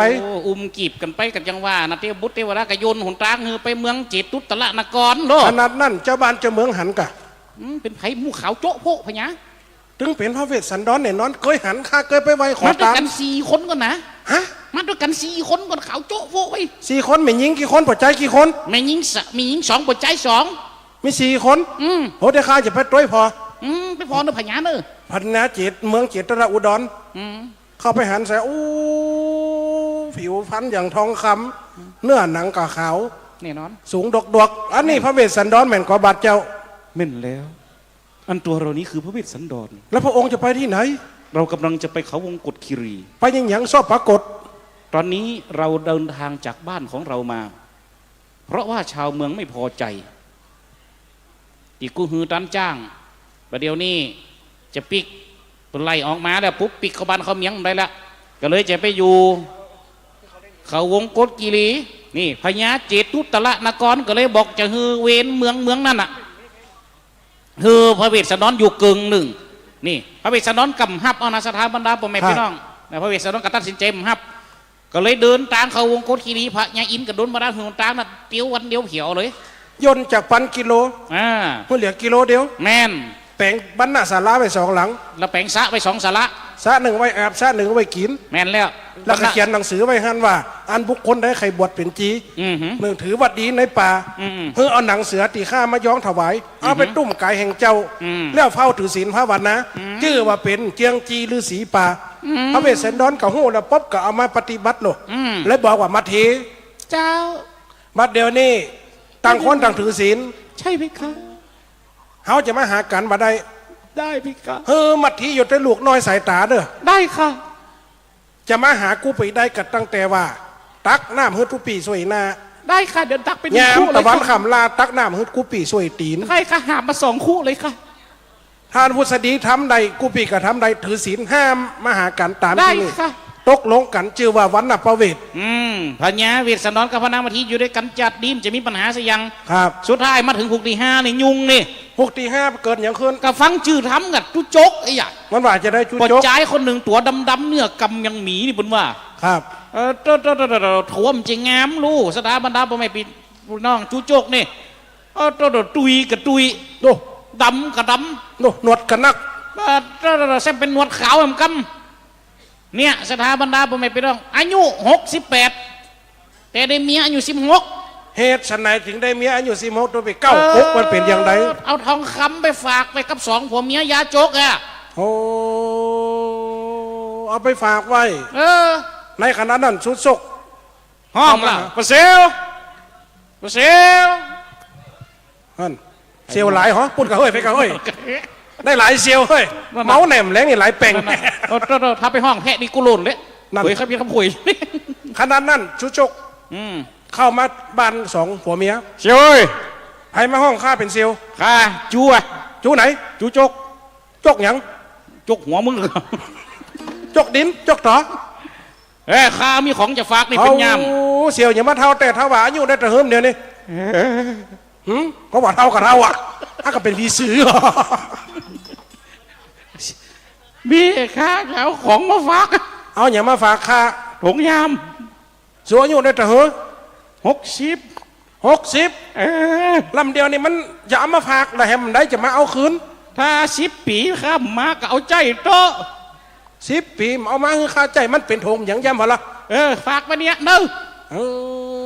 ว่าแล้วพุบลงเหียมไปเหียมจะว่ายี่สักยังกันนะยะ มันเปลี่ยนไฟติดในปูนี่ ก็2 ผัวเมียนะกับ เซลก็เซลได้แม่มึง เนี่ย แม่มึง เจ้า มาเดียวอย่างก็เซียวอ้อมอย่างมาฝากไว้ฮัน ก็เซียวสูมันจะกลับมันจะเซียวกูเหรอก ำใจเซียวกูมใจเซียวสู มันหากสูจัดการเลยมันเอาอย่างก็เก็บไปให้มัน กำมันเอาอย่างมาฝากไว้สูพอละ โอ้โหกูต้องจีผงดำขี้ลิยังพาเจ็ดตีนกูจะไปยบหยัง อ๋อมึงสำอางอีกแล้วเนาะ ไม่ได้คนมันสวยอยู่แล้ว อ๋อเดี๋ยวก่อนร่างถงขันแนงกับดำคือดำจ้างทราบ มันจะไปรักษามันอย่าไป ทราบแต่ทราบว่ามึงพอดียังโปกวาง ฮะ ทราบจะโปกวางเลยตายแม่มึงเอาไปใส่ปืนตู้มันเอาไปจอกยัดไปปืนตู้มันดู เมียกับผู้พรามกับเก็บรักษาไปก่อนเปยังว่านะจุโจกกับหมาสักเดือ ครับ 5-6 ปีผ่านไปกับจุโจกกับไม่วีเวียวจะมา นั่น สุดท้าย2ผัวเมียกับป้ากับมาเปิดของผงของผู้พรามพอ โอ้แม่มึงจะได้เดี๋ยวนี้เมื่อแต่เมื่อว่าอยู่หออยู่เฮียนนี่พ่อจะเป็นตูบเฟี้ยวฟ่องขี้ขาใหญ่ย่องแน่นหนาหรอหอเฮียนแน่นดาวได้อีกว่าเฮียนก็เปิ่นเฟี้ยวฟ่องเป็นไม่ยามไม่ยิง แล้วมันทำไม มันมาทำไมอายเปิ่นกับพี่น้องชาวบ้านเปิ่นเฮียนเปิ่นท่านโรงเรียนกวบพอหรอ ก็จะไปป้าเขามากะ ไม่ลิ้นเซาะป้อมคลองพอหรอเปิ่นโอ้ปฏิบัติปัดปัวกันดี ก็ตีนซอเอากาวลินมากระโดนนะกะ มาจ้ายเฟี้ยวฟ่องกูปีว่ามึงเฟี้ยวบ้านเฟี้ยวจ้องฟ่อง แล้วมันเป็นหยัง กับมันเป็นอยังมันเพ้อ กูข้ามเที่ยวถงเปียกมึงเหี่ยนะ ไหนโถงไหน กูพอแล้วสาดยังพุงตีนนี่เอาไปจัดการเลย โถงมันมาฝากไว้มันได้ โง่เป็น6-7 ปีมาเนี่ย เอาไม่กินออกมาละ มาจัดการเลยดามอยู่ที่เขียไปเลย นั่งกระดานฝวมกระเคียออกมามันเป็นโถมอย่างเซียวข้ามันละเวนี่มันต้องจะตีพอกันก่อนแม่มึง เนี่ย มานี่ก่อน มึงไป โอ้มาจะเสียใจ มึงเสีย มานี่ มึงไป เนี่ยพอโถงเนี่ย มันเป็นยัง สูติว่านี่ผ้าดำนี่หันก่อน มันเป็นยั ข้าง ง ไง ในมันจะดำนะ มันเป็นยังไงไปสีหยัง ห้ามอูดัง เอ๊ะ ชาวบ้านไปจะได้ยิน ไม่ไปสีหยังข้างนอกไปสีด เหลืองอำซ้ำนี่ตั้งไหนนี่พอโลกพอนี้ ำมึงลังขี้กะ มันมาขี่โปกมันเป็น10 ปีกระดำขะเลือกะ น้ำแก้ว แล้วมันนำแก้วหยังทองค ฮะ ำทองค นั่นเนี่ยหันเงินนาดำหันคำนาเซาคนเกาว่าไว้ ำเนี่ยจะได้อ่ะ จกออกใจ เอาไปเนี่ยหยัง เอาไปใจมดเป่งหอเป่งยันซื้อผ้าซื้อครัว ครับ ยามทองคำมดจุจกมันจะมาวันนั้นทองคำเสียงมดพอดีมาแล้วประเสริฐ โอ้กินหน้าป้อมพดไปหาอันหยัง ข้าจะมาเอาถุงที่ฝากไว้นะประเสริฐเฮ้ย โอ้จูโจก กระใจเลี้ยวๆเอามากูหีปิก มาเดียว มันยังได้ไปลำไปรวยแต่ว่าเป่งเฮียนหลังจัดใหญ่เหนือ มึงจะมาเอาอย่างก็ มาเอาถุงยามที่ฝากไว้เอามาคือข้าหีปิกเสียวเฮ้ยแล้วสูไปลำไปรวยอย่างมาแต่แล้วข้ามาตูบหลังต้มยังเดี๋ยวเป่งเฮียนหลังจัดใหญ่ อันก็ยังตีว่านะจูโจกเฮ้ยคน ว่าหยัง วันเวลามันเปลี่ยนผ่านไปเขา เออ ก็ต้องมีการพัฒนาเนาะ มันโง่จัดดีแล้วมึงก็จะมาลำมารวยแต่มาขจัดถุงมากูหีปิก เขาก็หูจักกินหูจักกึดเนาะ มา เดี๋ยวนี่สูมาถามอันอย่างก็ เอาถุง ถง ที่ฝากไว้นะ เดี๋ยวครับไปผู้เจ้าทุเจ้าเฮ้เอาค่ะ เอาถุงที่กูฝากไว้เราไปถามเป็นตัวเจ้ายัง ถ้าถงที่สูมาฝากไว้นั่น ขจายเร็วๆมาเนี่ยกูหีปิกเอามาเร็วเดี๋ยวนี้เอามา มันเมียจูโจกเฮ้ย ไม่ใช่ยัง กะค่าอันอย่างว่านะสูว่าถ้าว่า10 ปี เฮ้ยมาได้แล้วกูจะแจ้งตำรวจมายับนะเอาของกูไปใจลำบากอีกเลยกูมาพักน้ำจำหึงไม่ใจรู้กูเรียกว่า10 ปีก่อนนี่มาถึงกับเมียนี่ แจ้งเจ้าหน้า มาได้ ที่ เอามาเดี๋ยวเจ้าหน้าที่เดี๋ยวใจกูจะแจ้งกันนะมึงเอามาให้กูเดี๋ยวนี้ แจ้งเจ้าหน้าที่ มา นัก ได้กู ตำรวจ ต้อง ครั ฟั บ งจะยังอ่ะมาได้เอาไปคนต้องอู้อย่าสักยังเอามาให้กูก่อนเดี๋ยวนี้ เดี๋ยวก่อนสูไปอู้ห้าวอู้ฟังเดี๋ยวกะค่าจะจั มา ด ได้ การ กูต้องฟังอย่าสักยังเอามาให้กู เดี๋ยวข้าไปปรึกษาเมียก่อน ไปห้องมันนะไปเดี๋ยวนี้กูจะพอใจนะกูจะแจ้งตำรวจนะ แม่มึงเฮ้ย ว่าจะได้ แม่มึง เจ้า มุนตานี ไม่ ตายเดี๋ยวนี้เนี่ยจะได้เป็นเรื่องเป็นเล่าว กูก็ได้ยินเต็มหัว เป็นข่าวหน้าหนึ่ง นั่นนะเฮีย มา เรา เดียว เฮีย เนี่ย ไหน มาเดียวเนี่ย เอ้ย ปดจะมาทวงเอาเงินเอาคำเขาเนี่ยจะได้เดี๋ยวนี้ จะได้ให้มันเอาไผ่ประแตนมาเอาอย่าประแตนมันกัน เป็นแต่สู ก็ไม่ได้สู่คนเดียวสู่กับสังขาใจ มาแต่สูแต่ข้าแต่ข้ามเดี๋ยวเนี่ยจะได้เดี๋ยวข้าจะไปเจรจามันหน่อย ไปอูมาเลยแบบนี้ เดี๋ยวข้าจะไปเจรจากำนันกับไปอูกัน เอา หน่ มา อย อูเลย กับไปอูเดี๋ยวข้าจะไปอูมันหน่อย เออ ขนาดนั่นปู่พาม เสียวขจายนะ ชูโชคเฮ้ย กูจะเอาไปหืดกวนพญาบนจับ ตัดสินนะ อันจุดจก ไม่ยัง เดียวนี่สูอูเห่งอูแฮวเนาะ มาได้ เงินคำที่สูฝากไว้มันกำเห กู ลือ หา อะไร มา เนี่ย ลูกไปถึงกูไปใจไปเลยหากับหาด้วยกู กระสูมาฝากนี่ก็เป็นน้องข้าอ๋อมาเดียวนี่ข้ามมีอย่างเต้น มายังสิยังอ่ะเปล่าเสียงกูจะยับอย่างเดียว เอาเฮียนไปบ่ เปล่าเขา เอารถ ว่า ไปเหรอ เอายัง รถค่าซื้อไปนี่ กูเปล่า เกือบเอาอะ เมา สูจะเอาอย่างเดียวนี่ข้ามีนี่ยัง เมาสักยังอ่ะมันต้องอู้ยังสิยังอ่ะเอาตังมาแทนกูนั่นน่ะ เอาแต่กะ สักยัง ข้ามีลูกสาวนี่คนอายุ เอามายัง 16 มาเกิกได้ ลูกสาวข้าอายุ16อยู่ หรือครับคุณพ่อ ข้ามีลูกสาวนี่คน ได้ครับคุณพ่อ อายุใน16 เดี๋ยวผมจะรับดูแลให้เองครับคุณพ่อ เดี๋ยวข้าจะไปอู้มันกันเนาะ ได้ครับคุณพ่อไปจัดการเลยครับคุณพ่อครับ เดี๋ยวกันข้าจะไปด้วยห้องกันโอ้ ได้ครับ ลูกสาวข้าได้งาม ได้ครับคุณพ่อไปจัดการ มันได้เกี่ยมเมมัน อ๋อครับผม เดี๋ยวก่อน จั เดี๋ยวไปห้อง ลครับ มิตรตาลูก เจ้า มิตรตา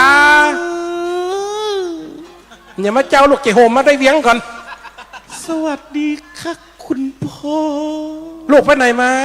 ลูกเล่นเกมอยู่ค่ะ เกมอย่าง ROV กะ ใช่ค่ะคุ โอ้ ณพ่ เปิ อ ดเล่นฟรีไฟกับปอกกันเล่น พ่อมีอะไรหรือคะ มานี่ มีอะไร อมิตรตาลูก ค่ะ ลูกฮักปอกเหรอ รักค่ะ ลูกฮักแม่ก็ รักค่ะ แล้วโหกับปอกกับแม่นี่ฮักลูกนะ รักขนาดไหน ถ้าแบบเปิ่นจะเอาลูกไปฆ่า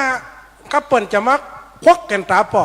ย่อเงือเปิ่นควักแก่นตานะลูก อุ้ยหนูซาบซึ้งมากเลย นั่นนะความฮักของป่อถ้าเปิ่นจะมาขอลูกสาว ไปฆ่าไปแกงไปบุบไปตีก็เปิ่นจะกกมือป่อนะป่อย้อมยืนคือกกถึงสองข้างย้อมพิการ อุ้ยหนูรักพ่อจังเลย นั่นลูกฮักป่อเนาะ ค่ะคุณพ่อ มาเดียวนี่ลูกหันก็ เห็นค่ะ ปูเท่าๆนั่งอยู่หัวคันไดหันก็ ใช่ค่ะคุณพ่อ อันนั้นลูกหันก็ เห็นค่ะ เปิ่นเป็นเจ้านี้ป่อมเดียวนี่ป่อก็แม่เนี่ยเป็นตุกเป็นอยากเอาเงินเอาทองเปิ่นมาใจเดี๋ยวป่อจะยกลูกนะไปเฮ้อเปิ่น กะอีป้อย่ำควักตาเอาปะเนี่ยเอาจ้อนก่อ มาใจ เดี๋ยวน้องจะควักคือบ่ ลูกจะไปฟังว่า ควักเตอะควักเตอะป้า ฟังป่อ มอ ก่อก น ตาแกมเดียวมันได้ควักเตอะ ฟังป่อฟัง ค ป่ วั อก เหีย มันทำว่ามันเท่านะลูกมันโรยนะ เก็บเสื้อผ้าด่วนเลยค่ะเดี๋ยวหนูจะไปอยู่กับเขาเอง จะไปอยู่กับเขาเอง ใช่ค่ะ ไปเลยลูกไปเลยมันโรยเดี๋ยวมันถึงจะป้าลูกสุขสบาย จุลูกจุจกเนาะ เออ อีลาเฮ้ย เจ้า ไปอยู่ที่ปอนี่ เจ้า เคยได้หยังโอ้ ฮะ อ๋ออยู่บ้านนี่ตัวอีเฮ้ย สีจะอายุผมปยืนนี่หิงเจ้าจะนี่ไปอยู่ที่ปอนี่ เจ้า เคยได้หยัง เจ้า ใครอยากกินหยังคือบอกอีปู เจ้าอยากกินขี้สาก ฮะ เจ้าอยากกินขี้สาก พิซซ่าก้า เจ้าเนี่ยว่าขี้สากเบ้อเบ้อเบิ้ลเบ้ออยู่ในคอ อ๋อเดี๋ยวไปอยู่ด้วยกูนี่อีน้องเอ๋ยเดี๋ยวจะพาไปซื้อดีบิ๊กซีนี่ก็ได้ ขนาดนั้นป้าไปถึงบ้านปุ๊บ เตอไปหันเสียนจุจก อยากจะได้ สีเสาเฮ็ดแต่ อ๋อโอ้ย เอ้ยให้เป็นกึ่งเดียนบน ละสบายใจก็มาอยู่ในปูไม่ตาตาสบายใจก็มาอยู่ในปูลาดีใจเนาะหันเสียนปูติดแอเนาะอันนี้ถึงดีใจแน่นอนนะใครหัวอยู่ มันตือมูชีไม่ดังอย่าปูไฟ เนี่ยกูปีจะเอามาอยู่บ้านอยู่เฮือนเนาะถ้าวันลาจากสุมาแต่จะขี้ล่ำถ้าไปขี้ไก่เนาะเล่นเต็มจ่องบนหัวนี่ก็ได้ เงาไปเงา ถ้าจะเหี่ยวก็เหี่ยวเสบอกกันได้ปูอย่าเอาไปขวาง เฮ้ยเอาจุกูไปอยู่ได้ห่ายังปูไฟ มาได้จุแล้วล่ะเฮ้ ยัง ย ไปยังสักอย่างเฮ้ยพวกหมอนขี้ไข่กล่องหันเป็นหมูสบู่ให้หาทุกวันนะ ขนาดนั้นสองผู้พามเท่า สอ กั ง บเมียมันเท่าละเราหลื่นเล่น บีบเน่นเอานางเป็นเมีย เท่าแต่เฟียขี้ดอย ได้เมียหนุ่มน้อยตุกสะเอิกโลกนี่ เปิดตัวชุดจกฮับบดแต่คำหมีเมืองพานและน้องอมิกาตาน้องปุ้ยไฟสันสายและที่ตามเฟดจะหันเนิ่ง ฟังเสียงไอ้ถ้าจะเช่าเสียงเตี่ย ปู่พร้อมเขามันมาได้เมียหนุ่มมาใจตึงละไข่บุญละใจตึงกับไข่วัน คนเท่าละมาได้เมียงาม เป็นปู่พร้อมจึงดีใจขนาด เพราะว่าเฮานี้ก็ได้เมียสาวทีอะอย่างมาดีใจเต็นมาก สาวจียมางามขนาดเต็มใจเด็ดขาดของทางปู่ภาพ เฮ้ยก่อนน้ำหน้าไปจะไปก้นกูไป เอ้ยตัวน้องอย่างงามแต่งามตักมาเป็นที่รักอย่างว่างามเหมือนกัน มาเป็นเมียของปู่พามตัวจะเอาอย่างมันก็ห้องตึงได้มาเดอะมาเดอะมาเสียมาเป็นไมเดียของปู่พามปีไทย เอาไปจะดีตายจะมาจุ๊บจุ๊บแก๊บแก๊บกันอย่างนี้เป็นกับเป็นว่ามาเป็นที่ฝากมาอย่างมาลำบากในหัวอกหัวใจพ่อแม่ของข้าอย่าบอกคำใจมันตุกจะใดมาแสนตีลำบาก ว่าลำบากอะไร เพราะว่าชาตินี้มันเป็นบุญวาสนาก็สัมมาได้ผัวขี้ขาด รอแล้วสิ กู้วันจนป้าน้ำตาอาบมันยังมาลำบากเหลือเกิน แล้วบอกอะไรกัน นี่ปูพา ก็ว่าอันน้องจ๋าจ๋าก่อนมาเพื่อแม่ข้านั้นเล่าว่าเก็บของเก็บเข้าตึกบ่ได้มาเผื่ ว่าอันน้อง พอจากนี้บ่ใครเจอหัวอย่างอีกไอ้เจ้าบ้านนามันเป็นตุกกะว่ามันเป็นกรรมมันเป็นกรรมก็อย่างอมิตตาเนาะ อย่าว่าอย่างนั้นน้องเอ๋ย อย่างไรเราก็เป็นแฟนกัน โอ้ยไอ้เปิดคนเท่าคนแก่มานั่ง บ้านตัวน้องก็ยังมางามแดนเด้เจ้าพ่อเจ้าแม่พี่พ่อกำลังหันพ่อตัวมันอะไรอย่างมางามผูกใจของพี่แน่ว่าเก็บดอกตุนเก็บไว้ฉันได้ตักอ่อนแล้วหัวใจเจ้ามอนตัวนายปีข้ามาเถอะน้องมาเป็นแฟนข้าตัวจะเอาวันใดอันใดพี่ก็ยอม อยู่หันก็อยู่คนเดียวคนน้ำ แต่ว่าอันกับพ่อพี่ร้องเพลงว่าแกน้อยแน่ความมาเป็นเกลียดชังมะพร้าวหาวดีเขาเอามาขูดเองมะนาวมาขูดต้องเห็นบางใบนั้นมะพร้าวหาวยิ่งแก่ยิ่งมันพี่เขาบอกให้แก่มจันพี่ยังไม่แก่หรอกน้องเอ๋ย อยู่เงี้ยอะไรพวกเงี้ยนะ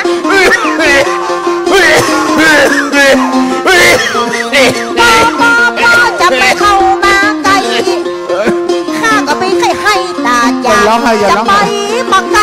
จะไปมากลับมา มันยังนับปะตายเข้าป่าจ้าปอว่าเกือบคุณมาดาห้าก็ถึงมาเอาแถมซ่าผู้ว่าที่สุดว่าไอ้เจ้ามันมาได้ผัวขี้ขาดน้อนะอย่าว่าให้พี่สิน้องจ๋า อย่ามันมาใกล้หาตายมัน บอกว่าขอไปอยู่ตั้งมูลจะไปมาสุดในหัวอกหัวใจยาก่อนว่าเท่ามันก็จะดีตายก็ใจจะไปเข้ามาไกลต้องมีอาวุธไว้ป้องกันตัวกันว่าหัวอย่างอีเจ้ามันหายหาย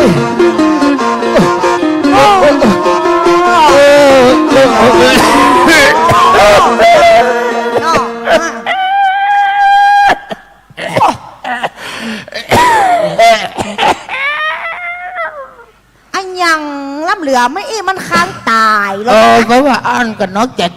ะที่รักเอกอะ จะไปมาใจว่าที่รักกับข้าเนอะปูพามเนอะ ฮะ กำอื่นมีปะเลอะสูยังมาใจฮะ ที่รักสุดที่รักของพี่อ่ะ ใครโดนกันเนี่ย บโดนแต่ อบ ยู่ใกล้ปูพามนี่มันต้องมีอาวุธติดเนื้อติดตัว โอ้จะไปว่าอันจะไปยาฮบบี้น้องมาเป็นเมียอายน้องจะกินอะไรอย่างน้องจะเอาอย่างน้องบอกคือพี่ บ่เอาสักอย่างก่อนหน้าบุญของอมิตาตานี่บ่ได้ตอบแทนบุญคุณปิตามารดาบุญปอดเศร้าเอ็ดคุณเมธ12ค่ะ โอ้ยน้องแบบว่าอันคนผัวนี่มัน59มันเอาชุดคืนนะน้องดู ไปตัวเจ้าก็มาเอาเนี่ย เอาใจเอาใจ ตอนน่ะผมในก็ได้มาเป็นผัวเป็นเมียละข้าน่ะก็จะยอมรับในฐานะที่ข้าเป็นก็จังมันถึงใจมันบ่ใครเป็นเดี๋ยวก็มันเป็นไปแล้ว โอ้ก็เป็นเมียพี่พามนะมาแบบยูหันโอ้ได้ต้องยุบต้องกลับ โอ้ยปิดหนังหลดมามูลพี่เก็บขาหนัง ยัง เจ็บเอ็นตรงหนังเจ็บตรงน้ำขา ตอนนี้จะได้ มันเลยมามียามารักษาพี่ได้ใครเธอน้องเนี่ยบีบหนวดเธอปีเจ็บเอ็น อ๋อ เออ มันยังบัดตา เป็นไงได้อย่างไรเนาะโอ้ย อุ้ยมันยังมาตกใจตกใจสมมติอะไรอ่ะมาข้าจะยากข้าอย่าไปยากกันงานข้าคนอื่นก็มี อันก่อนทุกปีก็กะก่อนทุกปีนั่นนะก่อนทุกปีนั่นทุกปีจะนอนเลยนะน้องก่อนทุกปีนะ นอนเนี่ยที่เจ็บพอเดินนะเฮ้ย ทำใจลำบากอีแม่เฮ้ยเป็นกรรมมายังล่ำเหลือมาฮะอื่นลืนอันลันฮะมันเป็นอย่างนั้นเฮ้ยปีนี้เลี้ยงดีเลยไปยิกน้องไปยิกข้าคือมาข้าก็ต้องมายุบนั่นไปยุกเอ็นอันตัดไหนแหว่ามาตัดหนอกฟงหนอกตัดขาได้เลยน้องเนอะอันนั้นอันนั้นอันเนี้ยนั่นลูกน้องนั่นลูกตุ๊ดเจ้ามันจะโอ๊ยปูนี่โอ้ยก่อนเขาบัดยาใส่เอ็นปีอะไรพ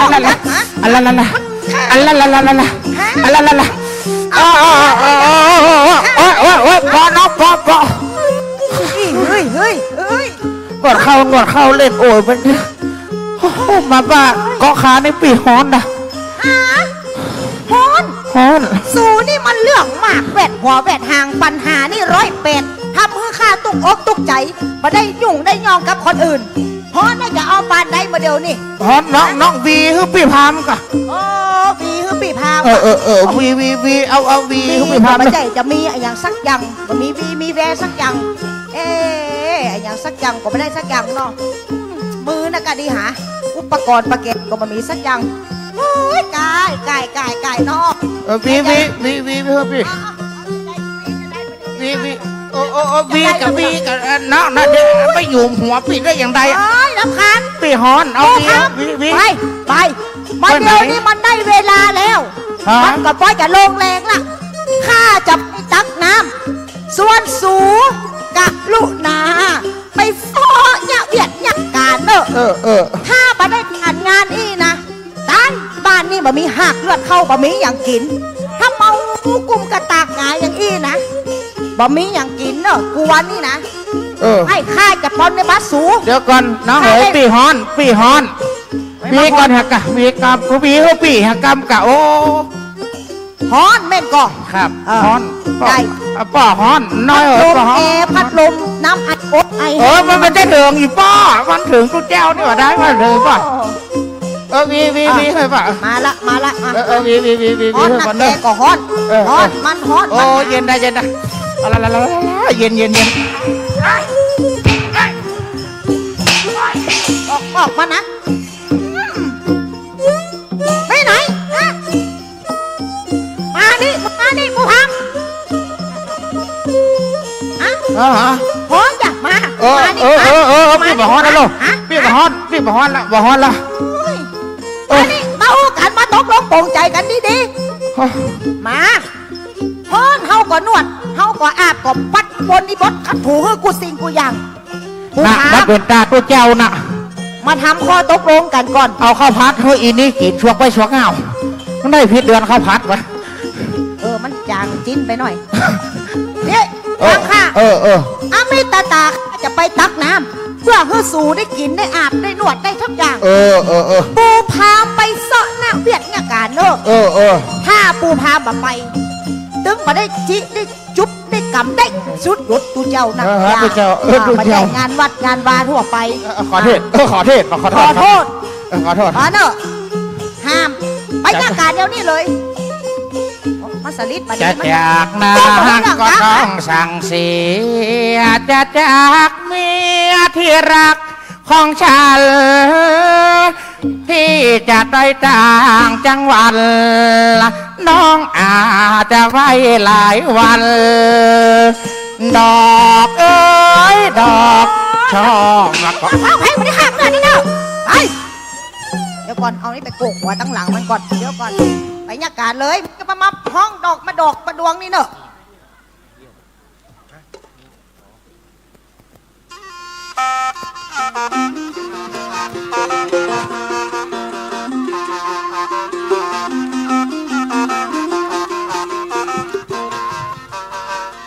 ในคณะเดียวกัน เจ้า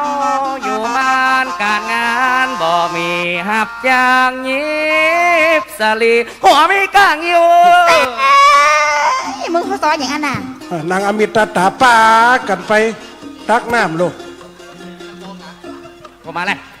ก็มานี่เราด่ากู แล้วฉันจะไปตักจะไป เอ ตัก อชาเอ้ย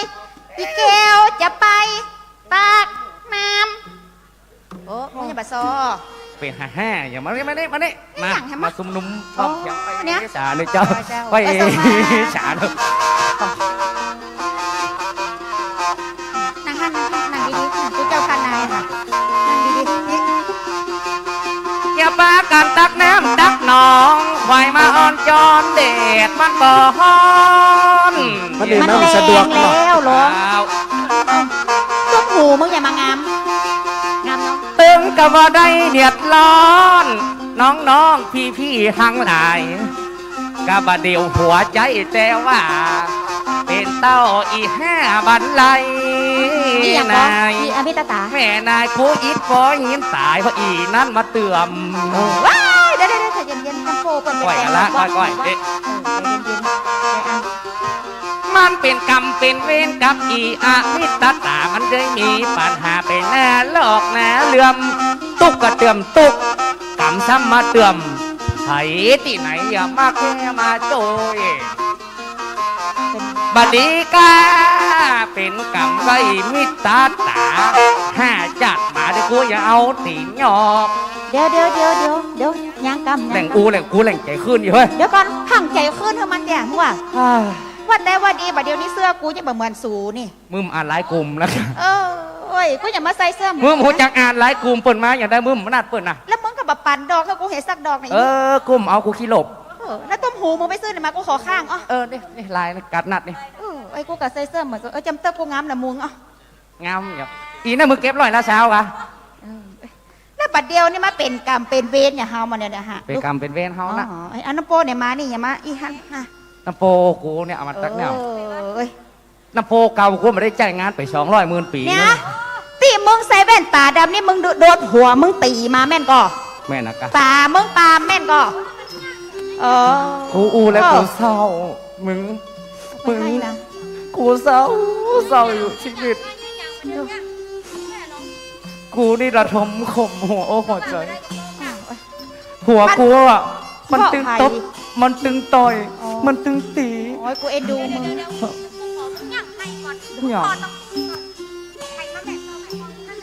เบียร์ไผ่มากลางจ้องหันก็ก้นมันดูฮะอีต้นเหตุติอย่างคือกูเป็นทุกขเวทนาทุกขเวทนาว่ะเดินมาดีๆเดี๋ยวมึงไปใส่หนักนะ แข่งกูเป็นเน็ต ลอยนาลอยตาน่ะ มันลอยหน้าลอยตาดูพอก้นมันดูสูงเนี่ยนี่ตอนนี้มันลุกไหนมา พาเฮาไปได้น้ำไป โอ้ยมึงมาก็อันยังนี่มันจะตั้งแกนตาเฮาไปใกล้มัน อันนี้ตีเปิ้นแต่งมาเตียวก้นแกว่ง ตีเปิ้นตักน้ำแม่นก็เจ้า เสียงมึงเป็นยังมันสลิดนะ เสียงนางเอกเจ้าสวัสดี เสียงนางเอกเสียงต้อแหล่อีน้อง มาได้ตอแหล่เจ้า เอาไปใจกัน เดี๋ยวสวัสดี หยุด สต็อป ห้ามเข้ามาเด็ดขาดห้ามข้ามเขตนี้เนี่ยเดี๋ยวนี้นะอย่าใดเอาไปซุ่ม เขาจะตักน้ำเดี๋ยวนี้มันให้อย่ามาตักน้ำไปเขาแม่เนาะเขาทรมานมันเลยทำร้ายมันเลยเขาตุ๊บมันโจ่งลงน้ำบ่อเลยบ่น้ำบ่อตามนี้ก็ได้จะมีถ้าบันไดเนี่ยเขาบอกว่าให้พอดีไอ้ทามเขาสั่งสอนมันเด็ดขาดหยุดสต๊อปเดี๋ยวนี้พูดมาขอลงสวะเอาเถอะเดี๋ยวเดี๋ยวอันนี้ของวัดใจเย็นๆห้ามทำหนักนักเดี๋ยวว่าห้ามข้ามเขต 1สวัสดีคุณพี่ทุกท่านพอดีอมิตตาเนี่ยน้องจะมาเอาน้ำบันไดแต่เดี๋ยวน้องยังไม่ได้ทำอย่างแต่ว่าน้องขอนิดนึงขอ เวลาก็มามีแล้วเนี่ย ได้ คื มึ อง จะไปตักน้ำที่ไหนก็ได้แต่ต้องมาแจ้บ่อนี้ ปัจจัยคือเดี๋ยวไอ้พามก่อนจะมาแล้ว ถ้าอมิตตาไปได้น้ำปิ๊กไป ปากันต้มมาเลยเดี๋ยวเวลาแล้วข้ามแล้วอีกแล้วคนไม่รับ ขอหน่อยเดี๋ยวมาได้เจ้าอ้ายเดี๋ยว อันนี้ถ่ายอย่างนี้ก็อย่ามาเปิ้ลใจท่าเงา เมียวถ่าที่คิดกระสูง เอาเลยตบมันสีเสื้อมันตบมัน กดเลย เอาเลยไอ้ตบมันงับมันตีมันเลย นั่งนี่นั่งนี่ฟังกูสั่งสอนมึงก่อน อีอมิตตา มึงจำตั้งแต่วัน เจ้านกมูแล้วเจ้าว่าต้องเป็นอย่างนี้ จำแก น้องไม่ได้บินมาน้องพลาดไปแล้วสุมาตอนนั้นเจ้า มึงฟังเด้อ ขอน้อง มึง ขอน้า มึงฟังมูนี้เด้อ เอาเสยไปกลางแคบกำเสยไปกลางแคบก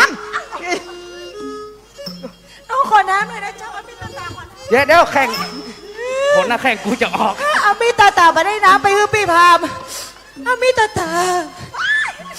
เดี๋ยวหยุดดึง ำหยุดแล้วก็ฟัง ตั้งแต่วินาทีนี้เป็นต้นไป มึงจะเนี่ยจะได้ก็ได้ มึงจะปิกบ้านมึงเหียก็ได้ มึงไปฆ่าตัวตายเหียก็ได้ กูเขาอยู่นี่กูก็บอกเกยเนี่ยเวียกเนี่ยการ กูบอกเกยมาตักน้ำตักหนองอีโคตรป่อโคตรแม่กูเกยเนี่ยอีกำเสือ ก็พี่เขา แล้วมึงไปไผ ไม่มีน้ำ ลูกบ้านใดเมืองใดมาปะปองมาเนี่ย มาปฏิบัติวัดปู่พามชูชกอย่างอันอย่างอี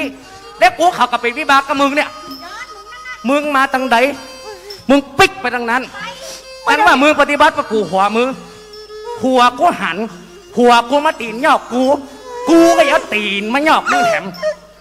จำกูไว้เลยไปไปไป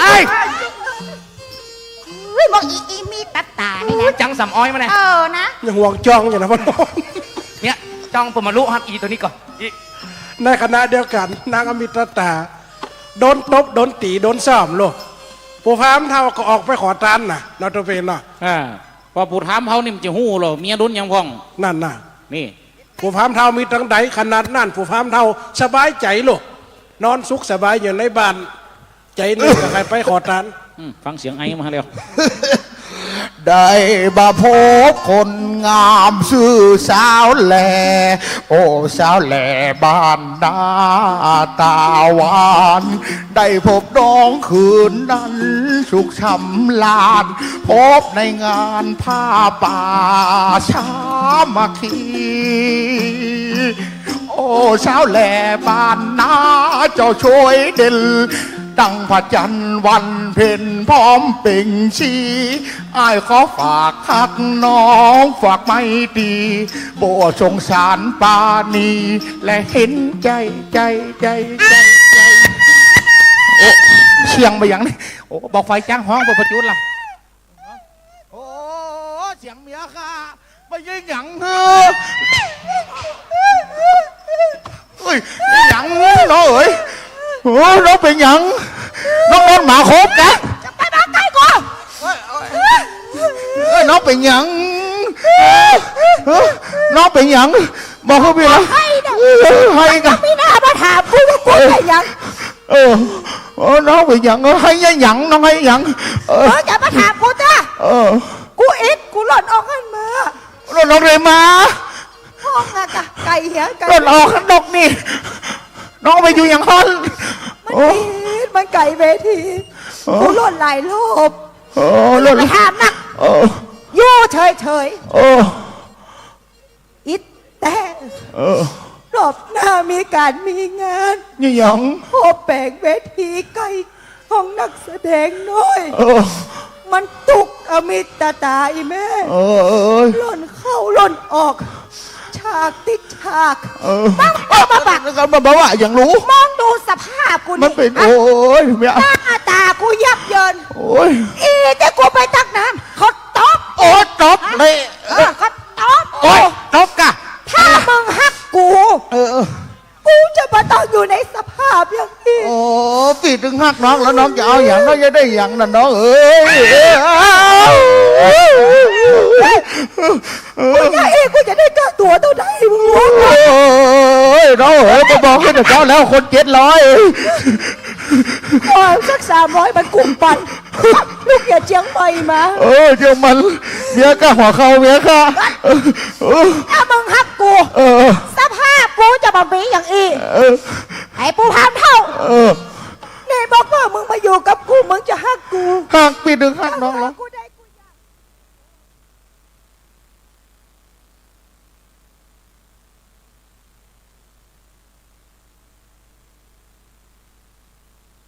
อยากมึงอย่าไปตากไงล้ำกันอีหมูอันอีป้าน้ามันตบกู มันเป็นอย่างน้องเอ้ยอย่างน้องจะพูดอะไรอย่าใดน้องเอ้ย ถ้ามึงมาไปขอ อย่าง เดี๋ยวก่อน กระหาชาลี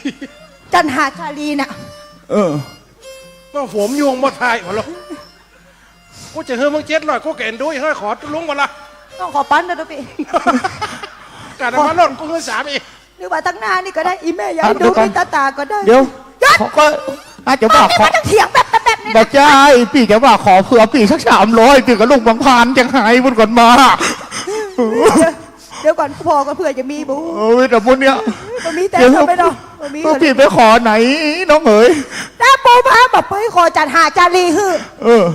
ปูพาต้องมาได้หันหน้าอมิตตาคนงามคนนี้ แปลว่าน้องจะไปนี่แล้ว บอกว่าพอเลยเนอะมึงไปสะเงินสะทองเอาลูกหลานคงตั้งพระเวสสันดรสันอย่างมากูได้ยินข่าวเปิ้ลประกาศออกลายห้องโซเชียลกูเล่นอยู่แล้วถ้าปูพามาได้ไปสะหามาฮือแล้วก็ปูพาต้องมาได้หน้าอมิตตาคนนี้ แปลว่าน้องเอ๋ย ไปเลยเนอะ ไปเลยเนอะ มึงไปเลย ไปไหน ไปซ่อสตางค์ฮือมา ไปจะฮือว่า ฮือเข้าใจซ่อเผื่อกูตัวฉากหน้ากูไม่ได้ออกแล้วไปซ่อเผื่อกูเลย ไม่ได้ออกอะคะ ตึกฉากเนี้ยแหละ ไม่กินบอมเราอีก ไปซ่อมาเนอะ กูไปขอตังค์ก่อนเนอะ ถ้าไปเอามาเจอกัน เจอปฏิหันหน้าเนี่ยโอ้ถาดบวมเลยแม่ยังไงเนี่ย จะเป็นได้ชายถาดวัดอีกเฮ้ยผู้พามขอตานเด้อ ได้เมียหนุ่มมันมาค้ำปูพามเพื่อได้มาขอการกับวงวานพี่น้อง มึงไปได้โถงเฮียไหนมะ มาได้ใจกินนะเฮียพ้องสันทาพี่น้องกะก็ข้าเหมือนกันขอพระคุณท่านพระคุณเจ้าติดต้นมาปั่นรางวัลเฮ้ยเจ้าแม่กำทำบุญผู้พามบะเสียหายสักอย่าง เป็นหนังเสียยังไงผู้พามตะกาดดำเขาเลย โอ้เหม็นมาจะขอขอบพระคุณนับเป็นหน้าบุญของปู่พามเท่าขอหามาเมื่อตาเจ้าขอทานพ่อเจ้าและแม่เจ้าตัวยเนื้อก่อนกำมือเป็นหน้าบุญมือเป็นสมปานทำบุญกับปู่พามเรื่องดีเสียงอย่างทำบุญกับขอทานทำบุญกับจู่จุกมันจะพ้นจากนรกจะขึ้นสวรรค์จันฟ้า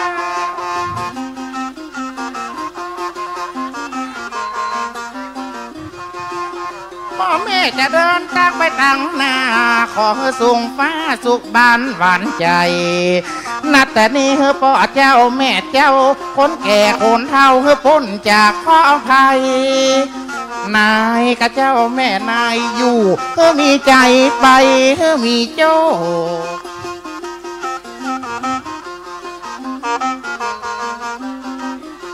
นับเป็นผลบุญนับเป็นผลการบริวารถึงเอาอาณาฟ้าขอเฮ้อเป็นเจ้าจ้างเจ้ามาให้เจ็บแข้งเจ็บขาให้เจ็บปะบ้าหัวเขาก่อนกำก็อย่าได้มีโรคกับความดันเบาหวานเฮ้ออยู่ดีกินแล้วเฮ้อเจยหวานตลอด นั่นขนาดนั่นชูจกก็ขอตานเป็นเนอเพราะเวลามันกระชับเนาะในขนาดนั้นเมื่อชูจกออกขอตานเกี่ยวกับการที่5การที่6ไปแถวไหนทุกปี กันที่6จุกจะได้ไปปะกับพระวิทย์กับจิตรบุตรโลด จิตรบุตร ปะกับเจตบุตรเกิดความจริงแล้วเลี้ยงมา32ตัวเป็นเพียงเมทับเก่ากันนะในขณะนั้นพามเจตบุตรนอนฟักตึกอยู่บนกอไม้จุกมาไก่หรอได้ยินเสียงหมาเห่าดูหมา32ตัวของพามเจตบุตรตัวพานเจตบุตรหอมเห่าจุกคนเดียวนั่นแต่แล้วเสียงมันเห่าจะเหมือนกันหรอดูเนี่ยนะหมาจะได้หมาเห่าเหมือนกันหมาหนุ่มก็แหมยังหนึ่งนี่ไฟหมาหนุ่มหมาเท่าก็แหมยังหนึ่งถ้าหมาหนุ่มเห่าแล้วอันนี้หมากระเป๋าอะไรนี่มันเป็นใหญ่ถ้าหมาใหญ่ใหญ่ด้วยถ้าหมาเท่าเอาขี้ข้างเอาหมีนจดขี้ข้างต้องบงหมดดิ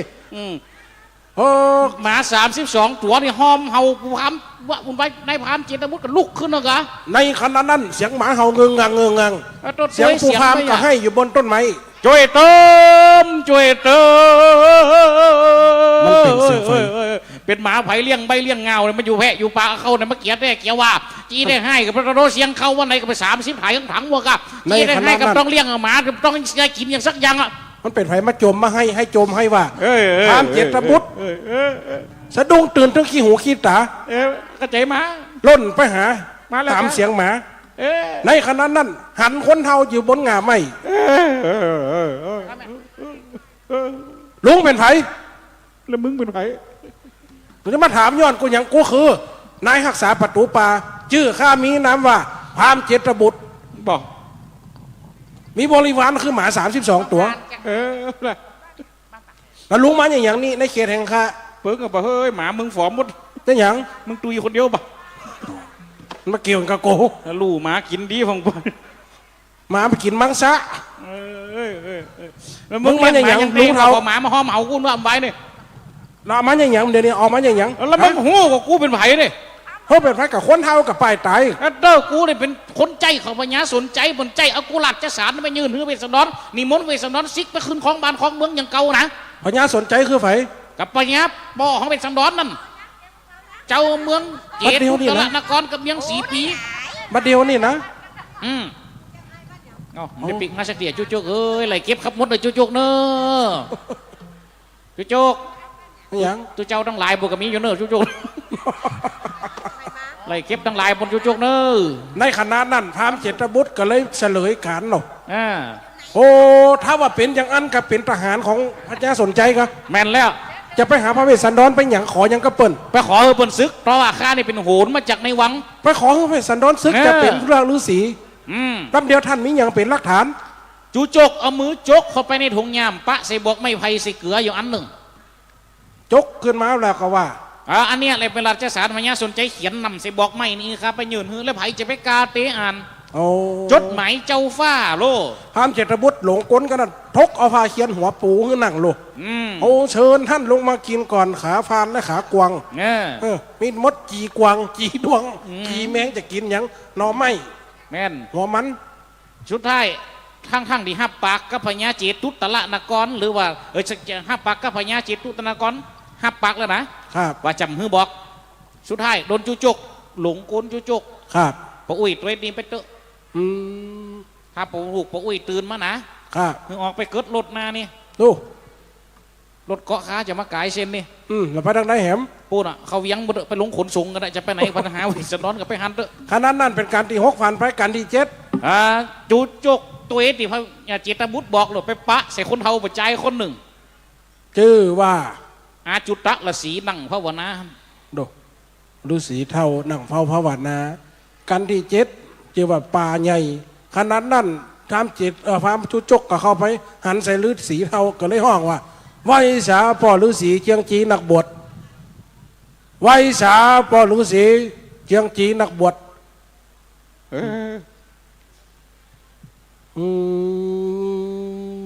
ยังหัวยังงัวกันลิงหายข้ามีนามว่าชูซกชูซกรู้จักไหมกินสักเดียวเอาเถอะเอาเรียกข้ามีชื่อว่าชูจกฤาษีอยู่ในป่าในกี่ปีเก่งปีก็มักเก่าแคบหมูบาดใจ ข้าเนี่ยมีธรรมว่าชูชกจะเข้าไปหาพระเวสสันดรฤาษีรักษาอยู่ในป่านี่หูดตีหวาดหูดตังไปหาพระเวสสันดรเขาวงกฏยาวกว่านี่สั้นกว่านี่เลิกกว่านี่ก็ว่าจะได้ไขบอกข้าใส่ลวงไว้หลังหันกะฤาษีหัดไตใส่ลวงได้ตุนตัวเดียวเก่งแค่เขาเอาหมาน้อยตายมาเลยพอฤาษีเล่นเต้นี่จะเท่าเสียงปอเลยดูไอ้อย่างหมาแก่นตกซักเอายาแกไอ้บ่จีแมงแซบกี่เรื่องเราไปยาแกไอ้ก็จีแมงแซบนี่ทำไมยากินไปเลยพอฤาษีมาเดียวนี่จะถามตั้งไปหาพระเวสสันดรพระตั้งไหนมันค่ำแล้วเดียวนี่เมื่อเริ่มไปจะสวดอภิธรรมอยู่มันนั่งมาทีมออกมาทำเดียวหันน่ะปีไปตั้งแต่เจ้าที่มึงหลากศพไปแล้วผมได้หลากสกรรมมาปักตังนี่อ่ะจูตักฤาษีบอกเฮลูกระวังหนตังเขาไปนี่จะไปปะยังฟ่องโลมันเป็นจะได้เดี๋ยวผมจะลำดับเพื่อฟังหน่อยเป็นข่าวเข้ากล่องอาจารย์เตรียมกล่องไว้เนอะเตรียมกล่องเข้ามาเนี่ยไปมันกะแกเนี่ยท่านอีกะองค์ฟ้าฤาษีลำดับเก่ายกยังอยู่สั่งตั้งเดินย่ายำผำพร้อมออกห้องส่งเสริมสัตว์ป่าล่าเริ่มออกเหิมมีหันไม่ยังเล่มสูงจริงต้นตั้งไม่ลุงไม่หลังไม่งุ่นไม่แดงลำสวยออกโดยคึกขึ้นไม่ดอกออกขึ้นตัวต่างบงสางไม่แง่ขะเจตองหลางไม่ยุ่งไม่ยางเล่มสนต้นตังไม่ฆ่าไม่เหี่ยงออกเคียงโจดันไม่ควักบานตุ่มน้ำไม่ตีนมีไม่สีไม่เก็ดพี่แผ่วไม่ยมสักทองตะเคียนใหญ่แต้โอปอบาทองไม่เน่าไม่นองสิมแม่นกิ่งตังตาเบ็ดหูกวางมากไม่ไหลตั้งเครือเขากอดวางกอดลัดหมูไม่ตั้งไหลมีสาละพัดยางปากวัง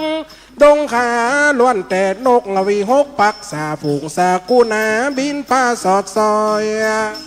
จับกิ่งสาขาปาเอาตัวห้อยเคาะกันไปมาไตปิกนกเอียงนกเต็นวิตเต็นปิกซิกดูเบาปูตนป่าตานกแซวหางว่องกูท่องหงสาไปกาดมากาห้องว่าจองตั้งนกกินปีอูดีปักป้องยืดย่องไปไม่แขกเตาและหลัวหากินสอดไส้ตั้งนกแต่หิมวังนกจิบนกจอกอ้องทองเสียงคางปูติดล่องคางกินปูในโฮยตั้งล้อนกเขาออกมาเซ็งซอยนกเซลปากโวยจังตักนับหมื่นนับแสนมีอ่านนับทั้งนกปูตนปาตากะบานกคุ้มจอกฟ้านั่นนาด้วยกันออกมาเป็นสายเป็นเส้นมีนักบ่อน้อยเอาไว้เต่าอีพอจอดอย่าเบรกลงกันหน่อยจูจกกับตัวดิในพันจิตบุตรบอกไปพระอาจารย์ฤาษีตัวอาจารย์ฤาษีบอกปุ๊บจะไหนไปเนี่ยตะวันอย่างเนี้ยนี่ตะวันกลับดอยหันแต่เฮ้ยบรรณาศาลาสองหลังพระเวสสันดรหนึ่งหลังนางมาทีหนึ่งหลังแต่หันนางมาทีอยู่ด้วยลูกผ้าแรงนิ่มเขาไปเตี้ยถ้ากูเข้าไปมันได้แน่นางมาทีต้องขังลูกแม่นเต่าเพราะไม่ยิงนึกขังก็ปวดใจเป็นธรรมดาอันสว่าเมยิงเป็นผู้ตนีแห่งการตันอีโล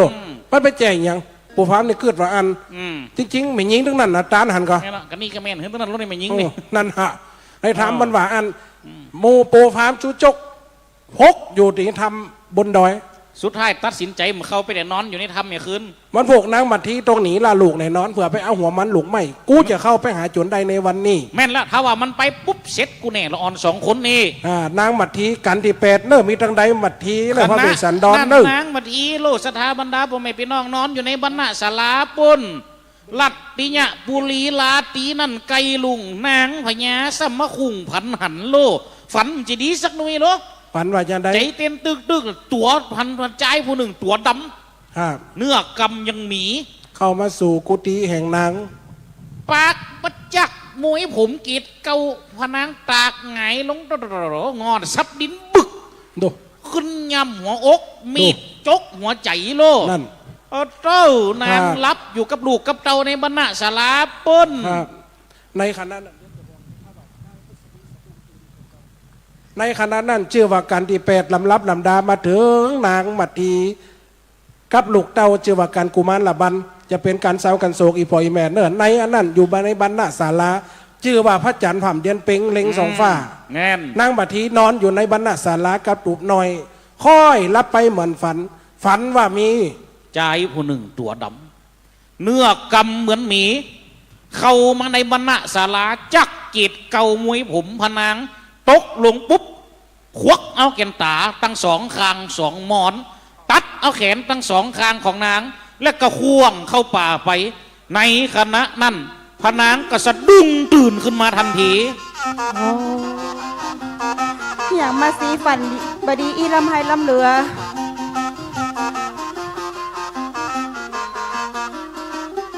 กับฝันเจือนี้เป็นเหตุสั่งได้หาดีให้น้องน้ำตา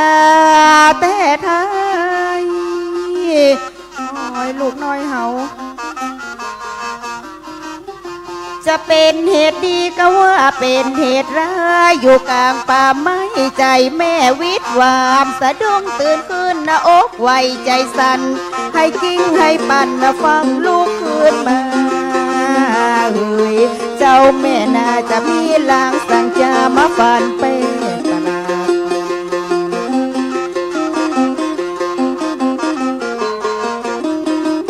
แม่มานั่งคืนนึกเรื่องกำฝันอกตีบใจตันมันเหมือนจริงแต่ใบสมาตกอยู่กลางดงป่าไม้ใครสีตายเกิดยังป้อบอเมาวนเป็นฝันบดีฝันอัปมงคลใจแม่กังวลอกไว้ใจสั่นน้ำตาลูย้อยพอหน้ากันหาจาลีแม่ยังใจบดีเจ็ดลำ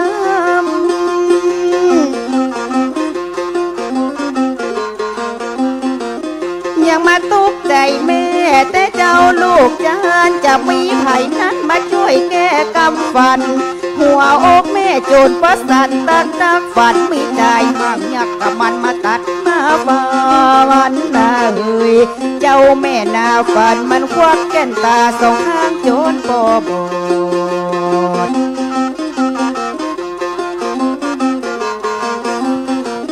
นอนตื่นบ่ได้รับตื่นบ่ลงจะไปหาพระองค์เวสสันดรปีเจ้าก็ฝันของแม่น่ากลัวแต่เราก็ฝันแม่เจ้าเหมือนจริงขนาดนอนนายจะตัดใจลับกระตึงบ่ไหวจะไปหาโสมสายเล่าก็ไปทนเหตุโอ้ยกันหาจะดีลูกแม่อย่างคืนนี้แม่ยังมาฝันบดีอีลำไห้ลำเหลือแม่มาเหลียวพอลูกน้อยของแม่ก็กำลังรับหายใจสอดแล้วประเดี๋ยวนี้จะคือเฮาเนี่ยใดมาสีมาอยู่ในป่าบ่เคยฝันจะอีกำเตื้อแล้วเหตุใดว่าคืนนี้อย่ามาฝันบดีประเดี๋ยวนี้มาสีอยู่บ่ได้ไปบ่เป็นแล้วจะต้องไปหาพระเวสสันดรคือเจ้าปีช่วยแก้กำฝันโอ้ยลูกแม่รับนิทานแม่นะลูกเนอะ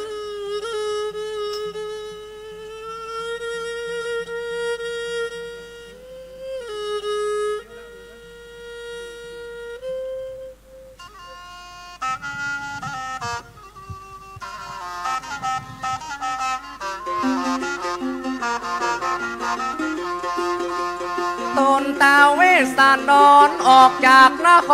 รมาอยู่ในป่าเอานางเสือปาดบ่านั่งภาวนาบำเพ็ญได้หวังโลกุตตาระภาวะปนทุกข์ยากเห็นอยู่กลางป่าไม้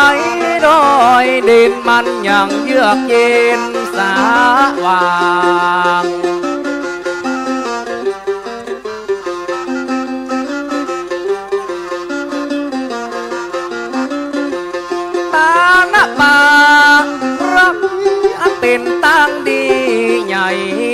างหวังจะได้กึดต่อสร้างเฮือเป็นสะเป้ากว้างยาวไปหวังโพดเขาโลกมนุษย์ที่มีความเสื่อมสุดมองใจหวังหันทำอันสว่างใสโพดหมู่เวนยศาสตร์โลก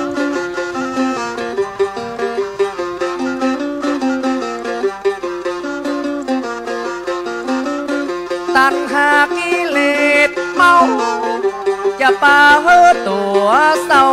โศกสละเพศอยู่ตั้งโลกกลับมาเป็นดาบทกลางดงที่เขาวงกฏแห่งนี้ตั้งใจอันดีประสงค์บ่เฮได้โลภได้หลงอยู่ในท่าลงศีลสว่าง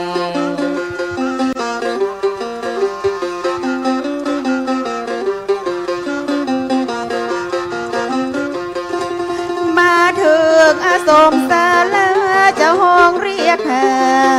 เจ้าปีใจน้องสับสนปนปีบ่หูจะแก่จะได้จะไปหูที่แจ้งพระองค์ช่วยแง้มกำไข่พออกพอลุกเป็นไฟกระวนกระวายเสียงยังน้องยอมพิกรรมสัญญาตามที่พระองค์ได้สั่งว่าจะสิ้นอยู่นั้นบ่ฮือให้มาบุญไว้แต่ว่ามาสีนาดน้องมีเรื่องหอนอกหอนใจขอพระองค์จงโปรดอภัยฟังความในใจน้องก่อน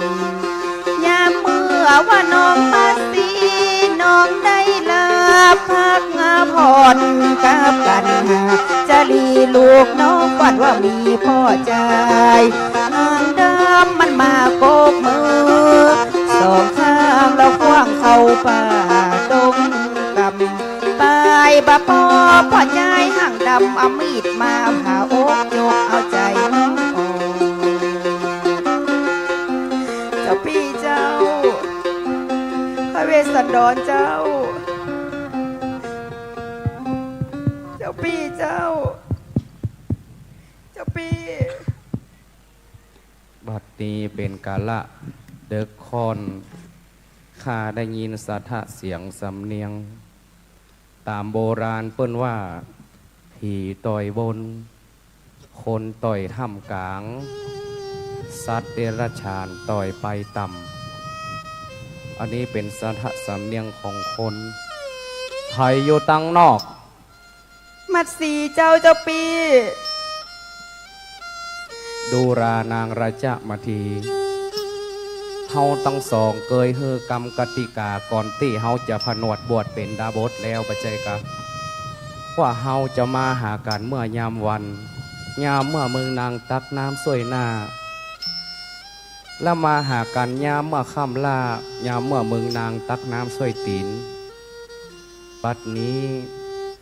เป็นเวลาเด็กคอนลุ่งลอยทีแล้วมึงนางจะมาม้างเอากรรมกติกาด้วยกรรมตัณหาของมึงนางอย่าอันกะมันไม่ใจจะอ่านเจ้าปีบัดเดี๋ยวนี้ที่น้องมาหาเจ้าปีมันไม่ใช่เรื่องกรรมตัณหาเจ้าพอดีว่ามาสีนอนอยู่กับลูกเขามาสีฝันบัดดีเจ้าปีบัดเดี๋ยวนี้มาสีจะมาขอคือเจ้าปีช่วยแก้กำฝันเจ้าอันมึงนางก็อยู่ไปนอกอาสมฮันเตอกูพี่จะอยู่ไปในแก้กำฝันคือมึงนางเจ้าปีเจ้ามาสีได้ฝันไปว่ามันมีประชายคนหนึ่งห้างมันดำตัวมันใหญ่ขนาดมันเอามีดมากกมือสองข้างของน้องไปปลายบะปอมันก็ควักกันตาของน้องแหมปลายบะปอ มันก็เอามีดมาผ่าอกตกเอาดวงใจของน้องไป น้องกลัวว่ามันจังจะเกี่ยวกับลูกน้อยของเขาเจ้าจะปี แม่นแล้วคำฝันนี้ มหาตนะบารมีของเฮาจะเกิดในเร็ววันนี้แน่นอน แต่ถ้าเฮาบอกความจริงแก่นางมาสีไปเนี่ย นางผู้เป็นแม่อาจจะคัดขวางเฮาจะต้องพยายามเบี่ยงบ่ายความสนใจของนางจากลูก ดูรานางราชมาสี เจ้าปี มึงนางฟังกรรมกูปี้เนอตั้งแต่เดิมอ่อนก่อนนั้นมึงนางเคยเป็นเตวี นั่งอยู่บนแท่นแผ่นอันนวลนอนก็นอนบนอยู่ที่สมควร มีตึงนางสนมกล่อมใจ คอยปฏิบัติปัดปู แม้แต่มึงนางจะกินก็กินโดยวัตถุภาชนะอันเป็นเงินเป็นคำแม้แต่อาหารก็เป็นอาหารอย่างประณีตอย่างละเอียด หรือแม้มึงนางจะไปที่ไหน คนแห่ล้อมอ้อมนานั่งวอสีวิกาย บัดนี้มึงนางมาอยู่เหนือดอน มานอนเหนือดิน กินอยู่เหนือทราย แล้วไปบปอกินส้มสุกลูกไม้หาของกินอันเป็นประโยชน์อย่างในเวียงในวังเฮาบ่ได้ยธาตุของเมืองนางน่ะก็ย่อมเปลี่ยนไปตามสภาพกูปี้ว่าเมืองนางน่ะบ่ต้องกังวลอย่างสักอย่างปีกไปนอนเป็นลูกเนี่ยเตอะถ้าหากละลูกไว้เมินๆอย่างอี้ลูกจะเตือนมากลางดึกลูกจะห้องจะให้หาผู้เป็นแม่เน้อ เจ้าปีเจ้า น้องยังมาสบายใจนะเจ้าปีลำเดียวนี้เขาจะแย่อย่างใดซ้ำเจ้าปีมาแก้คำฝันว่าบ่มีอะไรอย่างเป็นพ่อทาสของเขาแต่จะได้มาซีกระตึ้งแบบสบายใจอยู่ดีบ่เดี๋ยวนี้เวลาก็ค้อนแจ้งมาแล้วมาซีจำเป็นจะต้องไปหาลูกหน่อย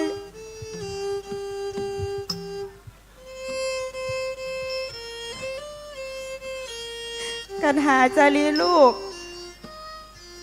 กันหาจารีลูกตื่นได้แล้วกันหาตื่นได้แล้วลูก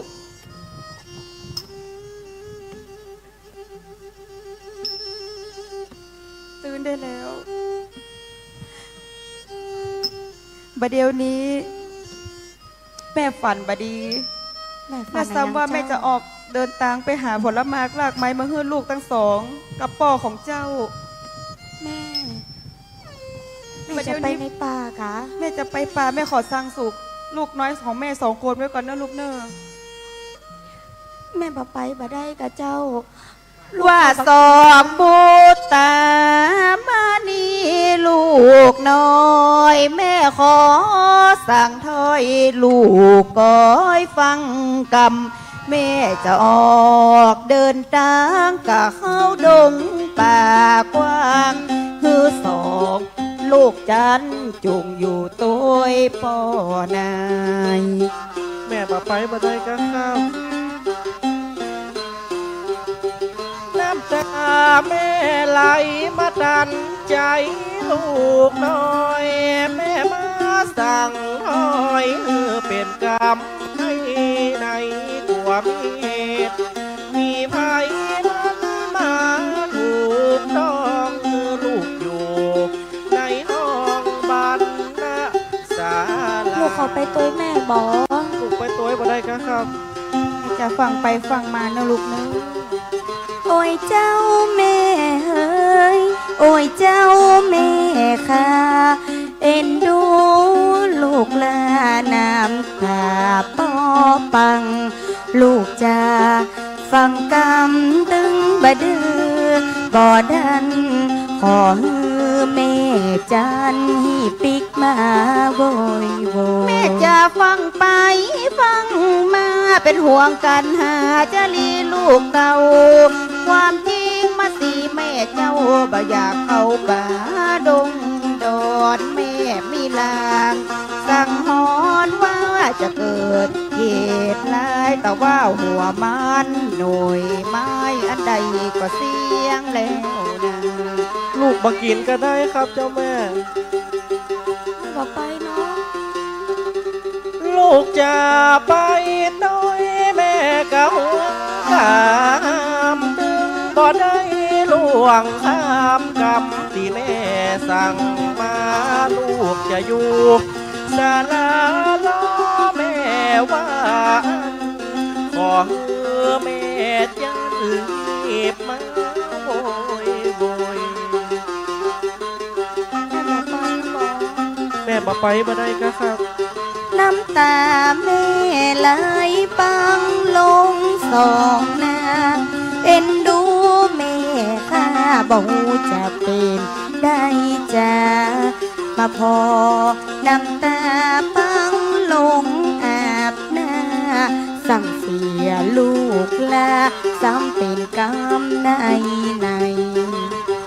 แม่จะฟังไปฟังมานะลูกแม่หมายตาผลหมากลากไม้ไว้หันแล้ว แม่ต้องเข้าใจไปเข้าใจมานะ จารีต่อเป็นอ้ายคือต่อมันพอน้องต่อเนื้อลูกเนอแม่จะสั่งไว้ว่ามันมีสะหั่นต่อบดีไปเล่นบดีปาน้องไปเล่นสะนะลูกฮู้ก็ ครับ คืออยู่กับป่อเนอคือฮับใจป่อหั่นคือไป แม่ อยู่ หีบไปหีบมานะครับ แม่จะฟังไปฟังมาแม่หมายตากล้วยไปละคืออยู่กับป่อสู่ฮันเนอ แป้น้อง แม่ เขา เข้า ไป ใจ เล่น มา อยู่ใกล้ๆอาสมเจ้าปอบแป้ เจ้า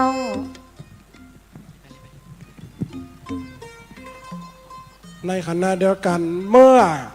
นางมาทีได้สั่งลูกสั่งเต่าโดยกรรมอะไรอาวรณ์เพราะนางสังหรณ์ในใจว่าฝันแปลกประหลาดสังหรณ์ในใจแปลกประหลาดในขณะนั้นชามชูชกได้หูเล่กลของตนเอง ก็เลยออกจากหมูผาปากถ้ำเพื่อจะเข้ามาขอเอาสองกุมาร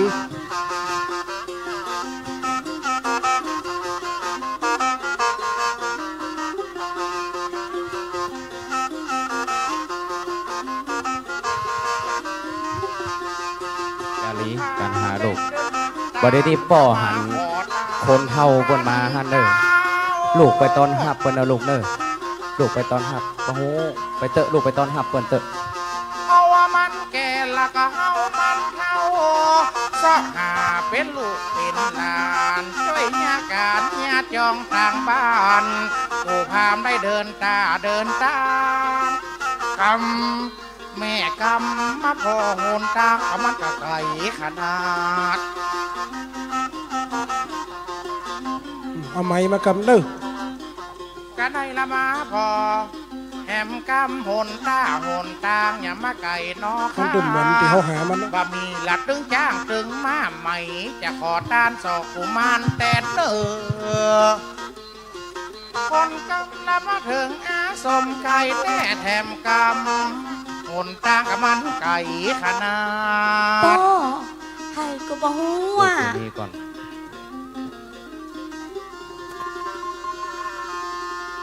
โอ้ไว้สาตันเจ้า เจริญต้านพาม โอ้โอ้อันนี้ละกัดพระเจ้าเวสสันดร แอนแล้ว โอ้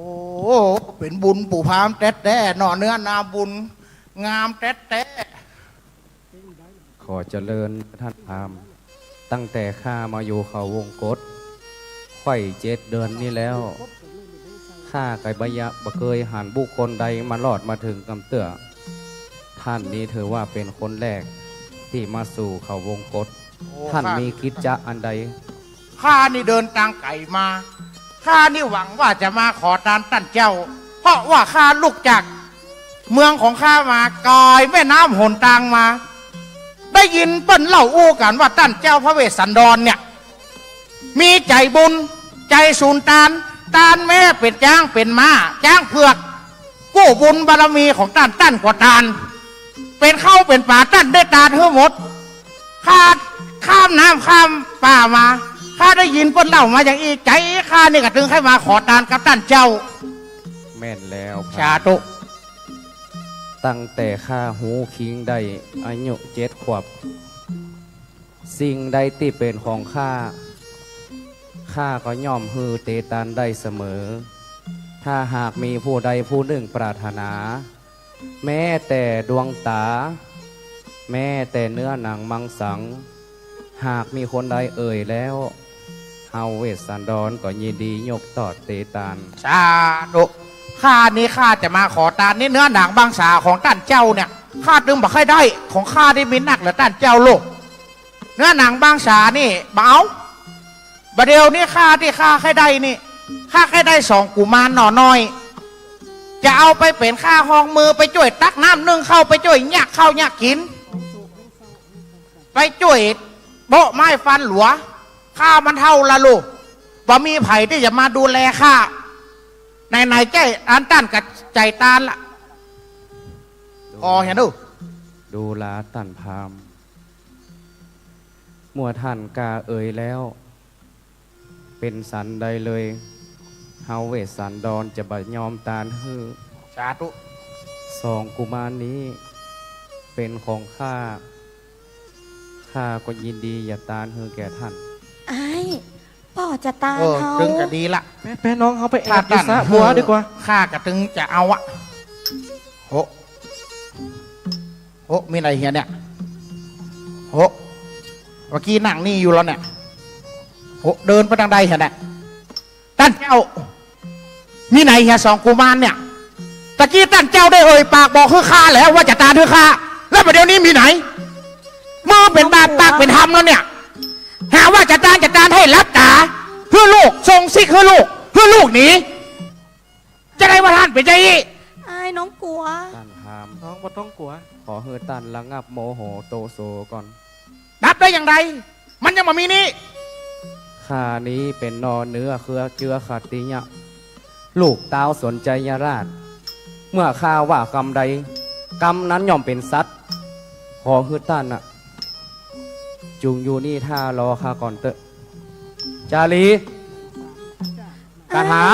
ไอ้น้องกลัวป่อจะตานเฮาจารีเขาแอบอยู่นี่น้องการหาไปชอบมาเขาได้เด้อเจ้าทั้ง 2นี่เป็นอย่างใดเนี่ยไอ้ยาใดดีไอ้เอาจะไปหมอบที่ไหนอ่ะตั้งแต่พวกกรรมบ่เคยเป็นคนลึกอย่างอีกำเตื้อเขาแอบอยู่ซะบัวนี่น้องจะได้เรียกร้องหา2 บุตรตากันหาจาลีเอ่ยอายจูงย้ายมาหาเว้ยปากได้เรียกร้องว่าลูกเฮยอย่าได้นิ่งเฉยอยู่ได้อยู่ดึงของเธอได้มาถึงปิตาป้อไทยยาใดดียาเมื่อพามเข้าปูจูจักโกมันมาโมโหเกียดไม่ด่าไว้เป็นกรรมมนทินบอกไปบอกเงาข้านี้เธอสัจจะและตาบ้าทรงสินตามได้ยินจะตาลูกตานเต่าขอ2นงเหล่าจุงมาหาป้อไทยเจ้าจุงออกมาเป็นน้ำสะอาดหมดใส่จุงในมาดับไฟโกธาเกียรติกาตามจ้าของพามปาลามันด่าป่อเจ้าว่าพิษสัจจาว่ามาเนื้อมาจาลีลูกอายเจ้าไปอยู่ที่ไหนดงเล่าป่าไม้จาลีกันหาเอามาหาป่อเร็วน้องกลัวจาลี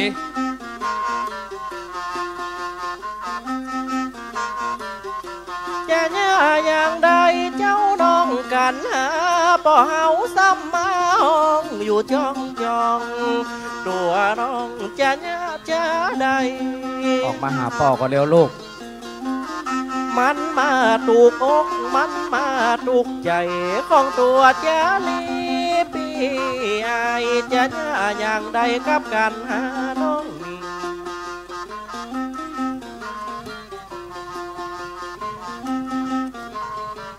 อะยังมาดนใจเวสสันดรพ่อเจ้า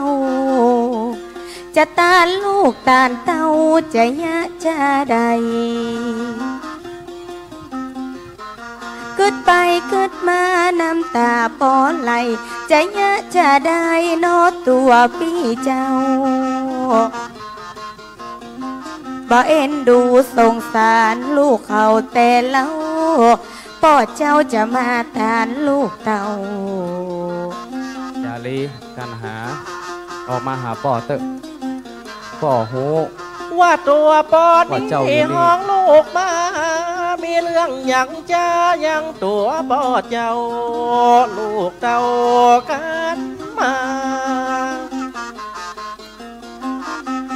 ตัวปอดให้ห้องลูกมาหาใจลูกมุดดาเหมือนไฟห่อนใหม่ มีเรื่องอันใดมาสั่งใจลูกหน่อย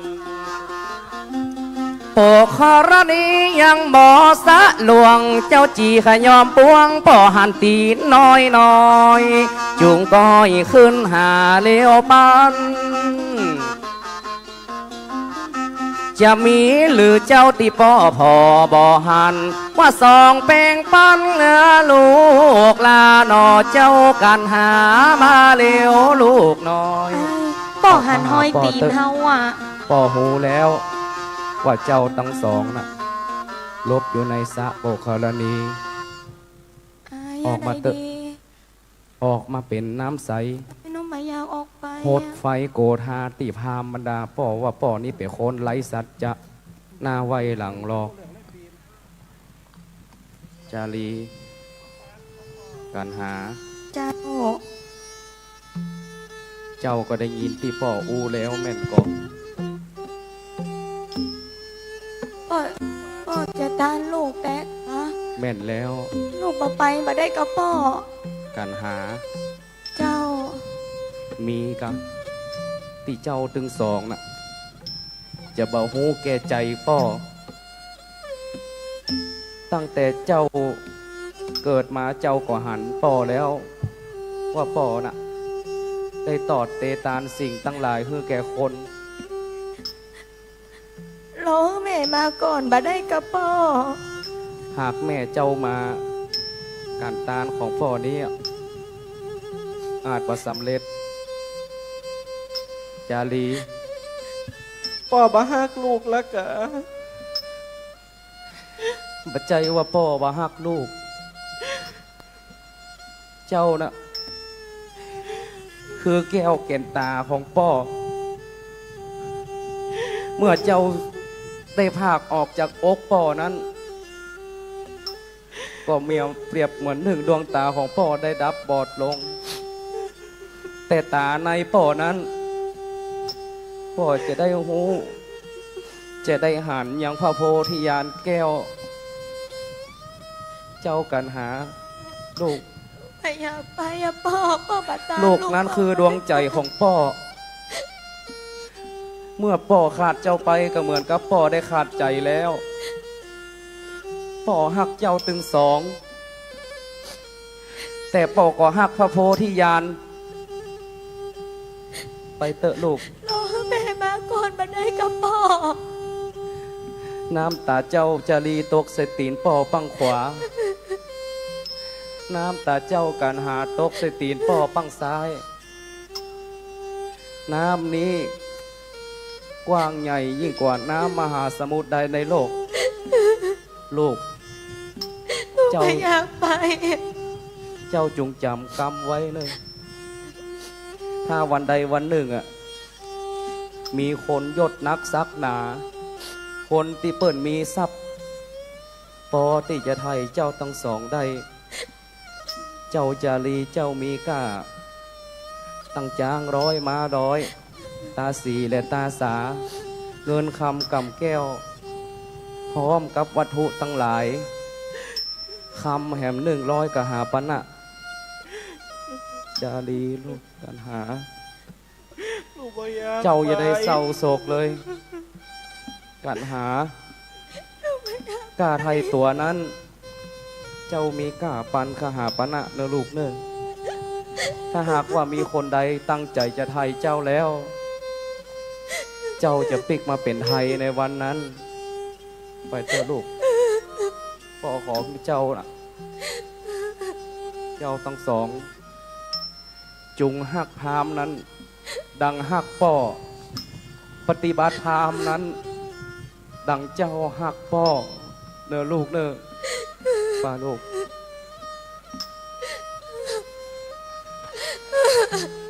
พ่อหนูไม่อยากไปอะ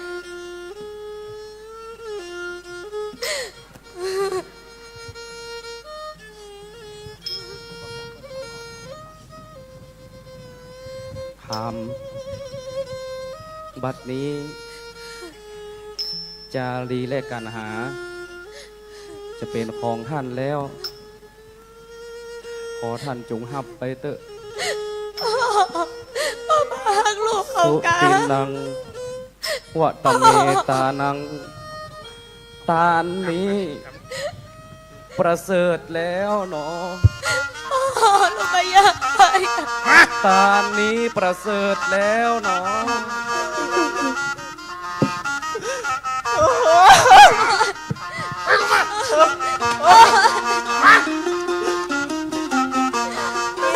ลูกเข้าว่าเจ้าพ่อจ๋าก็แม่ปิกมาเฮียก่อนก็ได้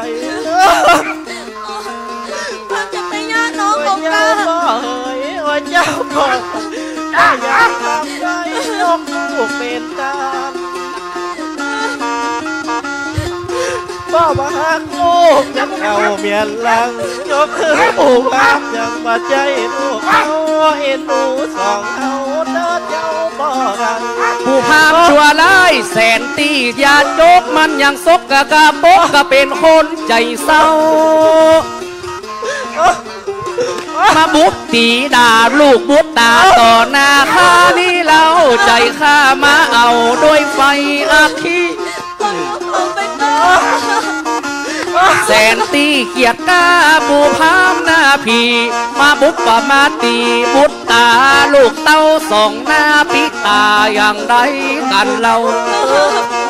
ก็ตื่นข้าตานใครข้าพามนี่เนอะพามเนอะ พ่อเอ็นดูขอบ่สงสาร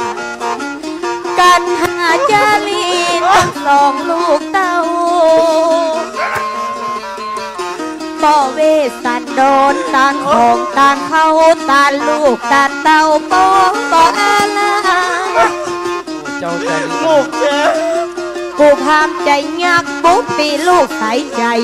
มันตึงบ่ฟังเสียงทั้งสองลูกเต้าพอมันบุกมันปีบ่เอ็นดูเต้เราปล่อยน้องเขาไปเต้ากูพาม กูจากสะดุกยกแซ่ใส่หลังกูจะดีกระนำเอาตัวหลังไหลค่อยน้อยเรื่องบ่อแอนดูสองกูอ่อนน้อยกูเรื่องบ่ปล่อยเพื่อสู่ก้นมือกูไปกูจะผมตายไปสู่ไปอย่าให้มันร้องอะไรเดี๋ยวไว้อย่า วิบากญาติแล้วได้มาดันตัวได้ขายแม่งัวปัดลูกยามน้อยจากนี้เลยเป็นบนทินตามก้อยพ่อมาดานลูกน้อยยังตาดำดำบัดเดียวนี้พ่อหาหน้าแม่บ่หันกอดเจ้าใจดำมาดานตอดลูกน้อยอย่างมักไก่ก้อยบอยเหมือนด้อยไก่ฟ้า กูพามใจยักมันบุกมันปีลูกเต้าปูตีน้องเนา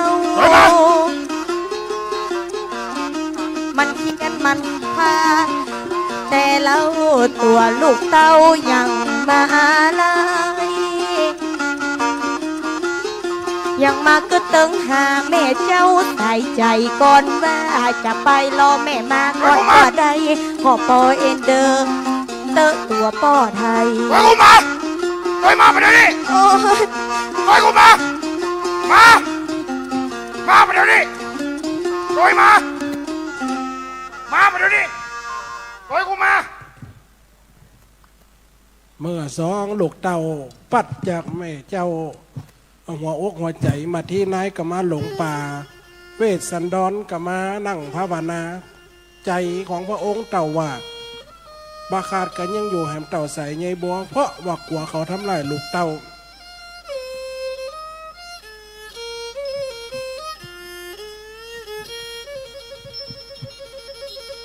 มาเทกันตาโพดย่างกันเก่ามีแต่โศกเศร้าแม่ลูกปาดกันป่อเฮอตันลูกแม่บ่หูหันกูมาละบันต่อกันสืบสนแม่เจ้ามา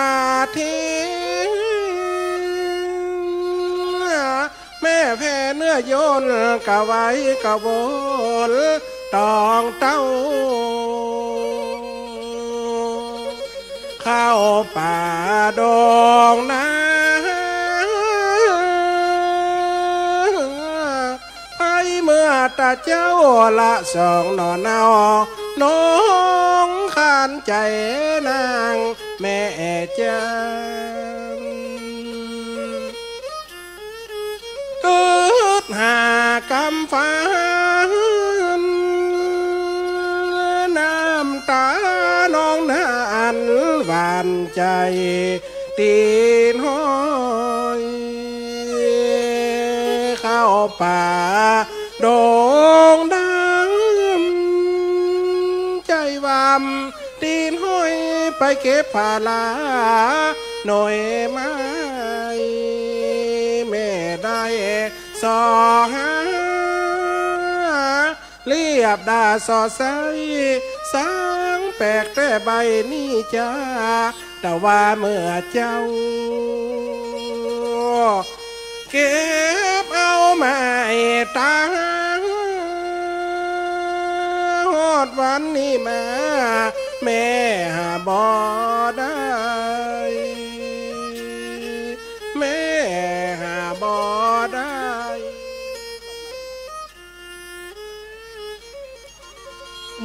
บัดเดี๋ยวนี้มาสีมาอยู่ตังใดหาบัดเดียวมาสีน้ำตาป้อจะไหล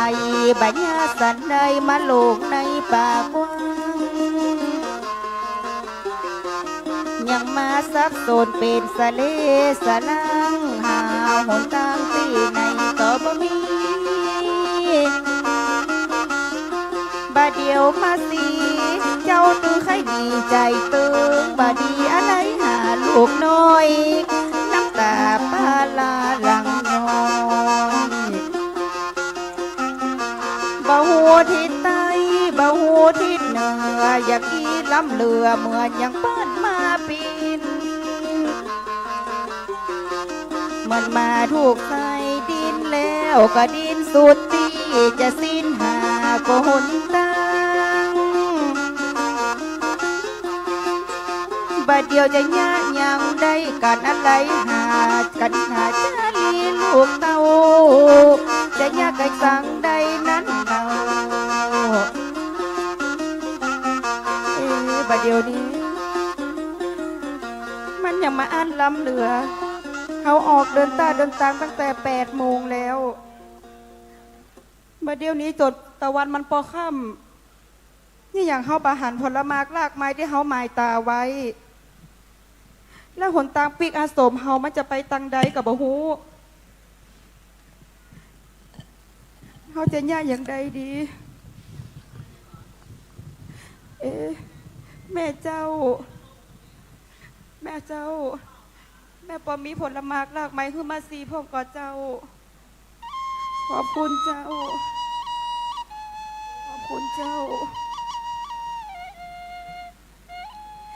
ขอบคุณเจ้าสาธุเจ้า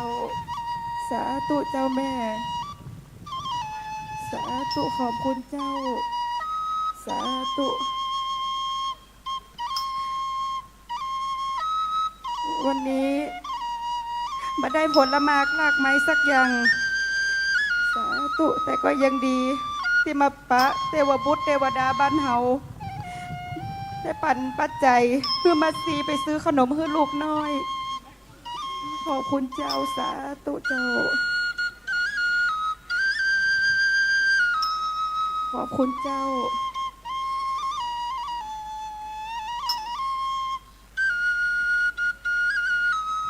ขอบคุณเจ้าแม่ ขอบคุณเจ้า เจ้าสาธุเจ้า สาธุเจ้าแม่ สาธุเจ้า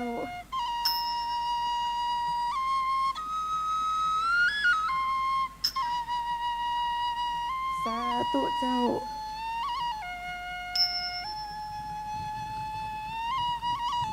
ขอบคุณเจ้าแม่ เจ้า ขอบคุณเจ้า วันนี้มาสิได้ขนมไปให้ลูกแล้ว ขอบคุณเจ้า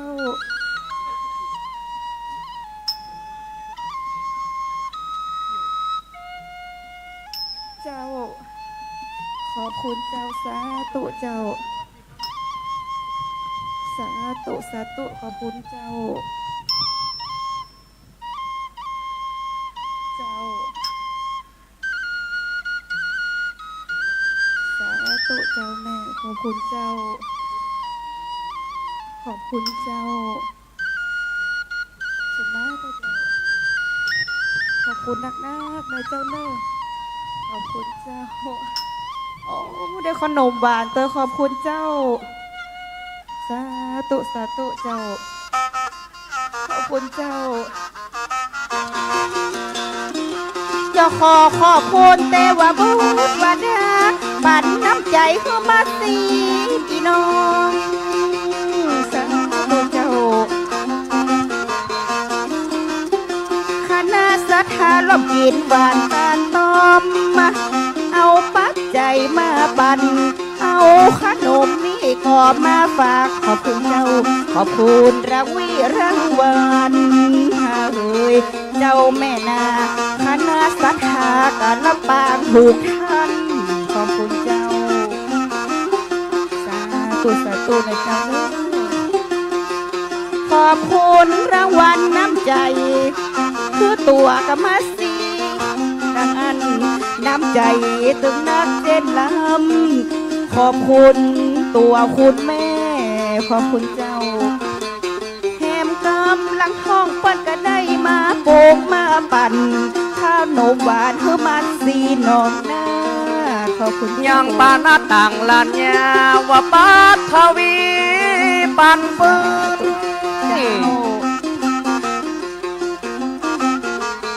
ขอบคุณจากนักเจ้าว่าน้ำสมุทรจนปอน้องเขือกขึ้นพ่อเต้นเต้าตานลูกบุตรนางมาที่อยู่ในดงในป่ามาหลงอยู่กลางป่าไม่ล้อมข้านาแม่นาลาดเต้าพญาได้ตานบุตรตาน้อยนอ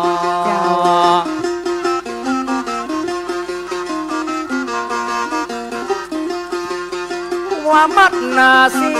เฮ้ยพระนางแม่เลยกลางดงป่ากว้างสมาเสือมีแหลดย่างมาเกิดไขว่คว้างดงมาอยู่กลางตาป่าไม้สิ่งขอนตาเวสันดอนสามตานเต้าตานลูกดงดอนสองนอน้อยลูกตาบางอ่อนประเดี๋ยวนี้เจียนจอนเข้าดงป่าใหญ่ขอบคุณรางวัลตนภายในมาปั่นน้ำใจคือมาสีแบบนี้ไว้สาเด้อขอบพระคุณเมตตาเด้อครับ ขอบคุณนักกามาปั่นครั้งนี้สีขอบคุณด้วยกันตนภายในเพิ่นเอามาฝากเป็นรางวีรางวัลเฮ้ยเจ้าแม่กำนี่รางวัลสามเณรไอ้นึ่งเจ้าเวลากับหลายเนาะครับเนาะเดี๋ยวจะมีพิธีบำเพ็ญกุศล จะยกมือไหว้เฮาจะไปมือสารางวัลขึ้นมาของสัวตั้นเจ้าปัดมาสีนันเล่าเจ้าจะไหวจะกราบสาธุเจ้าแหมกำเป็นรางวีรางวัลเพื่อมาสีน้องบารมีเจ้าพระราธรรมมาลังการนะว่าเป็นสมปานโฮม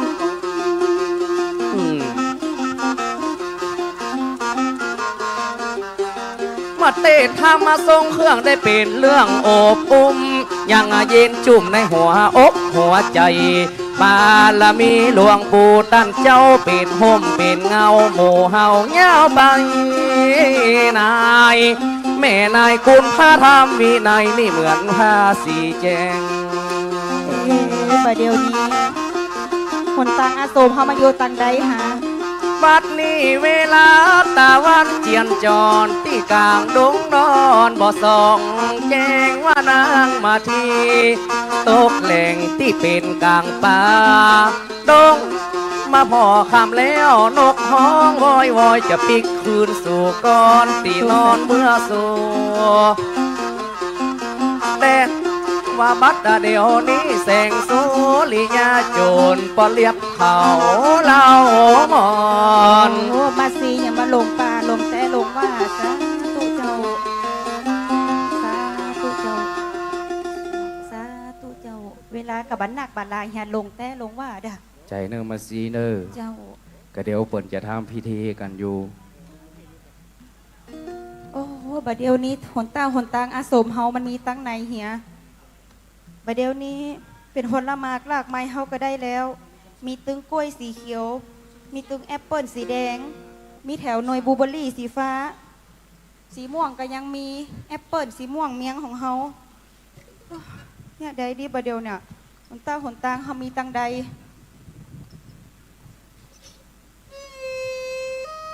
อันนี้มันหนตางอาสมเฮาใบใจกันนี่มันเป็นห้อยตีนไผ่ปลาล้ำปลาเหลือยังมามีตึงห้อยตีนของคนน้อยคนใหญ่นี่มันเลือดไผ่กันหาจารีลูกกันหาจารีลูกแม่มาแล้วกันหาจารีกันหาจารีลูกไปซ่อนแม่กะลูกไปรับแม่ไว้กะแม่บัดเล่นกับลูกเนอะมันค่ำแล้วนะลูกกันหาจารีโหเจ้าปีเจ้าพระเวสสันดรเจ้าปีเขาจะต้องระงับความ มัน อา ห้อ ลั ย ย ตีน ต่อ ห้ ลู อย ก เลื ข อ อ ด ง ไผ่ นาง ไปรับปลาเหลือเนี่ยเจ้าปี ว่าบ่ฮือนางจะได้ไปไล่ไปหาตัวลูกพระเวสสันดรเขาจะต้องใจกรรมฮือนางนะเปลี่ยน พระเวสสันดรลูกเขามีไหนอะไรต่อลูกดูลานางราชามาทีบัดนี้มึงหันก่อแสงผ้าอาทิตย์เนี่ยจนพอรับแล้วนกหนูตั้งหลายนะเวลาตะวันออกมันปากันบินออกก่อนออกหางเพื่อจะไปเสาะส้มสุกลูกไม้เอามาเลี้ยงลูกเลี้ยงเต้าเมื่อเวลาตะวันค่ำนกหนูตั้งหลายนะกับหูปิกหางปิกกรของตัวเก่าปอไผ่ปอมันมึงนางผู้เป็นแม่บัดนี้พอเราเวลามันต่อได้แล้วมึงนางเคยได้ยินคำบอกเก่าก่อนที่เปิ้นว่าราชสีห์จะหนีจากดอยอ่ะก็เพราะว่าดอยมันบ่มีถ้ำปูปลามันจะหนีจากน้ำเพราะว่าน้ำมันบ่มีตมซิดของสโลมันจะหนีจากคูก็เพราะว่าคูมันชั่วช้าบาใบนกหนูจะหนีจากป่าไม้ก็เพื่อว่าป่าไม้นั้นมันมีลูกไม้หลวงหลายกวางทลายมันจะหนีจากป่าเพราะเสือโค้งมันล่าเตี้ยวโจรพญาราชหงส์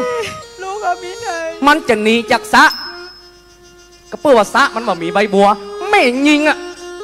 จะคบจู้สู่ผัวเพราะผัวนี่มันขี้ไรผัวมันจ้างเบงบายเสาะหาเงินคำกำแก้วมาต้อนมึงนางลูกเอามีไหนเจ้าปีกันหาจารีลูกเอามีไหนเจ้าปี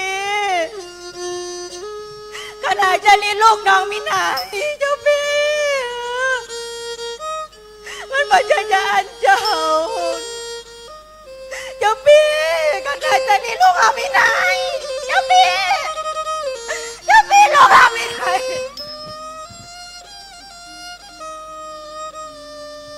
โอ้มาสีเป็นยังมาสีลูกมาอูกับกูปีก็แล้วมาสีเจ้าเป็นอย่างเนี้ยโอ้กูปีบ้านาจีน่าอย่างอีเลยมาสีลูกมาอูกับกูปีก็แล้วเร็ว เฮเตมาเทแม่มาเท มาสีลูกมาอูกับกูปีก่อน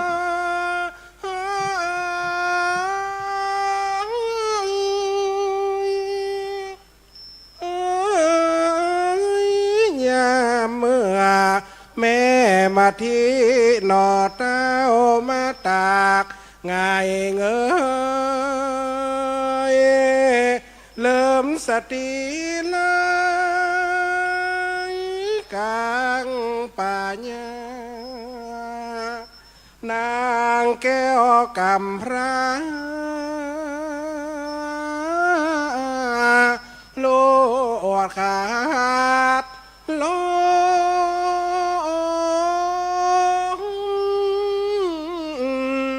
ดังพระเวสสันดรท่านเต้า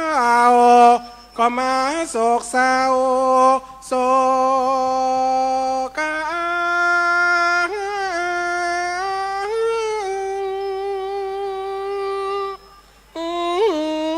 น้ำตาก็มาปังเอานางนอนลาแล้วเรียกขวัญนางมาที่กำพร้าโจงมา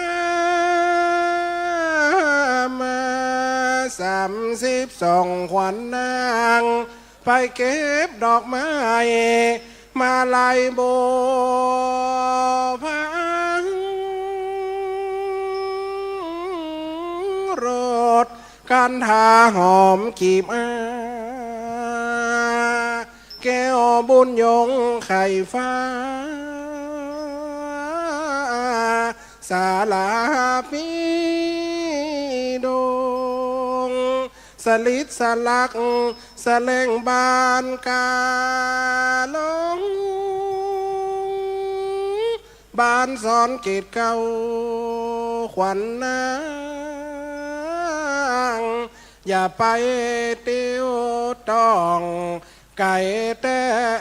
แล้วกูปีจากเรียกร้องขวัญเจ้าจวงมาลูกมาเตยอดมาที่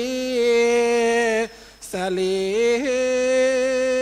สายตาลูกก็ลูกมาเสียเตอเจ้ากาลาเป็นหลานคำแล้วเล่าขวัญมาที่น้องเน่าจุงจื่นตื่นขึ้นมาและนะ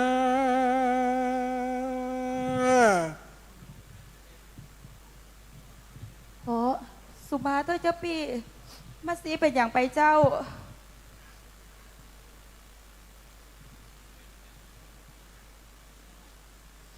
ยังไม่หมดเหรอ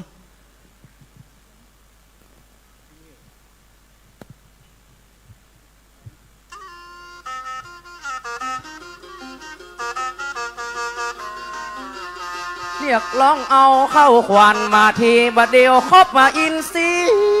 แล้วล่ะ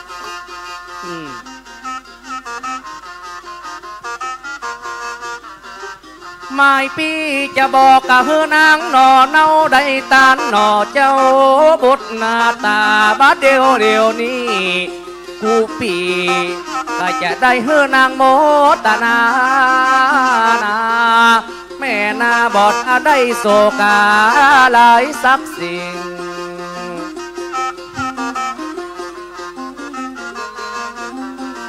ขอนางอย่าได้ห่วงหาและอย่าโกธาเกียรติมิงขอเฮอได้บุญยิ่งก็ไปถึงฝั่งแก้วยอดบุญเป็นยอดโปท่าเฮอมึงก่อยยกมืออนุโมทนากะอย่าถึงเวลาแล้วเราฝั่งนั่นนางมัทีก็ได้อนุโมทนากับพระเวสสันดรเจ้าเชื่อว่าการที่เก้ามัทีโดยอันยออันแคบสำเร็จไปทำยอมแคบในเวลาประจมดเนี้ยปกติ5 ชั่วโมงวันนี้แค่2 ชั่วโมงนะทุกพี่มัทีเฮ้ยมัทีจะขึ้นเป็นมัทีอยู่กะ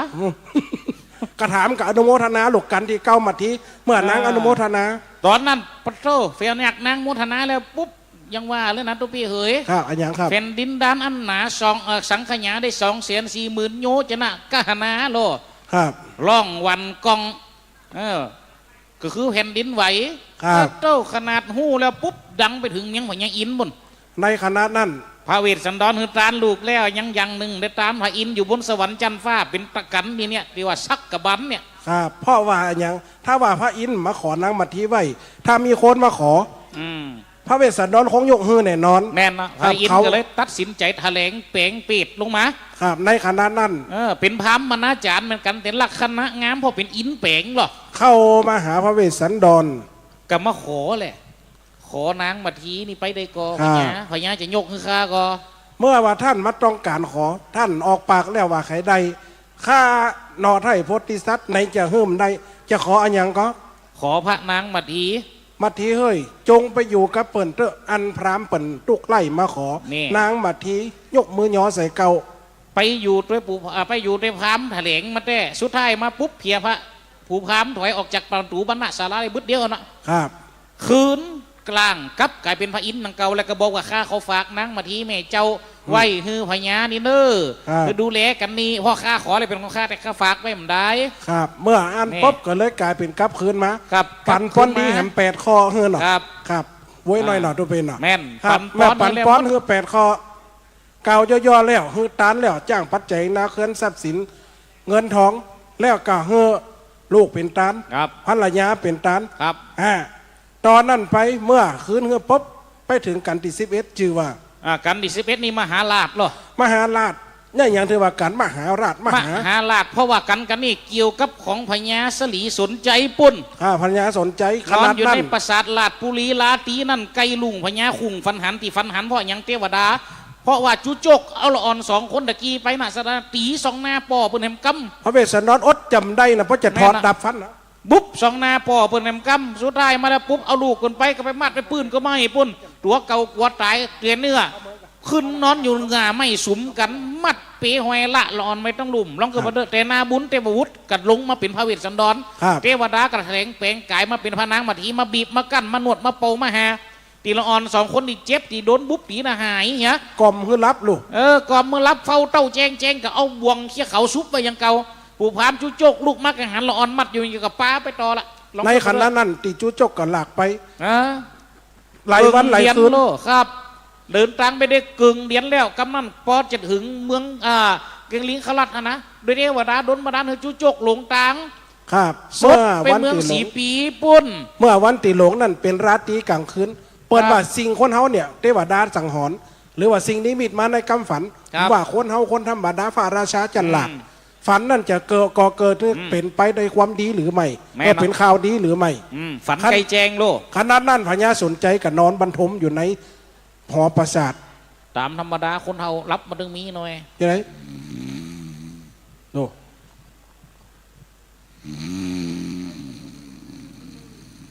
ยังเคียงได้โวดูปัญญาสนใจรับแต่รับว่าถ้ากินข้าวแล้งอิ่มจะเสียเท่านี่เสนาอามาตย์เหล่าขวัญเป็นพญานี่ก็โขนกันหนอเฮ้ยอย่างไรบ้าสะดุ้งตื่นนะกะในขณะนั้นพญาสนใจสะดุ้งตื่นจำเนี่ยติ๊กอันนี้เลยพระองค์ยังฟังหน้าเป็นสีเป็นแจงสีหน้าแจงขลับฝันหันหนูฝันอย่างพระองค์มีใจคนหนึ่ง มันจะได้ มาขายหวย มันมาขายหวยหาตายยัง รายใจผู้หนึ่งตัวมันดำเนื้อกำยังหมีนี่ ครับ เอาดอกดวงดีดอกบัวมาถวาย2 ดอก แล้วพระองค์เอาก็ เอากะมาเน็บหูถึง2นี่ พระองค์ได้ดอกบัว ได้แล้วปุ๊บมาเน็บหูแล้วก็ฉลองเกสรพุ่งสลาบสดกูได้สะดุ้งตื่น ตกลงตัก พระองค์ก็เก็บมาฟอกอันนี้เป็นล้างดีกับเหลือล้างไล่ เต้าปักพึกษาเสนาอามาตย์เสนาอามาตย์ปุ้นอาลัดจะอัดยับไปห้องหมอโหนหมดโลกมาเดียวหมอโหนค่าฝันเนี่ยค่าหีบขนาดนั้นเดี๋ยวเวลามันไกลโกนว่าจะได้ฝันยาว่ามาล่ะมาเดียวนี่ค่าฝาหันว่าค่าได้ดอกบัวมา2 ดอกปัจจัยเป็นคนเอาปัจจัยเป็นคนเอาเท่าราคาก็เอาดอกบัวนั้นมาเน็บหูเน็บแล้วก็ตกใส่ตักร้องเกสรน่าจะเป็นอย่างไรฮะขอเดชะไต้ฟ้าละอองธุลีพระบาท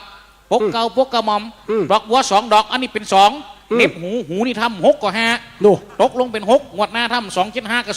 276ฮะหลวงปู่นี่94จะไปเอาไหลยัง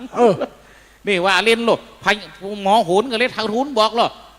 วงศาใดเกยเฝ้าฝืยเสวยลาดวงศานั่นที่มันกาดไปนานวันนี้ทำหลานกับลูกเต้าจะได้ไฟเฝ้าติ้วก็มั่มเจียพญากันล้อพอเตอว่าปุ๊บนั่งบนรอปุ๊บมันมาเลยคนเฮาก็ร้อนอยู่ประตูยังบนนั่นใจเสียนะมาไปห้องมันนั่ง2 น้ำเม่นแต่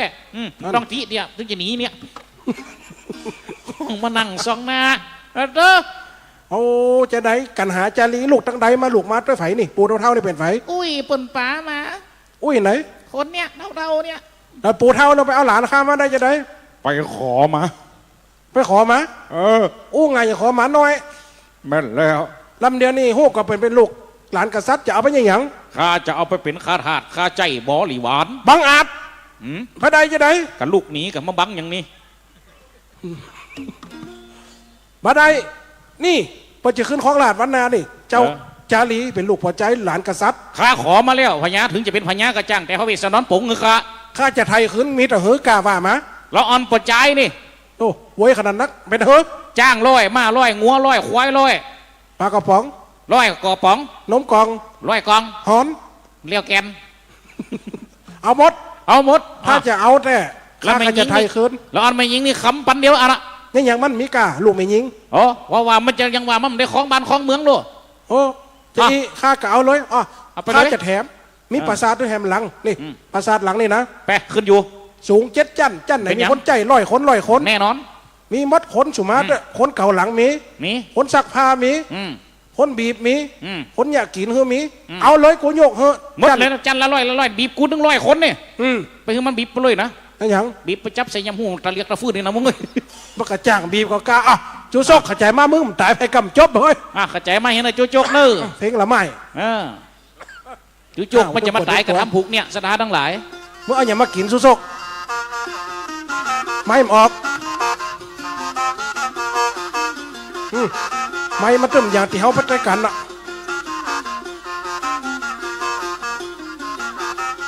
ผมอย่างมาหมาหลวกวะข้ายิงข้าใจอย่างลอยร้อยละบาใจของน้อยก็มีนักมวนกันหน้าเป็นละหน้าบุญละของว่าปู่คำข้ายิงข้าใจก็ได้หลายขันนัดเพราะว่าเงินทำกรรมแก้วเหมือนกันปันเพื่อปู่พามถึงใจดีมากข้ายิงข้าใจมาจ้างหลายร้อยขันนัดอย่างดีใจมากแถมมาคำมีข้าวผัดแต่เจ้าบุญแล้วก็พอดีนะวะยังตุ้ยๆผู้พามเหยข้ามมันก็ข้ามมาแล้วจะยังลักกะตังเหมือนกันจะกินอาหารของกินลำปู่พามได้รางวัลดังอันข้ายิงข้าใจหลายร้อยหลายปันกินอาหารลำอย่ามาสุกใจลำเดี๋ยวก็จะกินข้าวนะก็อยากก็เดี๋ยวเจ้าละปนว่าปูฟ้าไม่ลบปนาปูฟ้ามาเทามานากินแต่กินว่ากินตังลาแฟนต้าตังโอวันตินตังวิตามินแกนบาขามควากินตังอาลาบชามันใส่ควนในตุ่มฟักใส่งุ่นแกงทุนใส่ปลาละหัวมึงบุ๊บพันเดียวขอไปหน่อยตังขาหมูปะตังนาพูดหน่อยแล้วมาเป็นโตดกุ้มหามโสมเมียงพันนะตั้งขาหมูยางกำใส่ลัน ตั้งโดกอะตั้งกลางวันก็บอกเกี้ยวเพื่อนกินกำเดียวลื่นหมับลุนหมับไก่ย่างกับใส่กำตัวกินตั้งหน้าขางัวตั้งขาหานต้มหยิบตั้งจิ้นชม ขาเดียวก็กิน จิ้นชมขาเจียวตั้งเก่งหนังเหนียวใส่จิ้นผู้พามต้องปินการไปการมากินแต่กินว่าไฟต้องไม่บอดตันนะเป็นคันอ่อนยนเสลดขึ้นตุดหูคออย่างงัวมอการไปการมาต้องผู้พามมันหนาก็บางออกใส่ก็ปีน ลอกออกมาแตกดังตุ้มทั้งกว่าเนี่ยหัวมันน้อยสวดปอดกูเห็นไปตายไกลๆน้อยมันเนี่ยอ้าวสับเปลือเอาไปขวาง กำลังนุ่มไปหาหนึ่งหัว ไป ซุป หามไปสับเปลือหามตีนคนหามหัวคน กระเจ๊เหมือนตามีลิ้น วันนี้ขนาดกระซับขนาดนักนะ พญาสนใจก็สั่งเอาจุจกไปปลูงที่ขี้แห้งหยอดเปียงกลางขาขี้กาหยอดเปียงกลางน่องโลว่าตัวกาคนหามเป็นหมูเป็นจุ้ม เขา ไม่เฟซ เป้วันนั้นโช สลาแห่ปฏิมุตแล้วกะ ผู้พามเท่ามันตายหรอปกติเขาเล่นบนเวทีทุกปีทุกต่างพอนะวันนี้มันหลุ่มไปหน่อยในขณะนั้นผู้พามเท่าจุจกตายทุกปีขจายสรุปเดี๋ยวเราจะได้ซ้อม จุจกตาย หลวง ปุ๊ ปู่ บ สักหน่อยหนึ่งพญาสนใจก็เลยฮือหลาน2 คนไปหับพระเวสสันดรมาแต่หลาน2 คนนำไปคนในไร่คนเป็นคนไปเอามาพญาสนใจก็เลยจำเป็นเดินกลางนะ กษัตริย์เตรียมตัวมาซ้อมหลวงปู่เนอะ กษัตริย์ถึง6 คนก็เดินกลางไปขอมาโลขอไผ่ขอพระเวสสันดรปิกมาเนี่ยสถานทั้งหลายเพราะว่าบุญเก่าพญางมาวันนี้ตึกก็จำได้หันหน้าลูกแล้วคนนี้พนังมาที่ปิกไปหันหน้ากันหาจารีอยู่ป้าโตดีอกดีใจให้กัดอกเป็นลมสลบตายมัดถึงหมูถึงจุ่มในขณะนั้นเนาะพระอินทร์อยู่บนสวรรค์จันทร์ฟ้าผุยน้ำใจใครลงมาพระผายไข่โลกโลกาคนได้ติดตายกระฟื้นขึ้นมาบนห้องวัดสลบปิกเข้าบ้านเข้าเมืองตกแหมรอบ1แหมหาสุดท้ายพลหาเกียวตกลงมาเป็นอัญญมณีเกียวก็เกียวสปะสเปดต่ำบนมีในชื่อของบนโลกสุดท้ายมาแล้วมดสถาบรรดาพ่อแม่พี่น้องพญาเวสสันดรกับมาคล้องถลุงปิ่นพญาได้แหมร้อย20 ปีจะมรณะกรรมเจียนจากปัดภาคไปโดยเฉพาะหูปัดบุญยวาท้องพิพาภาพออกขมิ้นหมดโลกเวสสันดรนะเนี่ยสถาบรรดาพ่อแม่พี่น้องเพราะฉะนั้นทำมาเทศนาจุจกอันประดับประดาถึงปันพระคาถาเนาะถึงรวมมัดถึงโจโจกเวสสันดรมหาราชกุมารมาทีถึง13กันดิอูมาวันนี้ตัดติตำกันหนุนตัดติสูงถากฐานตัดติเป็นควักเป็นน้ำเพียวตัดติกดตีเร็วตัดฮือซื้อหมอกมาให้พอดีฟังมันได้อันนี้ใจความเนาะเพราะฉะนั้นต่อไปนี่ทำมาเทศนาก็ขอวาดวังหลวงปู่ไว้เพียงแต่เอวังก็ไม่ได้ประกาศราชานีพระเวสสันดรเขาบ้านเขาเมืองเนอะละอ่อนมาห้ามเฮือหลวงปู่สักหน่อยเนอะพอดังได้อยู่ไหมอยู่เพลมดไม่อยู่นอกเพลนื้อคนเท่ากับขิมเนี้ยไปอาบน้ำ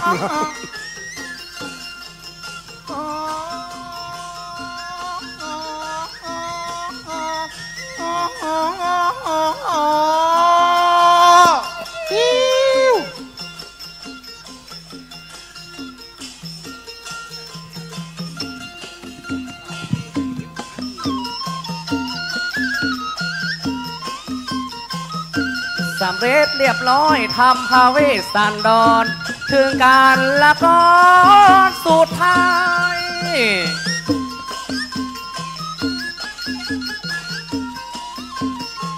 จะขอยอดทาสามือขึ้นไว้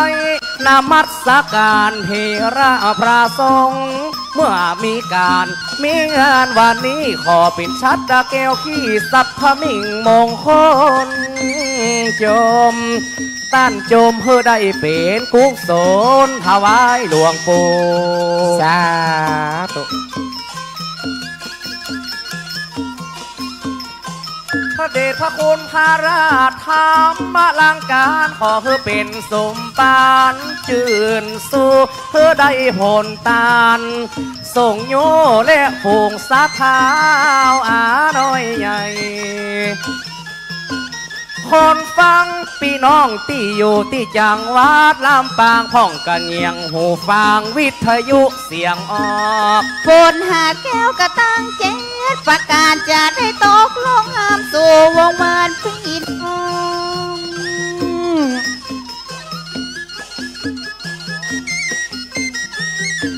วันนี้ได้มาก็กินหวานตาลต้มใส่พี่ใส่น้องกันลำปากตัวกันจะยกมือสา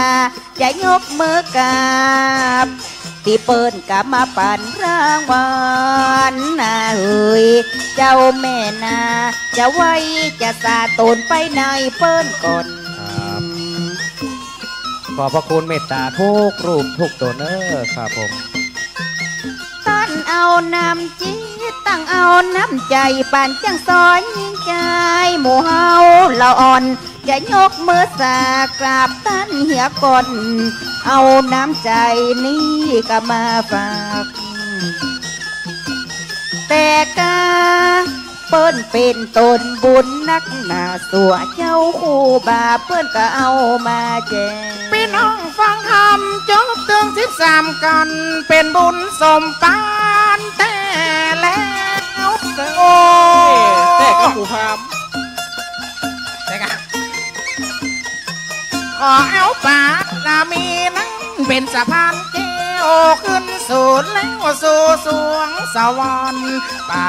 ลามีของพระโคหลวงพ่อไปก็ได้พอถึงเมื่อคืนเมื่อวันขอสาธุป่าละมีทำบุญกินบุญทานของท่านจงปกห่ม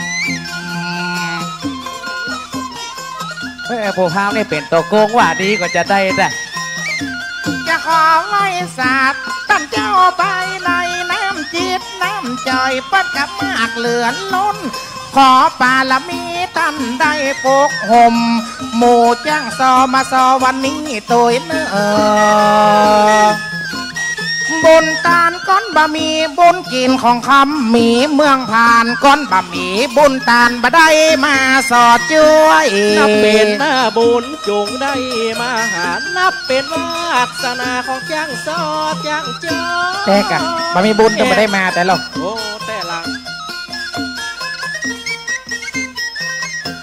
ว่าตัวบานั้นตัวจ้างซอน้อยลัดป่าลัดดอยโหนดังมันไก่ย้อนมีใจฮักว่าเสียงซอเสียงปีพดมาบ้านนี้เนื้อตัวคำใจลูกจากตำบลนี้กะเมืองใหม่อยากแก้ปันไขเขตอำเภอแจ้ห่มอันนี้สัญญูเจียงไฮ้พวกกันโอ้นอนเพกกันวันนี้มานอนครับนับเป็นหน้าบุญแล้ววาสนาหันหน้าหันตาสิเจ้าเจ้าบ้านเล่นละครทำว่าเอากันละแฮมครั้งหน้าบุญได้มาเผยแพร่นอนวันนี้จังสองเมืองใหม่บุญยืนป่อใจต่างข้าได้มาโจยกันว่าเป็นหน้าบุญได้มาสอถวายสมมาโนนายเหมือนกันร้อนสาธุแม่อาจารย์ไฟเอาไปว่าลูกแม่อาจารย์ลูกพ่ออาจารย์ย่อ10 นิ้วย่อขึ้นเหนือเก้าจังสอลูกเต่าเอามาสอถวายนับว่าเป็นบุญตานครั้งใหญ่ยังไงจังใหม่จังแสนเมืองไม้นอปีนาเตวบูดบาดากันตุงมาฮับสาบ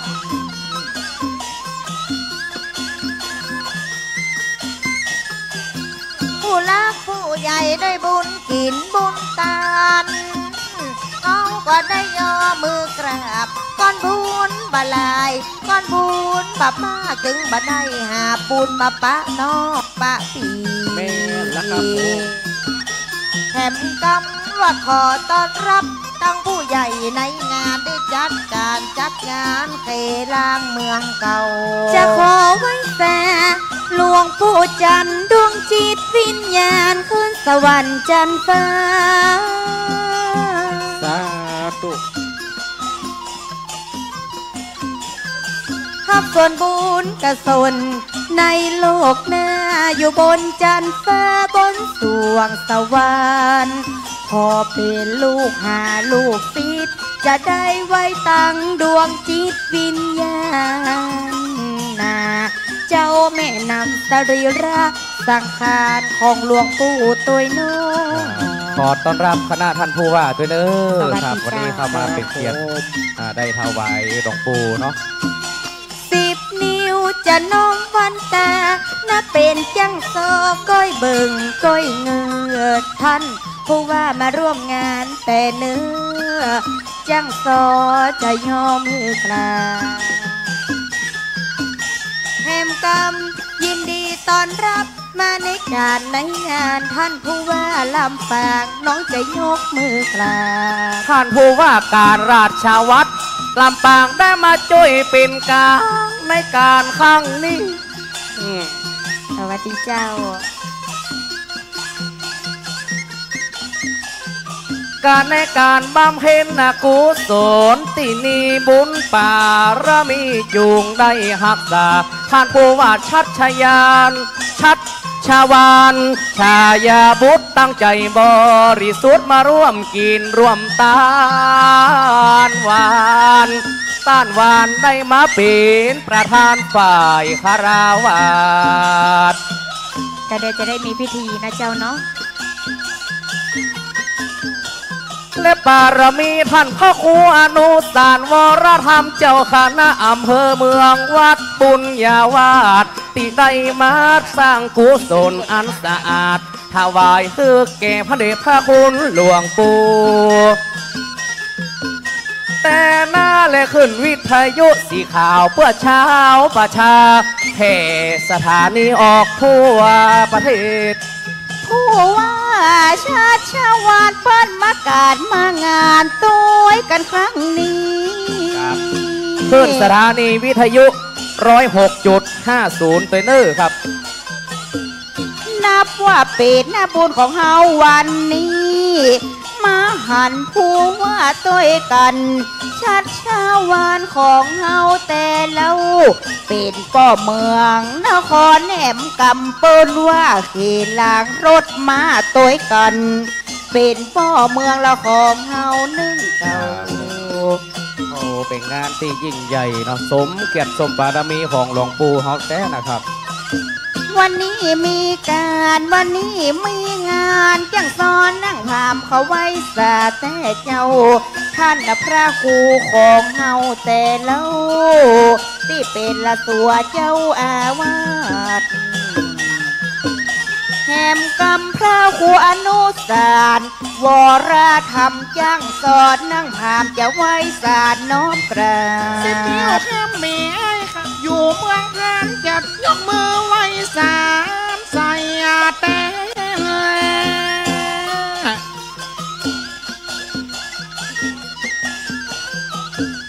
วันว่าแจ้งกินมันกระดึงแจ้งแก่ไว้สาแต่ละท่านพระครูเหมือนกัน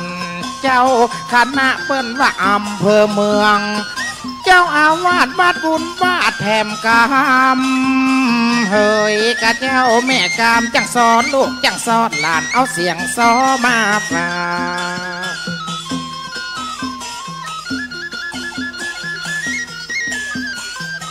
ถึงวิทยุขึ้นสีขาวเช้าประชา28 สถานีว่าอีบอกว่าจังซอจังปี10 นิ้วจะขอยกมือกราบคนกำน่าเป็น10 นิ้วของจ้างซอแถมกำว่าจะยกมือสารน้อมกราบ เวลาปัดนักก่อนเวลาปลาไหลลูกเต้ายิงใจอย่าได้ลาพี่ลาน้อง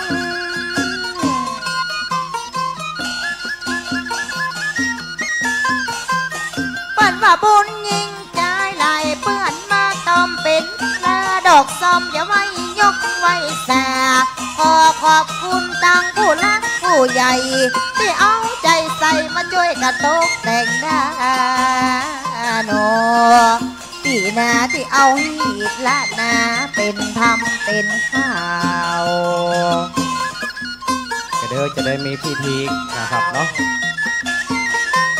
กันว่ามันนะผิดพลาดตัดประการใดขอสู่มาตั้งพระสงฆ์องค์เจ้าประเดี๋ยวเวลาอย่าหมดไปแล้วเล่า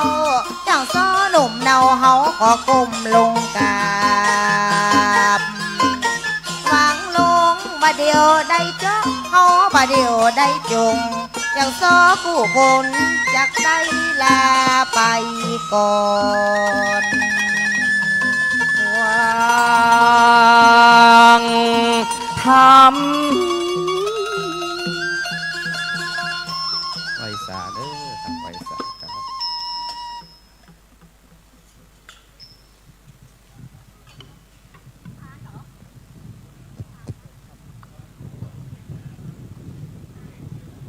ขณะนี้การเตดมหาชาติทรงเครื่องตั้งแต่บ่ายสามมาถึงคณะนี้ก็1 ทุ่มตามเวลาเป๊ะเลยซึ่งบริหารจัดการเรื่องเวลาในสุดยอดได้สาระนะครับ ก็ขอต้อนรับท่านผู้ว่าราชการจังหวัดลำปางท่านชัชวาลฉายบุตรนะครับที่ได้ให้เกียรติมาถึงวันนี้เป็นวันแรกที่ได้อาราธนาศพของพระเดชคุณหลวงปู่ได้มาตั้งบำเพ็ญกุศลณวิทยาลัยสงฆ์นครลำปางนะครับต่อจากนี้ไปก็จะเป็นการถวายประเคนกันเทศประเคนกันเทศก็จะขออนุญาตกราบเรียนเชิญท่านผู้ว่าราชการจังหวัดได้ให้เกียรตินะครับถวายกันเทศ2 ธรรมาสน์เลยนะครับเรียนเชิญท่านครับ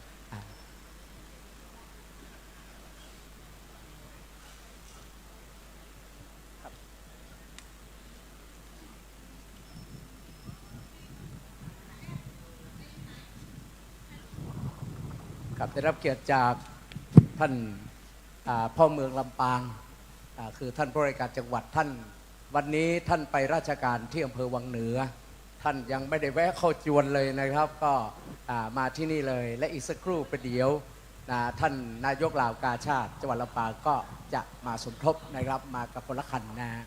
วันนี้ก็ขอต้อนรับทางคณะข้าราชการของสำนักงานวัฒนธรรมจังหวัดลำปางสำนักงานพระพุทธศาสนาจังหวัดลำปางนะครับพร้อมด้วยคณะท่านผู้มีเกียรติที่เดินทางมาถึงนะครับตลอดจนข้าราชการของอำเภอเกาะป้าบุญมีบ่อตายลังได้หันหน้าหวังจะได้มาแหมข้างก่อนจะลากันใจโปจะปังกึดยากขึ้นรถหนีไปขอลาท่านแล้วบ่ใจลากันเจ้ห่มดอนใจมันไก่แคว้นห้องกว่าฝนกว่าลมมันมาถูกต้องขอลาเตียวกองหากใหญ่เวลามันน้อยก้อยแปลงใจหากันมีเวลาวันหน้าก้อยอูจากฝากเสียงสำเนียงเก้าใจจื่นสูง